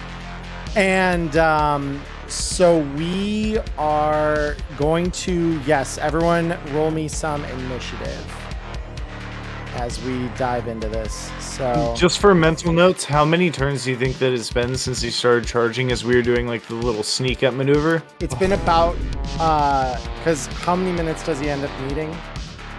It ends up to 20 turns because it's 1 minute. 1 minute? So combat terms, it's 20 rounds, right? Yeah, so we'd be about half the way into that at this point. Let's go. So we'll just round it off. Say we start at 10. After first round, we'll count at 11. We'll just knock a... 11 would be the first turn he could swing with it, yeah. Oh, fuck. Michael's about to eat my booty. So, yeah, so we've got Archangel Michael here. So as you pop out and spray, so they go running, but Michael says something here. So allow me to initiate my voice changer here real quick. Uh-oh. Oh, yeah. After we won that last encounter, he's like, I need them to have harder fight time. I need to make them pay. Children, have you come to be purified of your chrome sins? Move the grafted blasphemies from your bodies. Come then. And in response, Typhoon's just gonna say, "Oh, you could surrender." Yeah. So these guys. So with Michael being the first to go here, he's gonna go. Because let me check his move. Okay. So he's gonna go 1, 2, 3, and he's gonna get behind this, and then he's just going to say the following. You're gonna hear this where you are, Typhoon.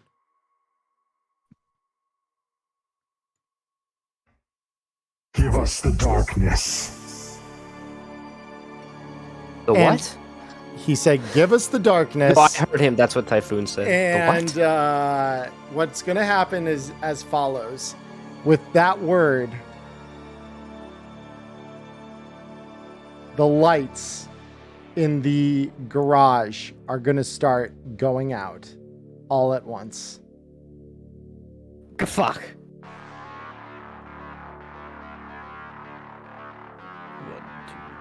So give me a moment. This takes a moment because I have to turn all the lights off by hand.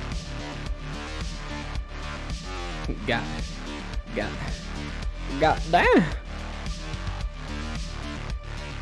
So remind me again, who has low light vision? I do not. Not I. Not me, good sir. I don't think any of us do. Wonderful. Yeah, this right here is danger zone. This is TPK area.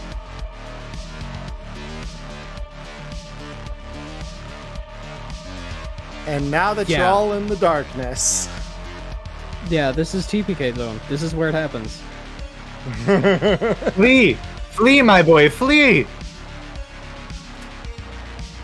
All right, so these guys will not suffer the problems you guys are about to. What are the downsides of being in the dark, for the record? We can't see. You can't No, see, like, so you take a statistically. -4 to any actions you take against targets that you cannot see. Okay, and does that include dodging? It does, because you can't see where Okay, they're coming just from. making sure. Question, as my blade charges and is glowing kind of orange, would it be a tiny light source for when I'm in melee range? If I were to try and shoot at somebody, which I can't because I need both hands to wield, but like once I get into melee range, would the glow of my sword illuminate them to make it easier to strike them? It'd probably give you at least a little light, so we could reduce it to a -2 for that. But yeah, I mean, it's still going to be incredibly difficult. So really... Do I have to leave your turn to take? I guess it would be an action, so I guess I would have to wait my turn. But because she would like to crack a glow stick. It'll come up on your turn. So I figured. Thought I'd ask. I tried, guys. God said no. God said no. That's right. You have glow sticks. Yep. So let me just get the dark vision on these guys figured out here. Light the way. Just so that I know what they can see as I'm looking at all of you. All right, good. So Michael just says that in his communicator. That'll be his action for the turn. So with that, we now go to one of his acolytes, who will also go 1, 2, 3, 2, and 4 to take cover against you. And we'll then go to you, Typhoon. Okay. I am going to think really hard and carefully for a second.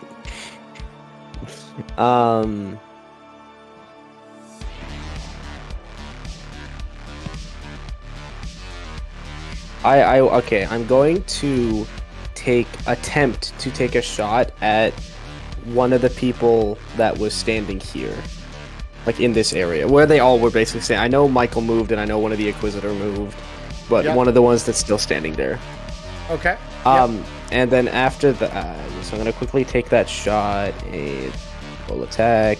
Let's go. Wait, should I add a -3? -4. For that roll? Well, I have +1 because of my gun.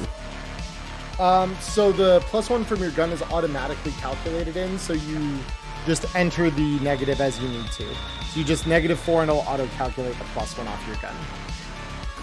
Okay. Yeah. Because it's -4 over, unless it comes up with the 1 there, but... Well, that's where the 1 was. That's what I was asking. So that should be a 13, but I don't think that hits either That way. still won't hit, yep. Yeah. After taking that quick pot shot and folding his arm away with the revolver, he's just gonna book it. So 1... He can move 16 meters. Yeah, to over there. That seems nice. Yeah. He run back. Cool. All right, Way. Oh, and I'm So sorry. after I missed Dr. J in the middle of all that. I'm sorry. Dr. J, you can take your move now if you'd like. I'm so sorry. My bad. I didn't roll. He just rolled in. Oh, I've been I having gotcha. some laggy issues on my end. I don't know what's going on. I've never had this many problems with this. This is so. probably light. This is probably all the light sources I have in this scene. I'm just gonna post up for I know I can see and still have relative cover in between the up and down ramps of this part of the parking garage here. Right. Okay. So now I'm sorry. Way, now we go to you. Okay, so... God, I really can't see shit. So immersive. So, 1, 2, 3, 4, 5, 6, 7, 8. Because I want to move up to back up the team, because the last that I saw of them before the lights cut out, they were roaming up, so I need to make sure that they make it out of there. Cool. Zeke, we're on to you. Oh, and I'm going to ready in action. There's a reason why I didn't move any more than 8. I want to be ready to swing at somebody if they round that corner on me. Okay. Even if your blade's not fully charged? Yeah, because as long as it's wielded, I went and double-checked the wording before I wanted to start committing these actions so I didn't destroy the blade in its charging process. Yeah. But it just needs to stay wielded so it doesn't lay onto a surface and melt itself. I can still whack somebody with the charging blade. It just doesn't have the bonus property, damage yeah. or the armor cut. Gotcha. Okay, cool. Zeke, we're on to you. Zeke, are you muted? You might be muted. Yeah, Zeke is just gonna move up 4 spaces up and around to be behind this wall and basically just ready a shot to take to basically anybody that he thinks is going to be hostile. Cool. All right. With that, we go to the Acolyte. So this Acolyte is also going to move to take cover 1, 2, 3. And then go 1, 2. And yep, with that, we go down to the next Acolyte, who is going to move 1, 2, 3. Let me see. They've still got to end up in cover. Yep, so that's 3. Then 4, 5, 6. And you're going to hear behind you, Typhoon, the clicking of a shotgun as it's racked with a round. Would you like to roll evasion with that -4? Yes. You would. Okay, go ahead and roll. Okay, it I for will me. add the -4 now. All right. All right. Oh. So, this is 15 Jesus. damage that will sink 4 through your armor. So you right behind you see a flash, and then in the aftermath of it, you start to see a glow as this person ignites their armor, and you just see a subtle green glow about them. Okay. At the firing of their gun, which then quickly dissipates after. So with that, we go to Persephone. She's going to reach into her bag, find one of her glow sticks. Yep. And you manage to find And after fumbling for a second. She's going to crack it, and then she's going to throw it in front of her vaguely in the direction she remembers people being, which is this way. Hold on. Cool. That way. All right. So to you, where you are, that's going to be, yeah, it should just be a DV, I believe a 15 for that. All right, let's find out. What am I doing? So you would just do athletics check for me. Okay. And then the glow stick, wherever it lands. Oh, shoot. I was almost right. Yeah, so that's gonna land a little short. So you're gonna kind of fumble with it with your splinted arm. It's gonna land a little short. So how many meters of light does it give? At least 2. Yeah, Erica, how many? Give me a second. I'm trying to find out. Okay. Duration 10 hours. Range 4 meters. 4 meters. Okay. So then that's gonna be. So I'll create this light source real quick. Make it nice and neon green. And we're gonna make a 4 meters of bright light. Can I take a second action, or is that it? That would be your action. You can move though. So she'll go ahead and go 1, 2, 3, 4, 5. And she'll, oh wait, I was almost said something that I can't do. Never mind. What were you gonna try? Oh, I was gonna say she'll ready an action to shoot anything that moves into this sphere of light, but she can't do that because I used an action. Yeah, okay, cool. So now it's Michael's turn. So Michael is gonna move 1, whoopsie daisy, hold up. If you could see the fear on my face when you said that. 1, 2, 3, 4, 5, 6. And Michael, similar to his compatriot, you hear a and I know his DV before I say like what he has to beat. I'm assuming he's shooting me. Yeah, so I mean, if he's anywhere near, because you get the sense it was near the where his member shot at you there, and so it'll be a DV13 from that. I am going to try to dodge. Okay.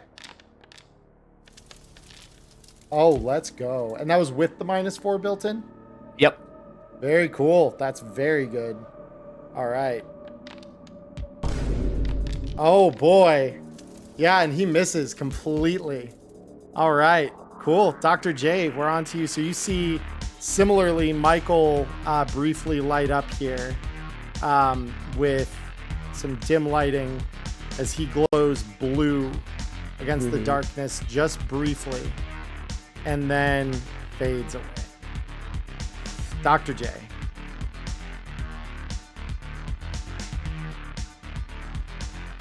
Yeah, no, I can't see shit. So you ain't gonna see me go anywhere beyond probably these. Oh, why am I trying to med? What's going on here? I don't know. Let's see if I can actually move my character here. Because I point out. I'll go on. No, I'm just saying I have no idea what's even over here. Okay, I know. Only I know how fucked I am. Only I know what. Let's just go over here. Oh, it's all right. This horror movie's about to switch around, and they're about to become the actors. Yeah, All right. No. So next up, we've got one of the acolytes. So it's going to 1, 2, 3, 4, 5, 6. And they, feeling as though they're not yet close enough, are going to move an additional 6. 1, 2, 3, 4, 5, 6. I want to point out how impressive dodging a shotgun blast that close in the dark is, off of just the sound of it racking. Pretty good. Typhoon, we're on to you. Okay, I'm going to take a shot at Mr. Michael. I think that was his name. Yeah, it's Michael. So, yeah, this, and I'm going to make it a -3 this time, because that's where the +1 from my pistol goes. Totally, yeah. That's showing there, then yeah, definitely. And Michael will attempt to dodge this as well. Nat 1. Nat 1. Nat 1. Let's see. Where's your evasion, my guy? There we go. No. Oh, yeah. So he sees you line up the shot, and you just hear him off in the darkness as he just kind of laughs it off. Nice try. And then I'm immediately gonna run the fuck away back to my friends. Okay. I measured it. I can move here and here, and then like around this corner up here. And hi guys, I'm back. And then up one. So Wei, we're on to you. Finally, Wei still can't see anything that's going on, but he can hear all this action happening. Yep. He's going to 2, 3, Oh, you got 4. Yep. 5. How were we at 4 from there? I counted 3 because I rounded the corner like that. Yeah. No, that's what I was saying. Yep, you're good. And then you're at 4 here. 4. Yep. 5. I still can see literally nothing. Yep. Yeah. Oh yeah. So when he said he would, I know I'll let him do it. I'll Yeah. let him surprise you. Yeah. No, it's all good. They're gonna come for you, Wei. From the darkness, they will come. Yeah, I have this suspicious feeling that your cursor has been hovering over a guy that is unsuspectingly like 2 inches from me. So I'm happy that I'm just going to mindlessly walk into this room anyways, because I still have 3 more moves. So we're gonna go 1, 2, 3, and I'm going to ready an action to where if I hear or see anything within melee range of me, I'm just going to swing around and bash them with the sword. All right, Zeke, we're on to you. So Zeke, seeing the glow stick suddenly light up this area, is going to start moving 1, 2, 3, 4, 5 and just basically call out, just say, whoever threw that glue stick over there, throw it down this way, please, for the love of God. And just ready and keep an action ready to well, I mean, shoot at the darkness. Shoot anything that miraculously somehow comes into view. Cast It's magic GTFO missile. all over again. Yeah, cast magic missile at the dark. Yep. Yeah, I just thought that moving further into this corridor would help give some directional, like, sound to whoever threw the glue stick. Yeah, no, definitely. So I'm Sticks gonna. over here, but okay. All right. So these guys are gonna then just go 1, 2, 3, 4, 5, 6. All right, and then we have the next one. 1, 2, 3, 4, 5, 6. Actually, so Wei, you hear something step directly behind you. I will let you take that opportunity, but it's going to be, again, a -4 because you're swinging at the dark currently. Okay, let me actually officially equip the cleaver for the first time. Yeah, buddy, let's go. It's cleaver time. Roll the attack. And now, is this... Are we waiting until it's fully charged and it's, like, brightly glowing to get that -2? Or is the gentle glow of it starting and, like, kind of the spool up? You gotta wait for it to be fully charged, because until then it's not bright enough. Checks out. All right, -4 going into it. Let's get him, boyo. And the Acolyte is going to try to evade, and will succeed at doing so. So she is now going to draw out what you notice is a glowing, bright crystal sword. And you see her light up in the darkness. And she will be swinging at you with a mono wakizashi. I did ready an action to shoot at anything that comes into view. Yeah, so after she swings twice here, you'll get your shot. Yeah. So that's the first attack of 2, Wei, if you'd like to roll evasion against that. Am I evading at regular now because she has kind of lit herself up with the glow of her sword? Yes, yep, you will get just normal evasion on this. Cool. It's not like it's going to help much, but it made me feel better. Yep, so this is going to be 10 damage against you, interacting with your armor normally, I believe. Your armor is still SP 10. Yep, so you're good there. So this is going to deal that damage, and then she's going to swing again. Do it up. 21 this time. You do succeed evading that time, and with that, she fades back into darkness. But not before you get your shots off there. So if you want to make your shots against her, yeah, go here right they come. ahead. Yep. Question, does sheathing not And require again, an this is action? just to confirm, this is without the minus, correct? Huh? This is without the minus. Without correct? the minus, because you can see her. Yep. Perfect. Wouldn't it require an action to resheath her weapon properly in order to hide it unless she's just tucking it under her jacket and slinking back into darkness? It's more like every time as a free action, she can ignite or deignite the blade. So it's not an action because it's flipping a switch.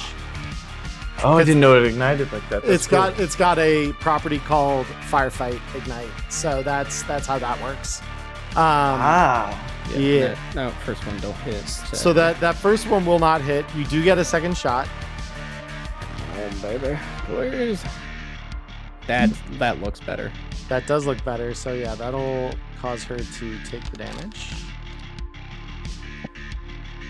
which will do nothing as the bullet ricochets off of her, and she fades back into the darkness. Persephone, it's your turn. Can I figure out where whoever said that is to throw a thing their way? Yeah, I mean, you're hearing it all in this direction. In which direction? Can you ping? Oh, okay. Yep. So she'll snap her second glow stick and throw it in that way direction. Okay, cool. Your DV, I believe, 16 with that? Or no, it's probably still 15. It's an athletics check? Yeah, DV 15 athletics. Yep. All right, so you end up just a little short, but that's still not so bad. So it'll actually hit Zeke, so it doesn't do any damage, but you'll just feel like I was hoping that would be what against happened. the side of your head as this glow stick lands at your feet, following that ricochet. So this is going to be, I'm just going to draw a small light source so I can accurately do this. So then this is going to be 4 meters What the? of glowing green lights. Cool. And there we go. That is... Oh, hello. Yeah! Michael's turn. All right. So with Michael, unless Persephone, did you want to move? No, You should. right there. Don't forget to remove the other light source. Huh? I don't think I can. Not you, Emmerron. What do you mean the No. other light source? I don't think did you I can throw do it? that. No, did you throw a new glow stick? She did. Oh, I thought you like kicked the other one. Sorry. Yeah. No, can I move the Never one? mind. I'm the Sorry, I didn't dumbass. think I could Ignore pick it up. everything I said. I mean, you could pick. I mean, they're just little objects and they're glow sticks. You can pick them up. Okay, I guess I'll Neuron Fine. activation. hold on.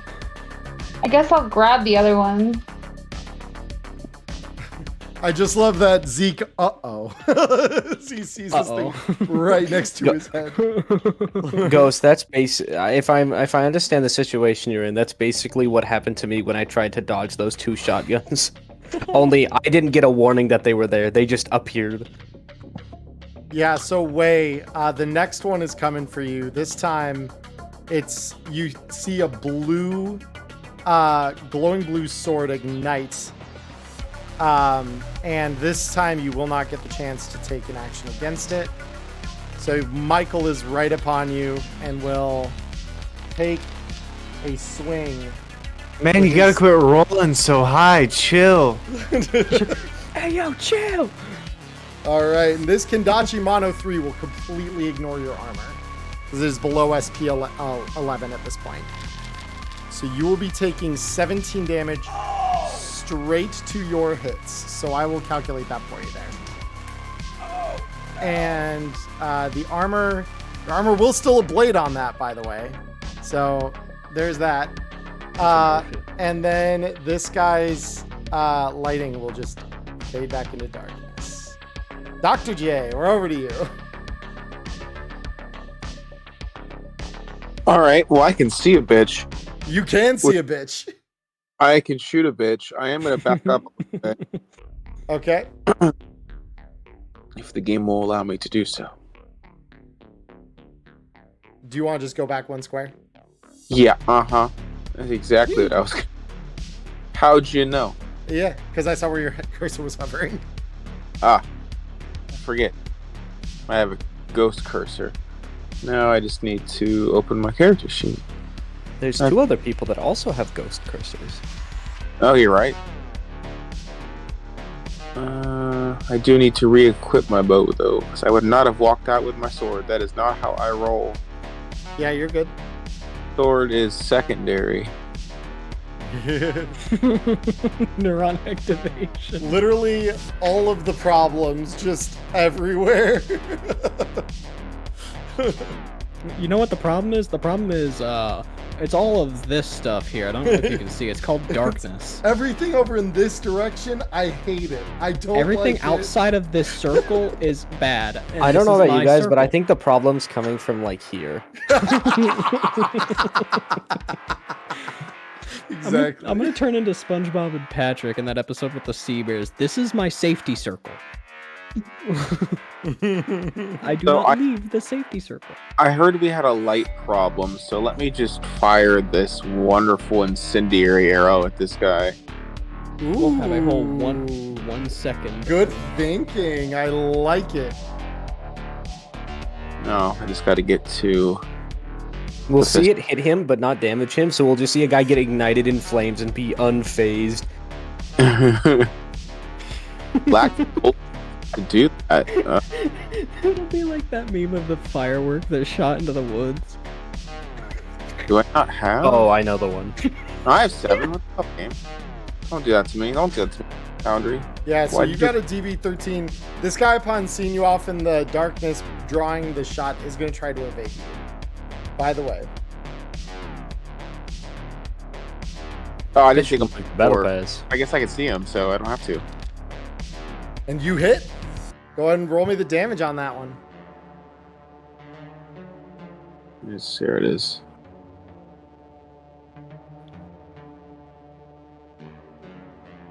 Okay.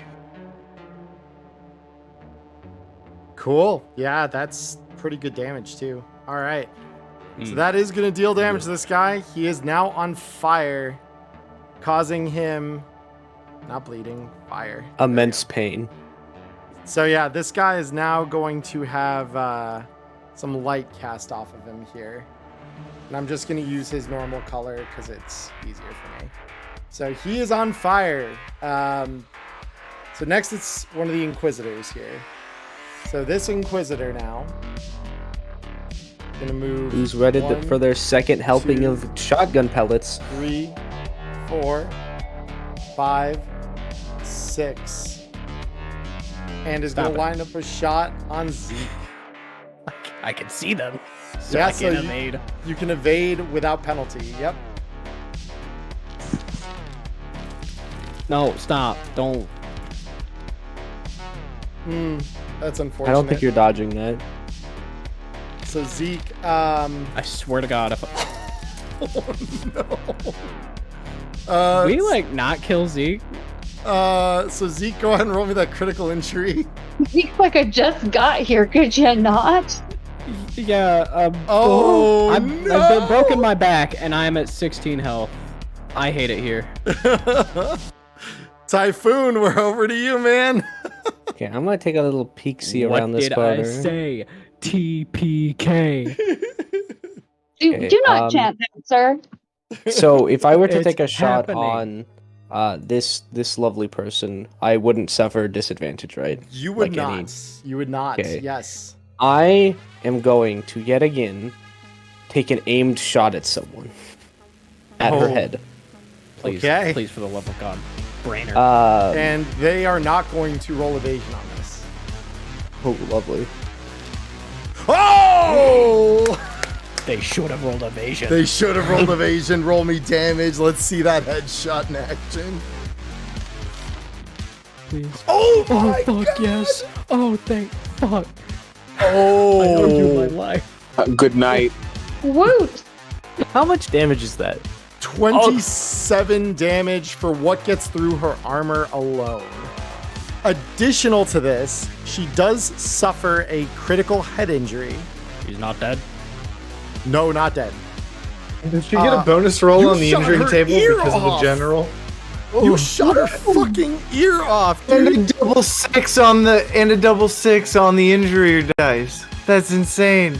Yep. So you shoot her ear off.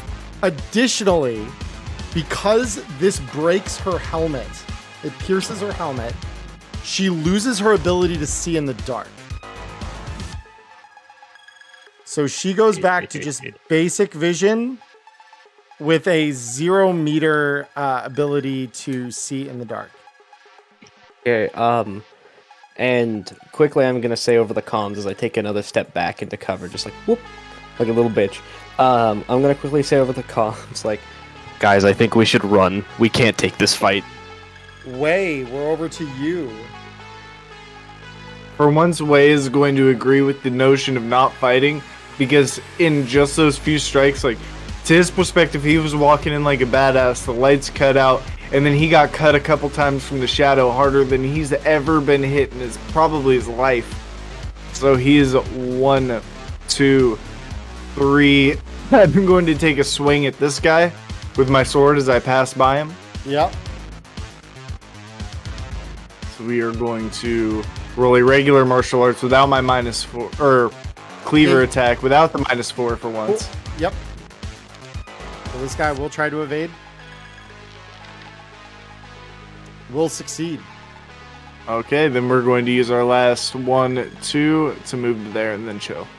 Zeke. No action, move only. That's spinal injuries requirement. So I'm picking up. Actually, you know what? No, because it'd be an action to kick the glow stick, wouldn't it? It would be. Just to kick it away, yeah. Yep. And I can't even. I just have to take about 1, 2, 3, 4, 5. I'm running.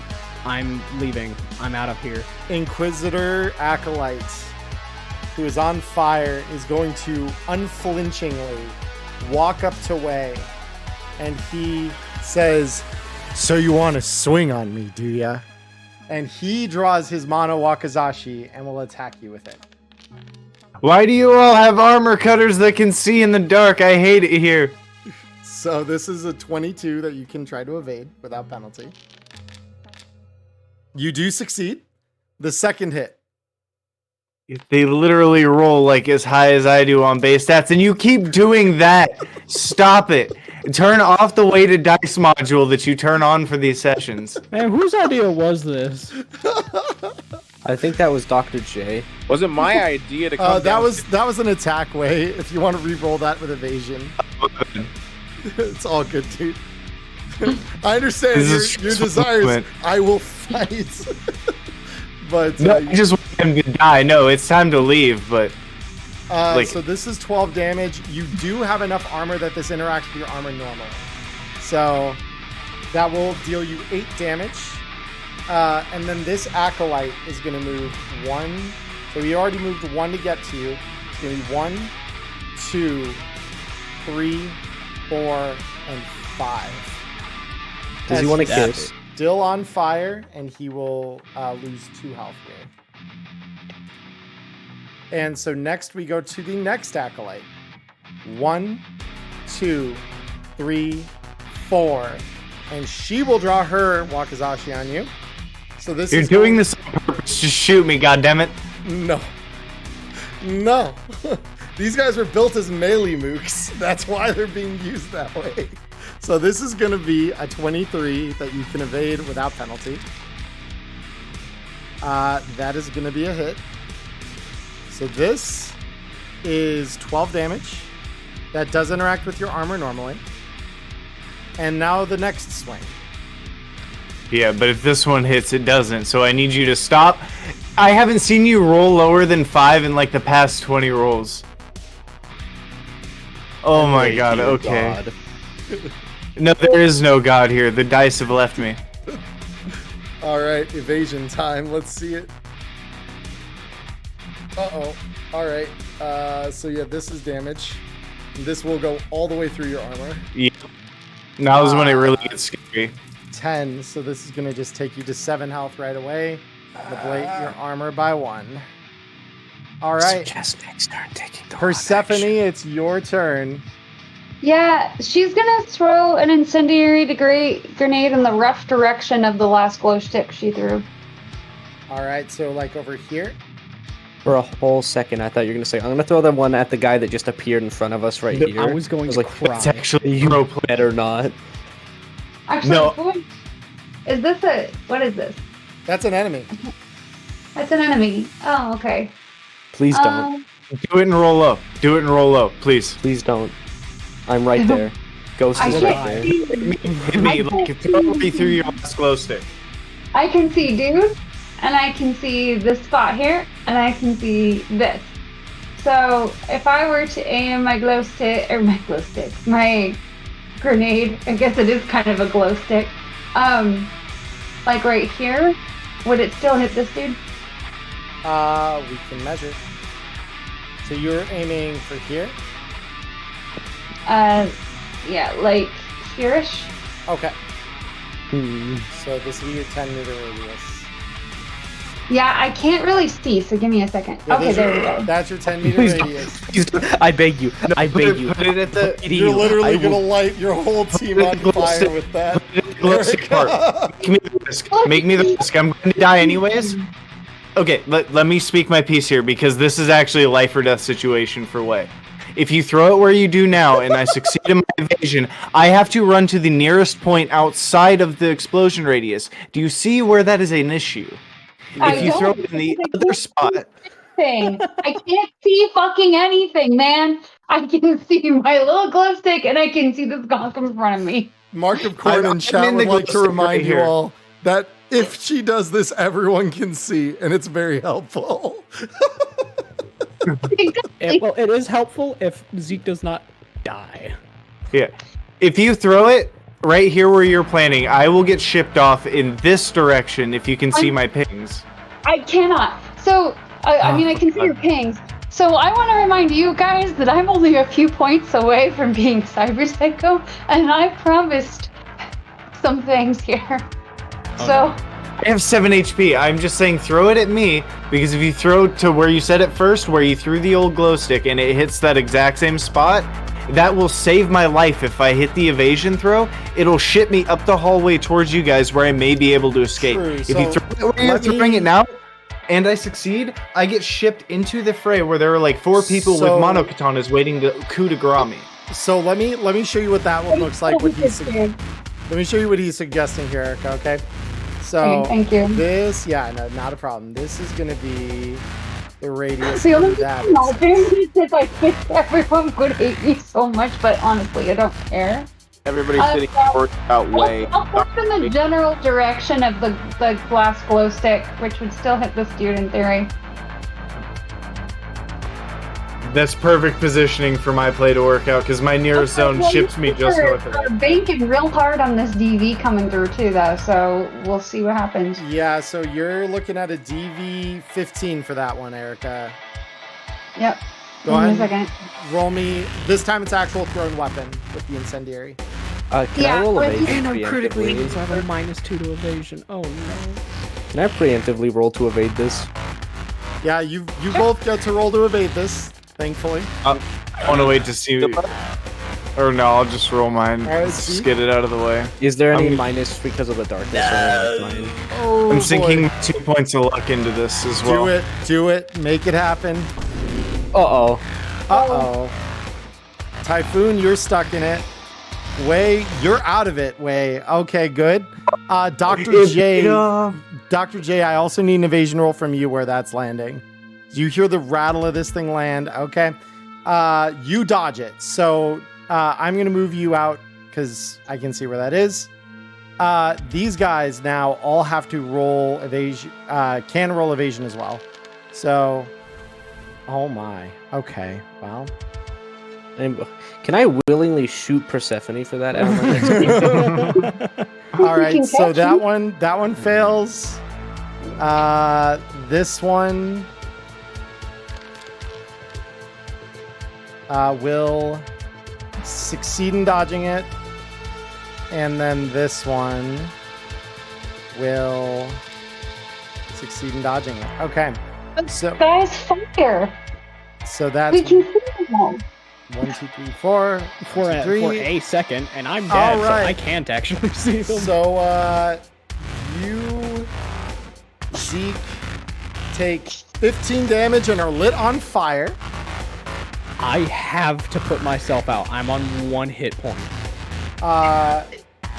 Typhoon, so you are alive with plenty of health. You are on fire. Yes. Now this gonk will take 13 damage. He is still on fire. And yeah, with that out of the way, guys, Persephone's turn is over. It's Michael's. Oh, well, hold on.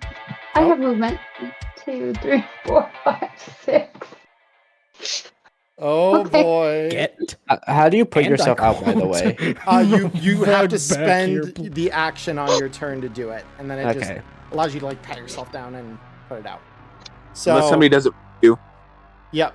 Unless someone else does it for you, someone else can indeed take the action on their turn to pat you out. 1, 2, 3, 4, 5, 6. So Michael, seeing his opportunity here to shoot at Dr. J, gonna take that opportunity. So let me, yep, so it's a DV15. Would you like to evade with a -4, Dr. J? You know what? No, Okay. I don't. DV15. He will hit. I had a feeling it was going to happen either way. So Yeah, that's 20 whole armor piercing damage. Dr. J, it's on to you. So you see, because Michael does have this still, you see him light up briefly and then fade again. So it's your turn, Dr. J. oh yeah, I'm moving. Oh, he's running. Yep. So that's double movement. That's what you're doing? Yep. All right. This acolyte, who is pretty much blind right now, so they're going to move 1, 2, 3, 4, 5, 6, and they find Typhoon in the darkness. And they are going to use their Mono Wakizashi on you. I'm going to roll evasion. Go ahead. Do I have to roll? Do I get a negative or no? You do not, no, because this is going to light them up when they do this. You successfully evade the first swing. The second swing is coming now.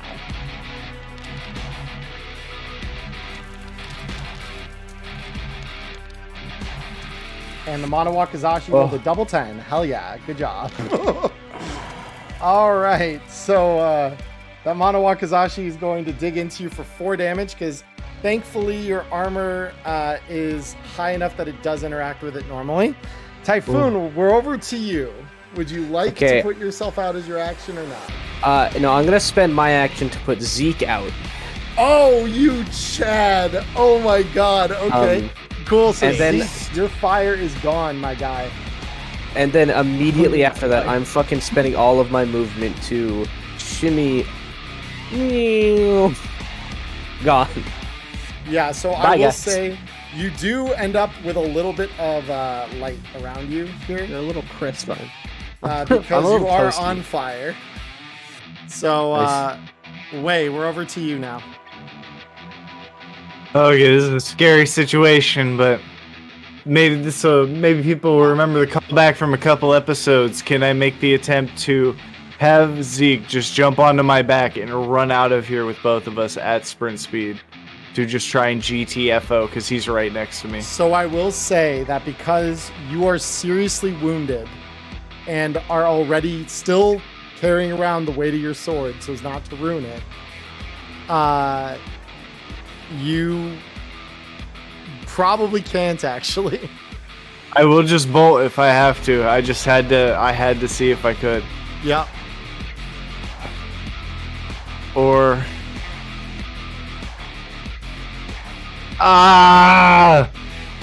there's a play. Is that there? would be double action anyways.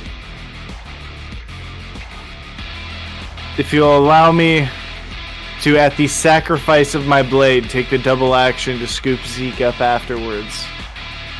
I will let you, before putting the blade down, attempt to test whether it's possible with an athletics check. Because that seriously wounded is going to affect you, and even in your ability to just honestly, pick him up. I would much rather we just play it safe right now. No, I'm just going to basically fling the sword out of my hands, scoop you, and start sprinting. So that's what I'm saying. So before you fling the sword and destroy it officially, let's have you roll athletics. Let's see what you can do. We are all going to have a serious talk with one of the members here after this. Well, out of the way, like, she threw the thing in the direction you wanted, and then she was like, okay, well, I'll throw something roughly above that. Oh my lord. The clutch. This is when I get my rolls. This is when it actually happens. This is just like when I pulled tarot. So, yep. So you roll that athletics. It is enough to pick up this guy at the expense of your cleaver. Okay. So try to not fire behind us after the incendiary grenade. So Can incendiaries don't stay lit. They're more like phosphorus that flies out. Yeah. Yeah. I was just curious if anything caught fire that we could see. Yeah, I mean the targets that you lit a flame were creating a little light. Most of them were your own party members. That shit hurted. But there was light. That shit hurted. 0 to 10. Would never do again. Okay, so since it's probably easier for you to kind of do the double drag, I just want to move north as far as move allows. Yep, so I've deleted the Rostovich out of your inventory. And it's fine. You've shown me the error of my ways. I want the samurai sword now. That shit is OP. That shit is busted. So you want to move? You said it's double movement. Yeah, straight north, just running with Zeke. 1, 2, 3, 4, 5, 6. Yeah, I mean it's enough to get you both off the board. So you just run, booking it up the stairs. You are both safely up, heading toward the car. So you were both removed from the combat. From here, we go to the Inquisitor Acolytes, who He's still on fire. Is still on fire. 1, 2, 3, and will swing at Dr. J with a mono wakizashi. This is gonna... no. I'm going to scream. 26 I'm going to shit. I am going to shit their pants. 26 to evade. Oh yeah, I gotta try that right. Give me a sec. Oh my god. I'm not kidding. I want a screen rip of your modules page after this. I need to make sure. I will happily show you the modules page. The evasion of Dr. J is a crit and it succeeds. Holy shit. Holy shit. Second Wakizashi attack is a 19. Comparably tame. Yeah, right? Comparably tame. Wow, rolls a 4 and it's a 19. Thank God. He does not evade the second one. This one coming across for 12. Your armor is heavy enough to sustain this damage normally. So, yep. So you take 7 damage. And our boy here is still very much on fire.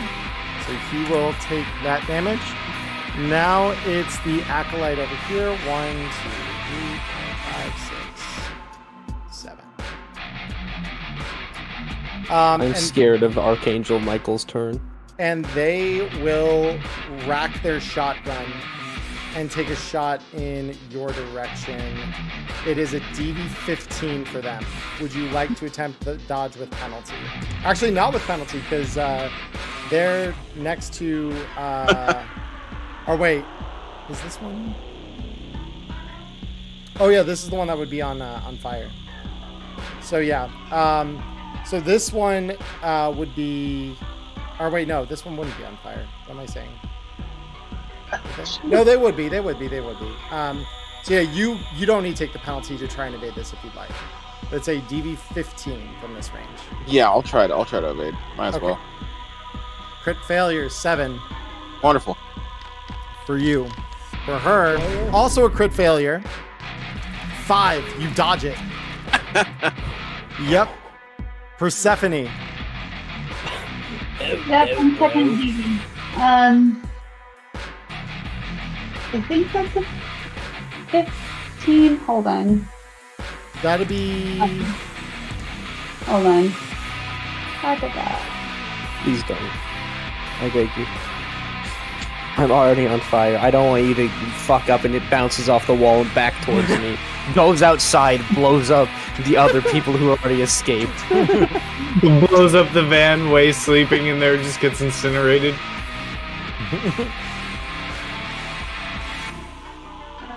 I can't see what the DV on this would be, Charlie. Here, I'll fix it for you. I'm trying to shoot her. Try that. Try redoing it now.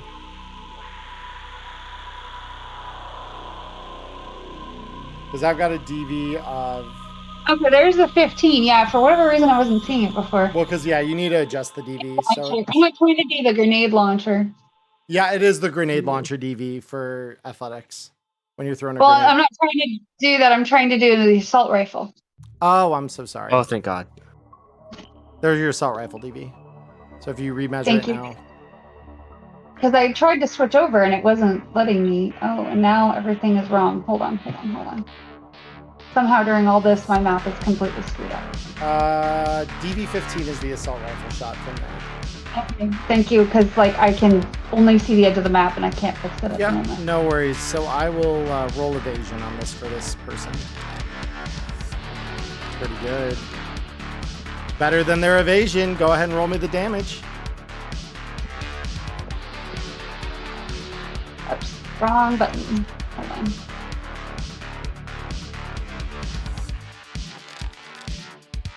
All right, 15. That That's PewDiePie style dice.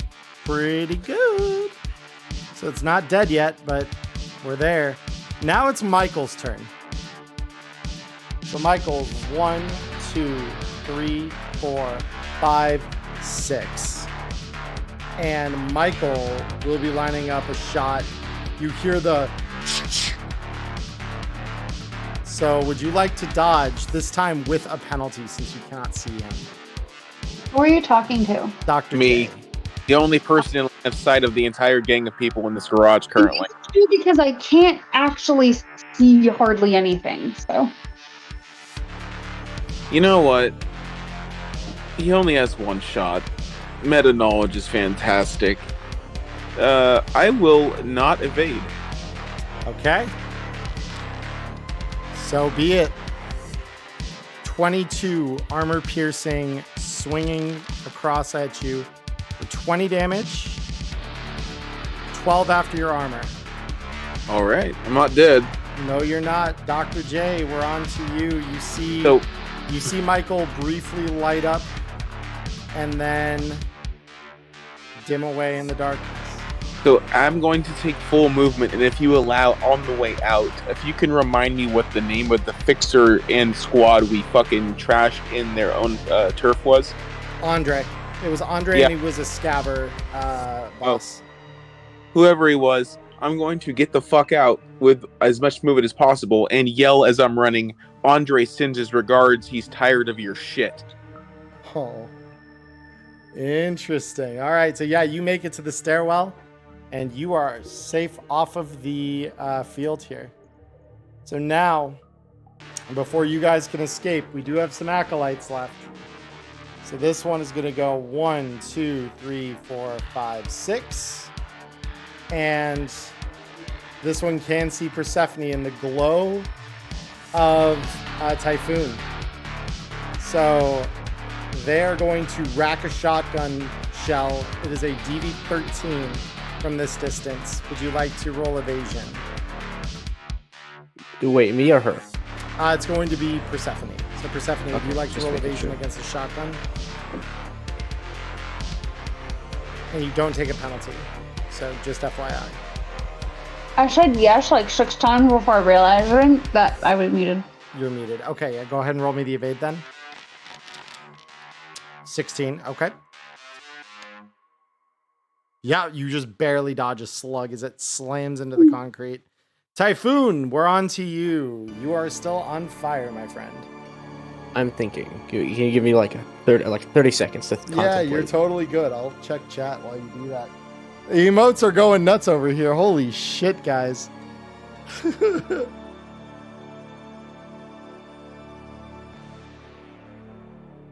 Yeah, no, this is wild. These dice are handing out heart attacks. Yes, Gordon. They absolutely are. Yeah, that incendiary grenade, I understand how low it put everybody and how upset everybody was by that, but I was standing in the pack of 6 with all of their turns in between, and that one, the fact that I was able to evade that literally saved way. Yeah, that's pretty wild. You're welcome. I know everyone's mad about that, but like legit she couldn't see. And she just could hear people like screaming, and so she just was like, I'll help. Yeah, nothing better than players accusing GM of cheating. Hey, it's first time in over a decade I've had it, so it's wear it as a badge of honor. I'm just memeing, but you guys can't lie. There's way too many crits of like, how often, if we scroll back up the log, has there been anything like under a 5. I think I've seen 1 or 2 that were under 5s. But even then, they rolled a 4 and they got a 19 on their attack. Yeah, they're literally rolling 15 base like they're an upgraded character and shit. Like, this was meant to hurt somebody, and we are definitely hurt. Yeah. I kind of get the feeling like maybe we weren't supposed to go to this battle, but he's made it just in case we did something dumb, which is not the first time. Okay, I'm going to. Okay, yeah. So Typhoon, Persephone's right in front of him, is just going to reach his left arm out, and without pulling his sleeve back up, deploy the SMG, just ripping through his clothes, and gonna do suppressing fire at all the people behind Persephone. Oh, sick! Yes, I love it. Okay, While on fire. go ahead and Almost roll dead. me that suppressive fire check. All right, Not they've bad. all got to roll concentration now. And then So- after that, he's going to book it up the stairs out of the battle. Yep. So you still do take 2 damage as you still are on Yeah. fire. That's fine. I have the health to spare. So the first one fails. The second one very much fails. The third one, so Michael, also fails. And the final one also fails. So yeah, all of these guys get suppressed back. So on each of their turns now, so this acolyte will go 1, 2, 3, 4, 5, 6. Or it's technically 6, and then he could pop back out if he really wanted to, but I don't think he wants to at this point. And then he's going to just put himself out. So now he is no longer glowing with the incandescence of the fire. And then we're going to go to the acolyte here. And they're going to go 1, 2, 3 to take cover, and then go 1, 2, 3 to try and re-engage you guys. Let me check something in here. What is the shotgun DB compatible back here? DV20. So this one will try to take a shot on you, Persephone, with a DV20. You want to dodge.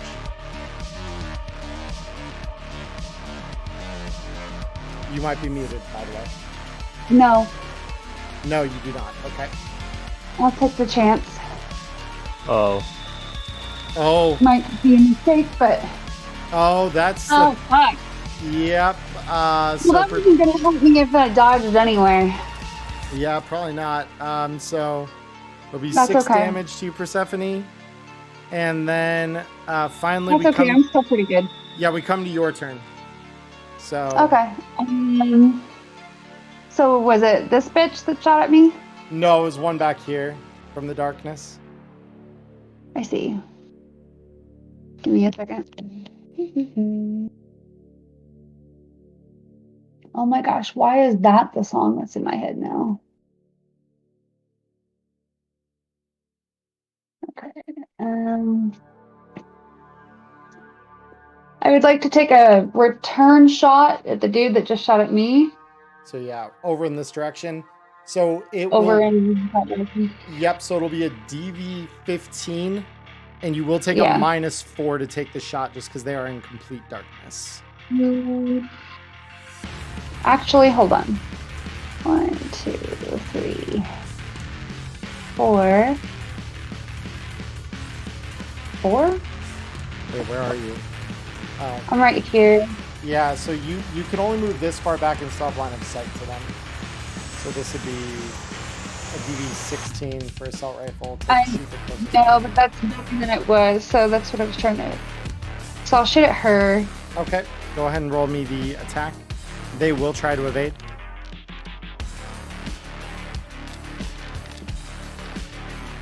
And will fail. Go ahead and roll me the damage. Oh my. Okay, that's pretty good. Might even be enough to flatliner. Not quite. Okay. So with that, And which direction is out? you're there pretty much. So I can take you off the Okay. battlefield. I would like to do that. I would like to not be here anymore. Thank you. Cool. All right. So, Because if I stay here any longer, I'll launch another incendiary grenade, and then everyone will get mad at me again, even though I saved them. so Typhoon, as you get out of because we're gonna kind of start to break initiative now. Would you like to put yourself out since you're still on fire? The moment I like get out, because are we running back to like the where we came in from like, the car and stuff? You're running down, you're running back up to the ground level of the city part. The moment he gets onto the ground level, he's gonna stow his like revolver and the arm and just like barrel roll on the ground and then stand back up, hoping it put him out. Yeah, and you're good. So yeah, you roll off the fire, and then just book it towards the car. Yeah, and so you guys get in to the car, and the Anderson brother that's there just looks at you all and says, "So, did you get the goods?" Let's fucking go. No. Just We get us the almost got fuck out of killed. here, Delta. We'll explain later. Just Delta now. Could everyone please do me a favor? And could y'all roll me some initiative? No, boy. don't do this. I need it for something really quick. Fucking Christ, do it. Charlie. No, you don't. I do. Don't lie do to it. us. You guys forgot something, by the way. They had a car. Oh boy. Yeah, they did have a car. You know, what's easier to kill though than 4 goons who can see in the dark? A car. Or do we can see in the daylight? A car under city lights where we can see. Yeah. So If this is is where back to- Zeke dies, I'm not leaving without an explosion. Why don't you just like bundle up in the back seat? We'll get you some blankets, and Mom and Persephone will blow up the bad guys. Okay? Okay. So I have AP grenades. So I I have some more incendiaries. I bought a box. I'm gonna move in one thing real quick here. Bear with me 2 seconds. I bought a box of boom booms. How many have I used? I think I used 2.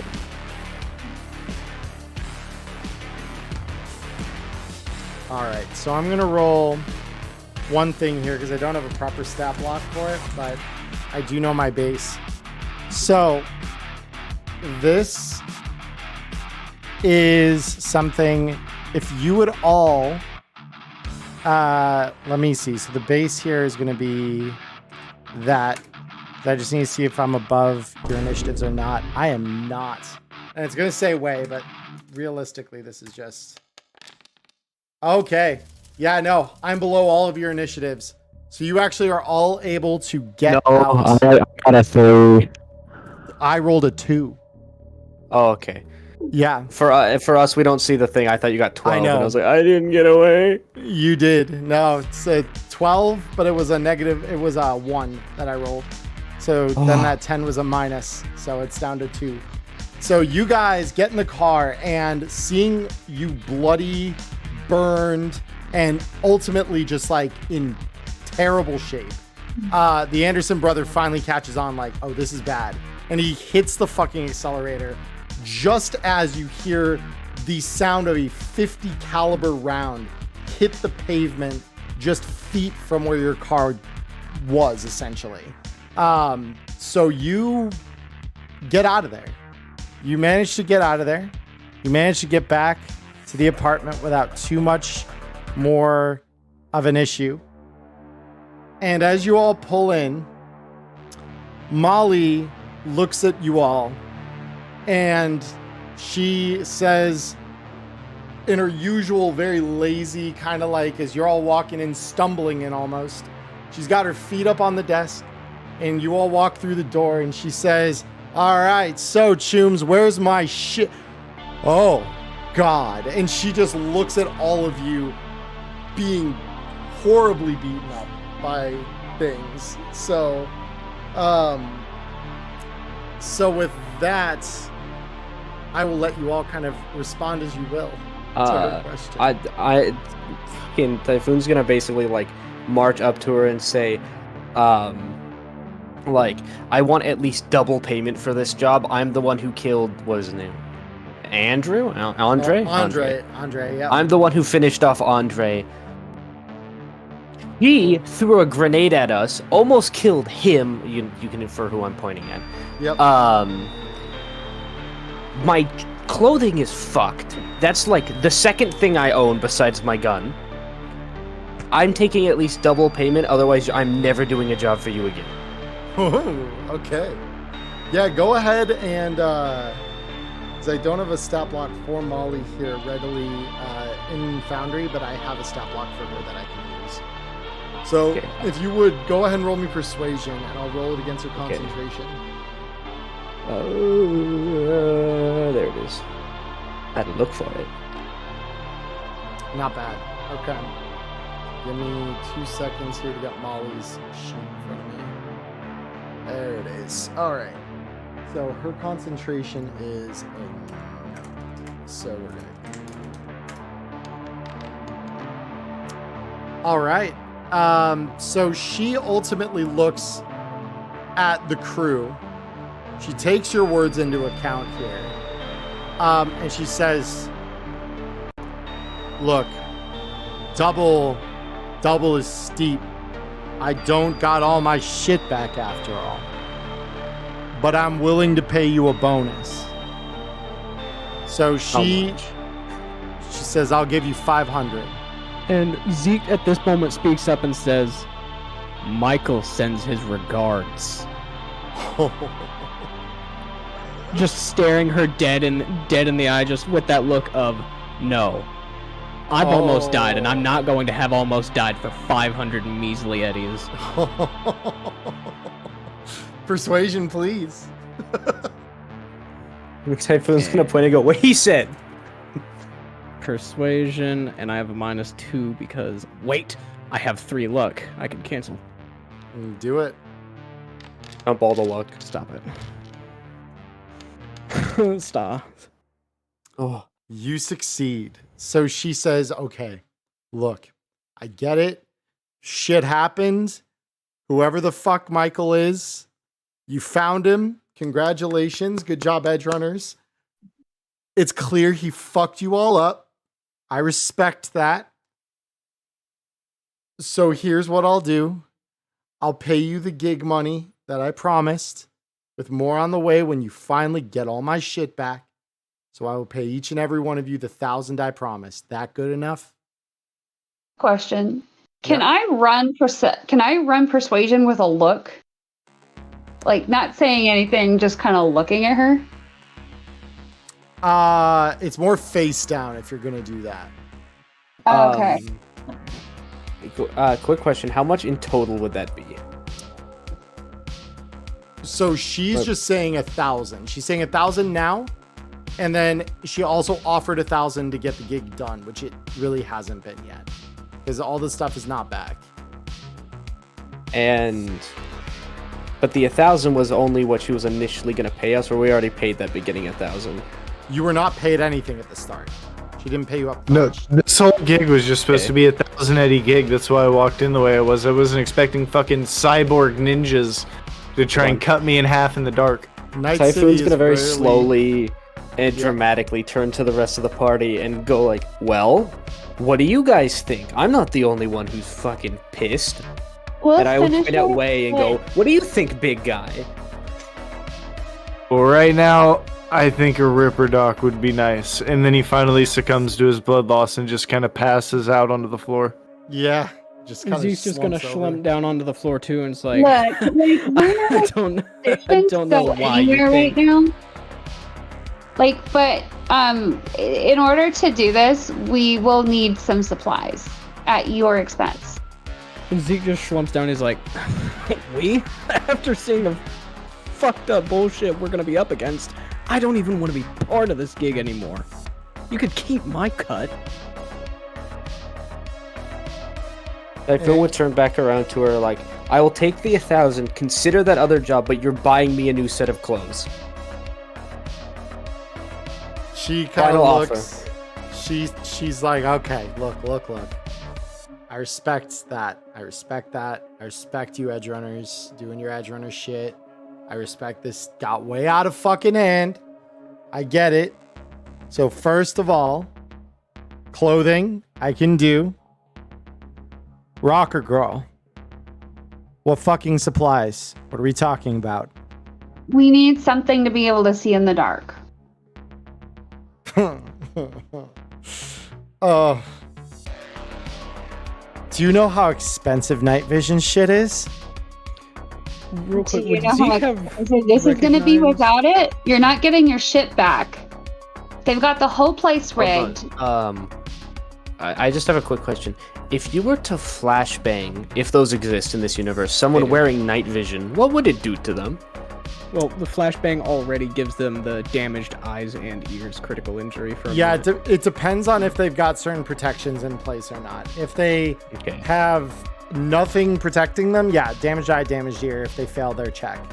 If they have anti-dazzle, then they only suffer the ear part of it. And if they have like level dampeners, then they can negate the ear part of it. And if they have both, you know, obviously they negate all of it. Okay, Typhoon's just gonna go fucking slump down next to Zeke and give him like a nod like, holy fuck. And I do just want to ask, would Zeke have recognized the Mono Wakazashis that they were using as Mono Wakazashis? Yeah, no, I mean, like, you would have noticed really quick how they just started to, like, cleave through Wei, like, as they kind of moved in around him. If that's the case, then he's just going to look up at her and be like, do you have anything that can stand up to Mono Wakazashis? She says... night vision. And she says, oh, no, that's... Yeah.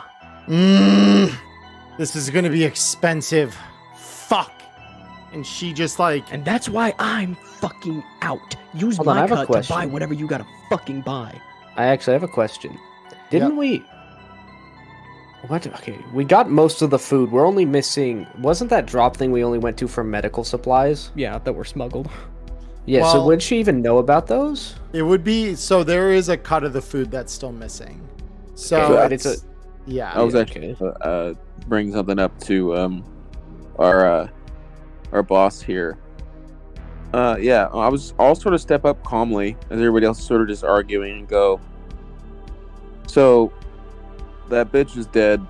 The only way we even knew about these last few crates was a message to the guy he was dropping them off to. Goes by the name Michael. As they've said, they're sort of ninja fucks. Lots of swords they can see in the dark. Not cool people. Leader sort of sounds like he'd make a normal child shit his pants. Apparently there were pharmaceuticals and other drugs mixed in with the food, if you weren't aware. And that's mainly what those gonks were after. They didn't give a shit about the food. And she thinks about this for a sec.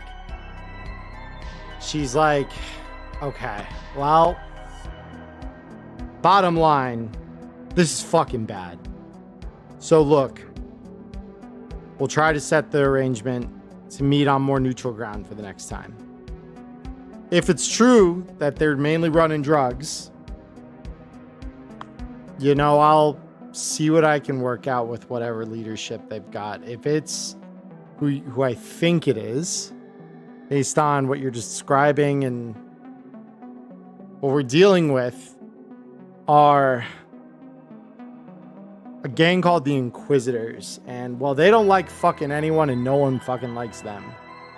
They're all about tearing your chrome out of your body because they see it as some kind of sinful graft or whatever the fuck. So this is going to be a little more complicated. Because ain't no one friends with the fucking Inquisitors. Me least of all. But I'll see what I can do. Meanwhile, and she grabs out of the drawer, she turns a lock, opens it up, and inside you hear the rustling of paper as she pulls up 5 stacks of 1,000 eddies each and hands one of them to each of you and just says, look, pay you for this. Inquisitors were not on my list of people that I thought was behind this. So, this just got a lot more complicated. I recognize that. I'll do what I can to prep you guys better, set the stage better for you next time. Meanwhile, get yourself stitched up and rest. You're gonna need I was gonna say, Typhoon just wants to add that also as she walks by, that you don't need night vision to, like, hold on, how would he say it? Let me think of how my character would say it. Yeah, you're good. Okay, yeah, he would kind of just look up and go, road flares and flashbangs. You don't need night vision equipment. She thinks about that and she says, it's a good point. I'll think about it. We'll figure something out. I need time. I need time and I need to think. And then he hits the gritty. Yeah. So she hands you all your money. To Wei, she kind of like taps him on the chest as with the stack of bills.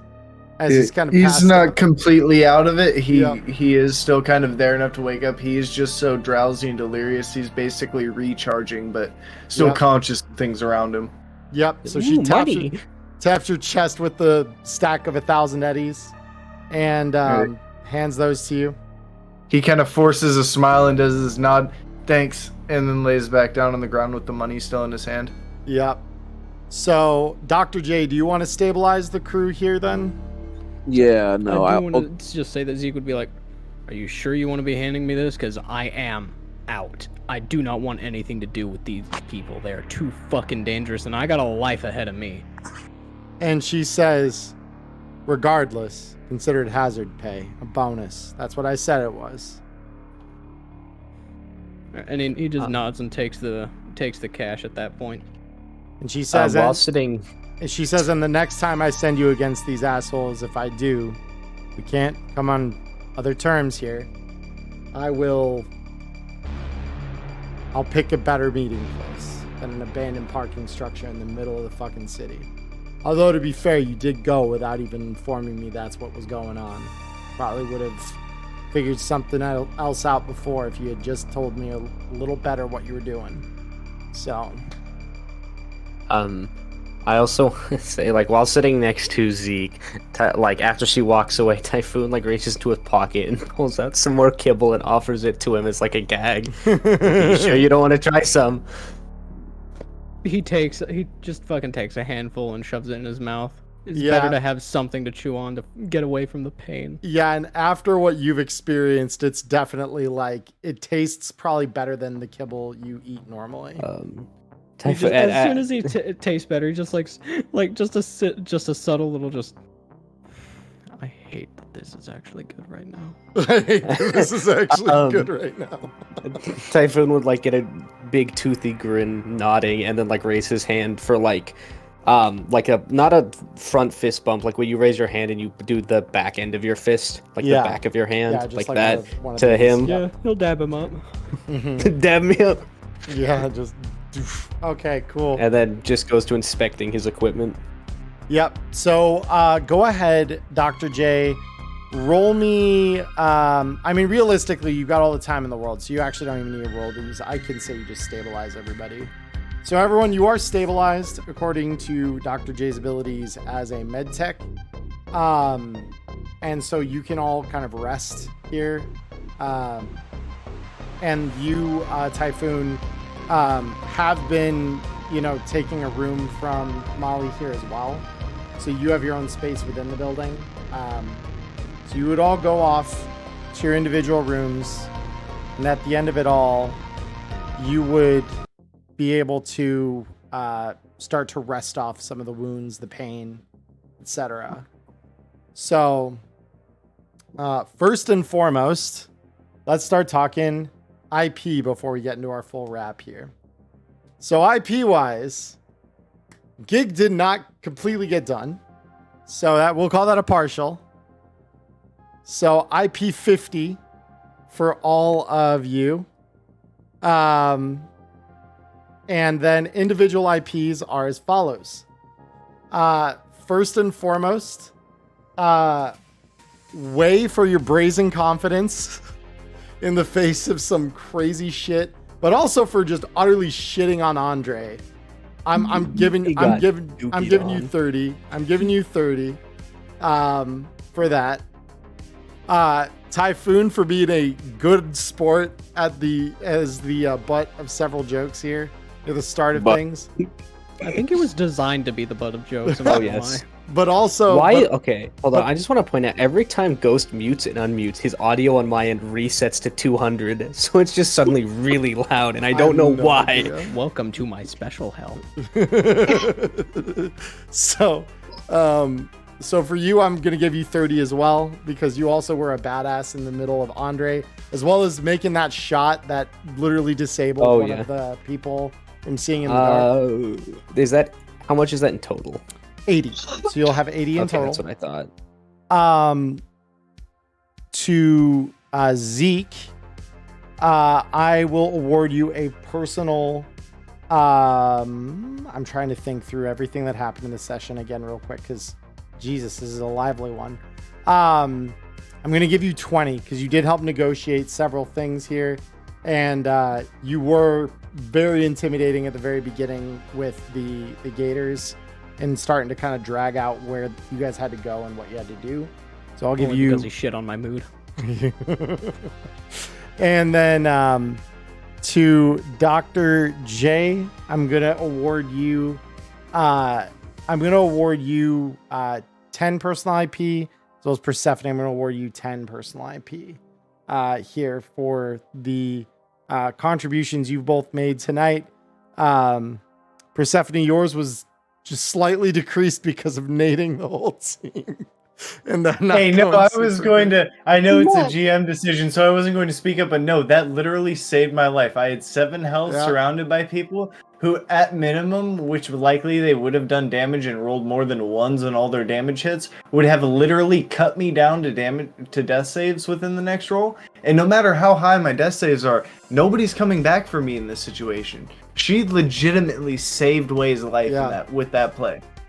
I should at least get 20 IP points just because I delivered on the chaos that I promised you like 3 sessions ago when we were talking in private. That's fair. That is fair. Your arguments are taken into account. I will award you 20. I will do that. Thank you. Appreciate that. Yeah. But so now that we've dealt IP, I believe that's everybody in the group there. I don't think I've missed anyone. Okay, good. Yeah, I haven't.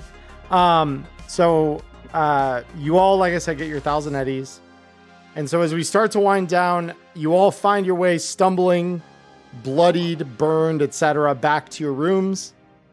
Let's start left to right. So Persephone, as you stumble back into your room, probably a little less beat up than some of the others here. What are you thinking about and feeling as the gig she's thinking that she needs to find a rubber dock because her arm is still broken. It is, yep. I don't know. Honestly, like, she's kind of thinking about, like, she understands that everyone's kind of mad at her, but she really doesn't care. That's fair. Because all her friends are dead. And these aren't the people that she started this adventure with. And so she's kind of the opinion of if they get hurt or they can't get out of the way, that's sort of their own damn fault. Ooh, okay. Very interesting perspective. I support it fully. This isn't me shitting on it at all. That's actually just a very interesting perspective. And so first of all, let me actually do this because I didn't think about this. Dr. J, could you roll me a paramedic check really quick? Because you actually could fix her arm given the fact that you need to actually succeed at this. Yes. First thing I was going to say, Dr. J, as he's walking back to the room before he sort of remembers that Persephone's arm could probably be fixed up, digs around in his bag and looks around, seeing if anybody's there, but selfishly uses his own speed heal. He's like, fuck it. I waste these on everybody else all the time, and I'm actually the one hurt this time, so I'm going to use it. Okay. You're the med tech. You get to dose? Mm-hmm. Yep. It says make it count. Yep. I'm like, so it doesn't automatically increase your health, so you do have to manually calculate. Yeah, I noticed. That's slightly unfortunate, but yeah. So body plus will is going to put me up another 13. So 30. Yep. Which enables me to not take negatives on this check to fix your arm. That's fair. Yep. So Let me get that roll here.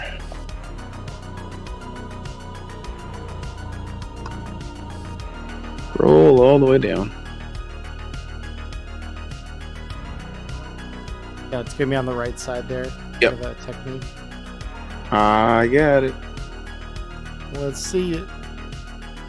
Roll. Oh yeah, easy.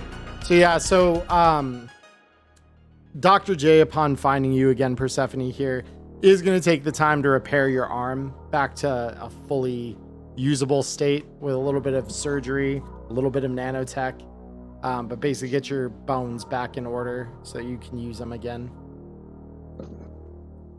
So you're good. Persephone, because of the mindset you're taking here, though, with I don't really care. These aren't the people that I started this with. Can I finish out that thought real quick? Huh? Before you start making me take more penalty rolls, can I finish out that thought real quick? Sure. Okay, so she's also kind of mad because in the last round, they all heard Blackout kind of scream, and no one seemed concerned or anything. And then after she was walking through the crowd, holding Blackout's body, they didn't even offer to help or say anything to her. So she kind of has some thoughts about she's not necessarily feeling any bonds with these people. Fair. All right. So I still They haven't shown any to her, so they're literally like, it's to her kind of just literally a business transaction. Then this further reinforces what I was going to have you do. Please roll me. I know, but I was just like, before you penalize me, let me earn it. Oh, it's not a penalize. No, I want you to roll against your empathy. I want you to try and roll under it. So roll a 1. Go ahead and roll me a d10. Just /roll d10. I know. Let's see it.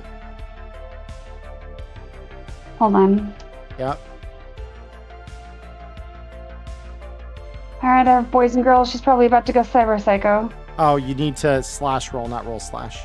Oh, my bad.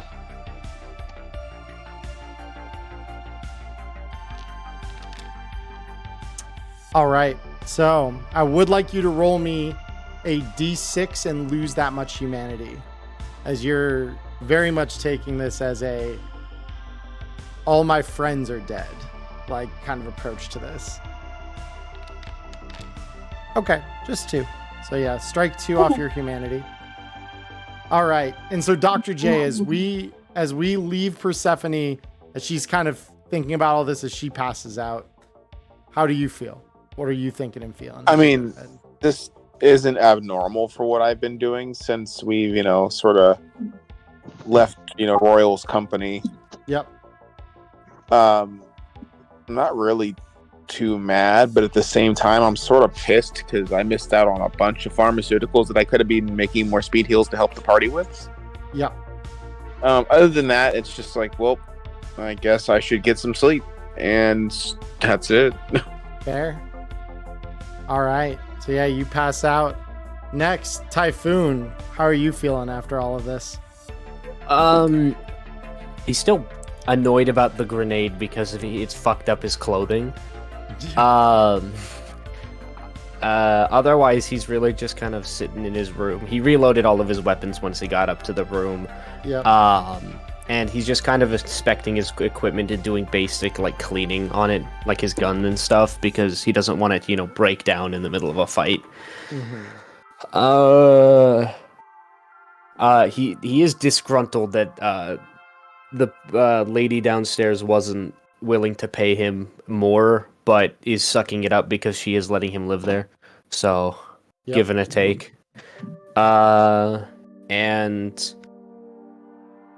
And one of the main things on his mind, though, is why the fuck does everyone own an agent? What's so special about them? Because for anyone who doesn't know, all he thinks is an agent is a fancy radio communicator. That's why he only has an earpiece. He doesn't have an agent. So he's like, why the fuck does everyone own these things? He's even more confused about that. So he's pondering the true mysteries of life as he's like, fuck, I'm burned. Also, what the hell about these agents? So What the fuck is an iPhone? What's the deal with these agents, guys? Huh? So with that thought, yeah, you kind of like confusedly ponder that as you drift to sleep. Way, as you've been tested with your mortality here today, how are you feeling? I imagine he takes kind of the drunken stumble approach to his door, slams it shut so that the frame rattles, plops down on the bed, and he finds it easy to fall asleep because he's just exhausted and in pain, but with the slight relief that everybody made it out alive. The trouble is staying asleep because he finds himself having nightmares of standing in a black void where blue flashes come out of the darkness, cutting him down, where he can't move and try and react. Ooh. Yeah, no, I'm sure he's probably thinking about that quite a bit, actually. Why don't we actually also have him do the same here as with Persephone? Go ahead. Oh no, his one hope, but martial arts has been shaken. He's going to take humanity. Oh no. He could, yeah. So go ahead and roll me D10. See if it rolls a 1 where it's under your empathy. Please, for once, give me a crit fail dice. Wei doesn't need this in his life right now. He's had enough today. Oof. Apparently not. Apparently not. Roll me a D6. All right. Dice are merciful, at least in that regard. So you only lose. He still moves to 19 humanity, so now he's down to 1. He's down to 1 empathy. It's his last precious empathy point. So you now are on that very thin borderline with cyberpsychosis. So finally, last but not least, we come to Zeke. Zeke, you've been definitely given that mortal threat today. So how are you feeling? Pissed beyond belief. Pissed beyond belief. Zeke is pissed beyond belief. He can't sleep, but that's because he's more or less just like doing his best to not like just like pace around the entirety of the neighborhood. He's just sitting on the end of the bed, looks like with one leg, just tapping it up and down repeatedly. Mm-hmm. Just trying not to seethe to a point of blowing a hole in the side of this building just to vent some of that frustration. Yep, I believe it. So you're just having a hard time. Eventually, and he's like doubling down. He's like, I am not involved with this job anymore. If they want to pursue this basically fucking meaningless errand of death, they fucking can. Zeke is not going to be around for it after skirting this close to death. Yep, it's understandable. I'll continue to work with this group, but not on this job. Yep. Or at the very least, not without there being a significant change of course here as to how they're going to navigate it. So, with that, eventually, that anger does seethe for a while, and eventually, as like the sky begins to just barely get tinged with that gray of morning, you finally feel that exhaustion kick in and overwhelm your body just enough for you to find sleep through that fit of anger and just utter like disbelief at how risky that was for so little. But you do find sleep eventually. You do pass out. And so, with that, friends at home on YouTube, this is where we are wrapping up tonight's session. So this is episode 9, Under the Radar. Thank you all for watching. Again, we are live on Twitch every Monday at 7 p.m. Arizona time. And we do have a chat with everyone here on Twitch afterward. So those of you who are watching this live, please stick around. We will be coming back with everyone who can in just a few minutes. But for those of you at YouTube, I hope you have a wonderful morning, evening, or afternoon, wherever you are in the world. Stay healthy, stay safe. Until next week, peace.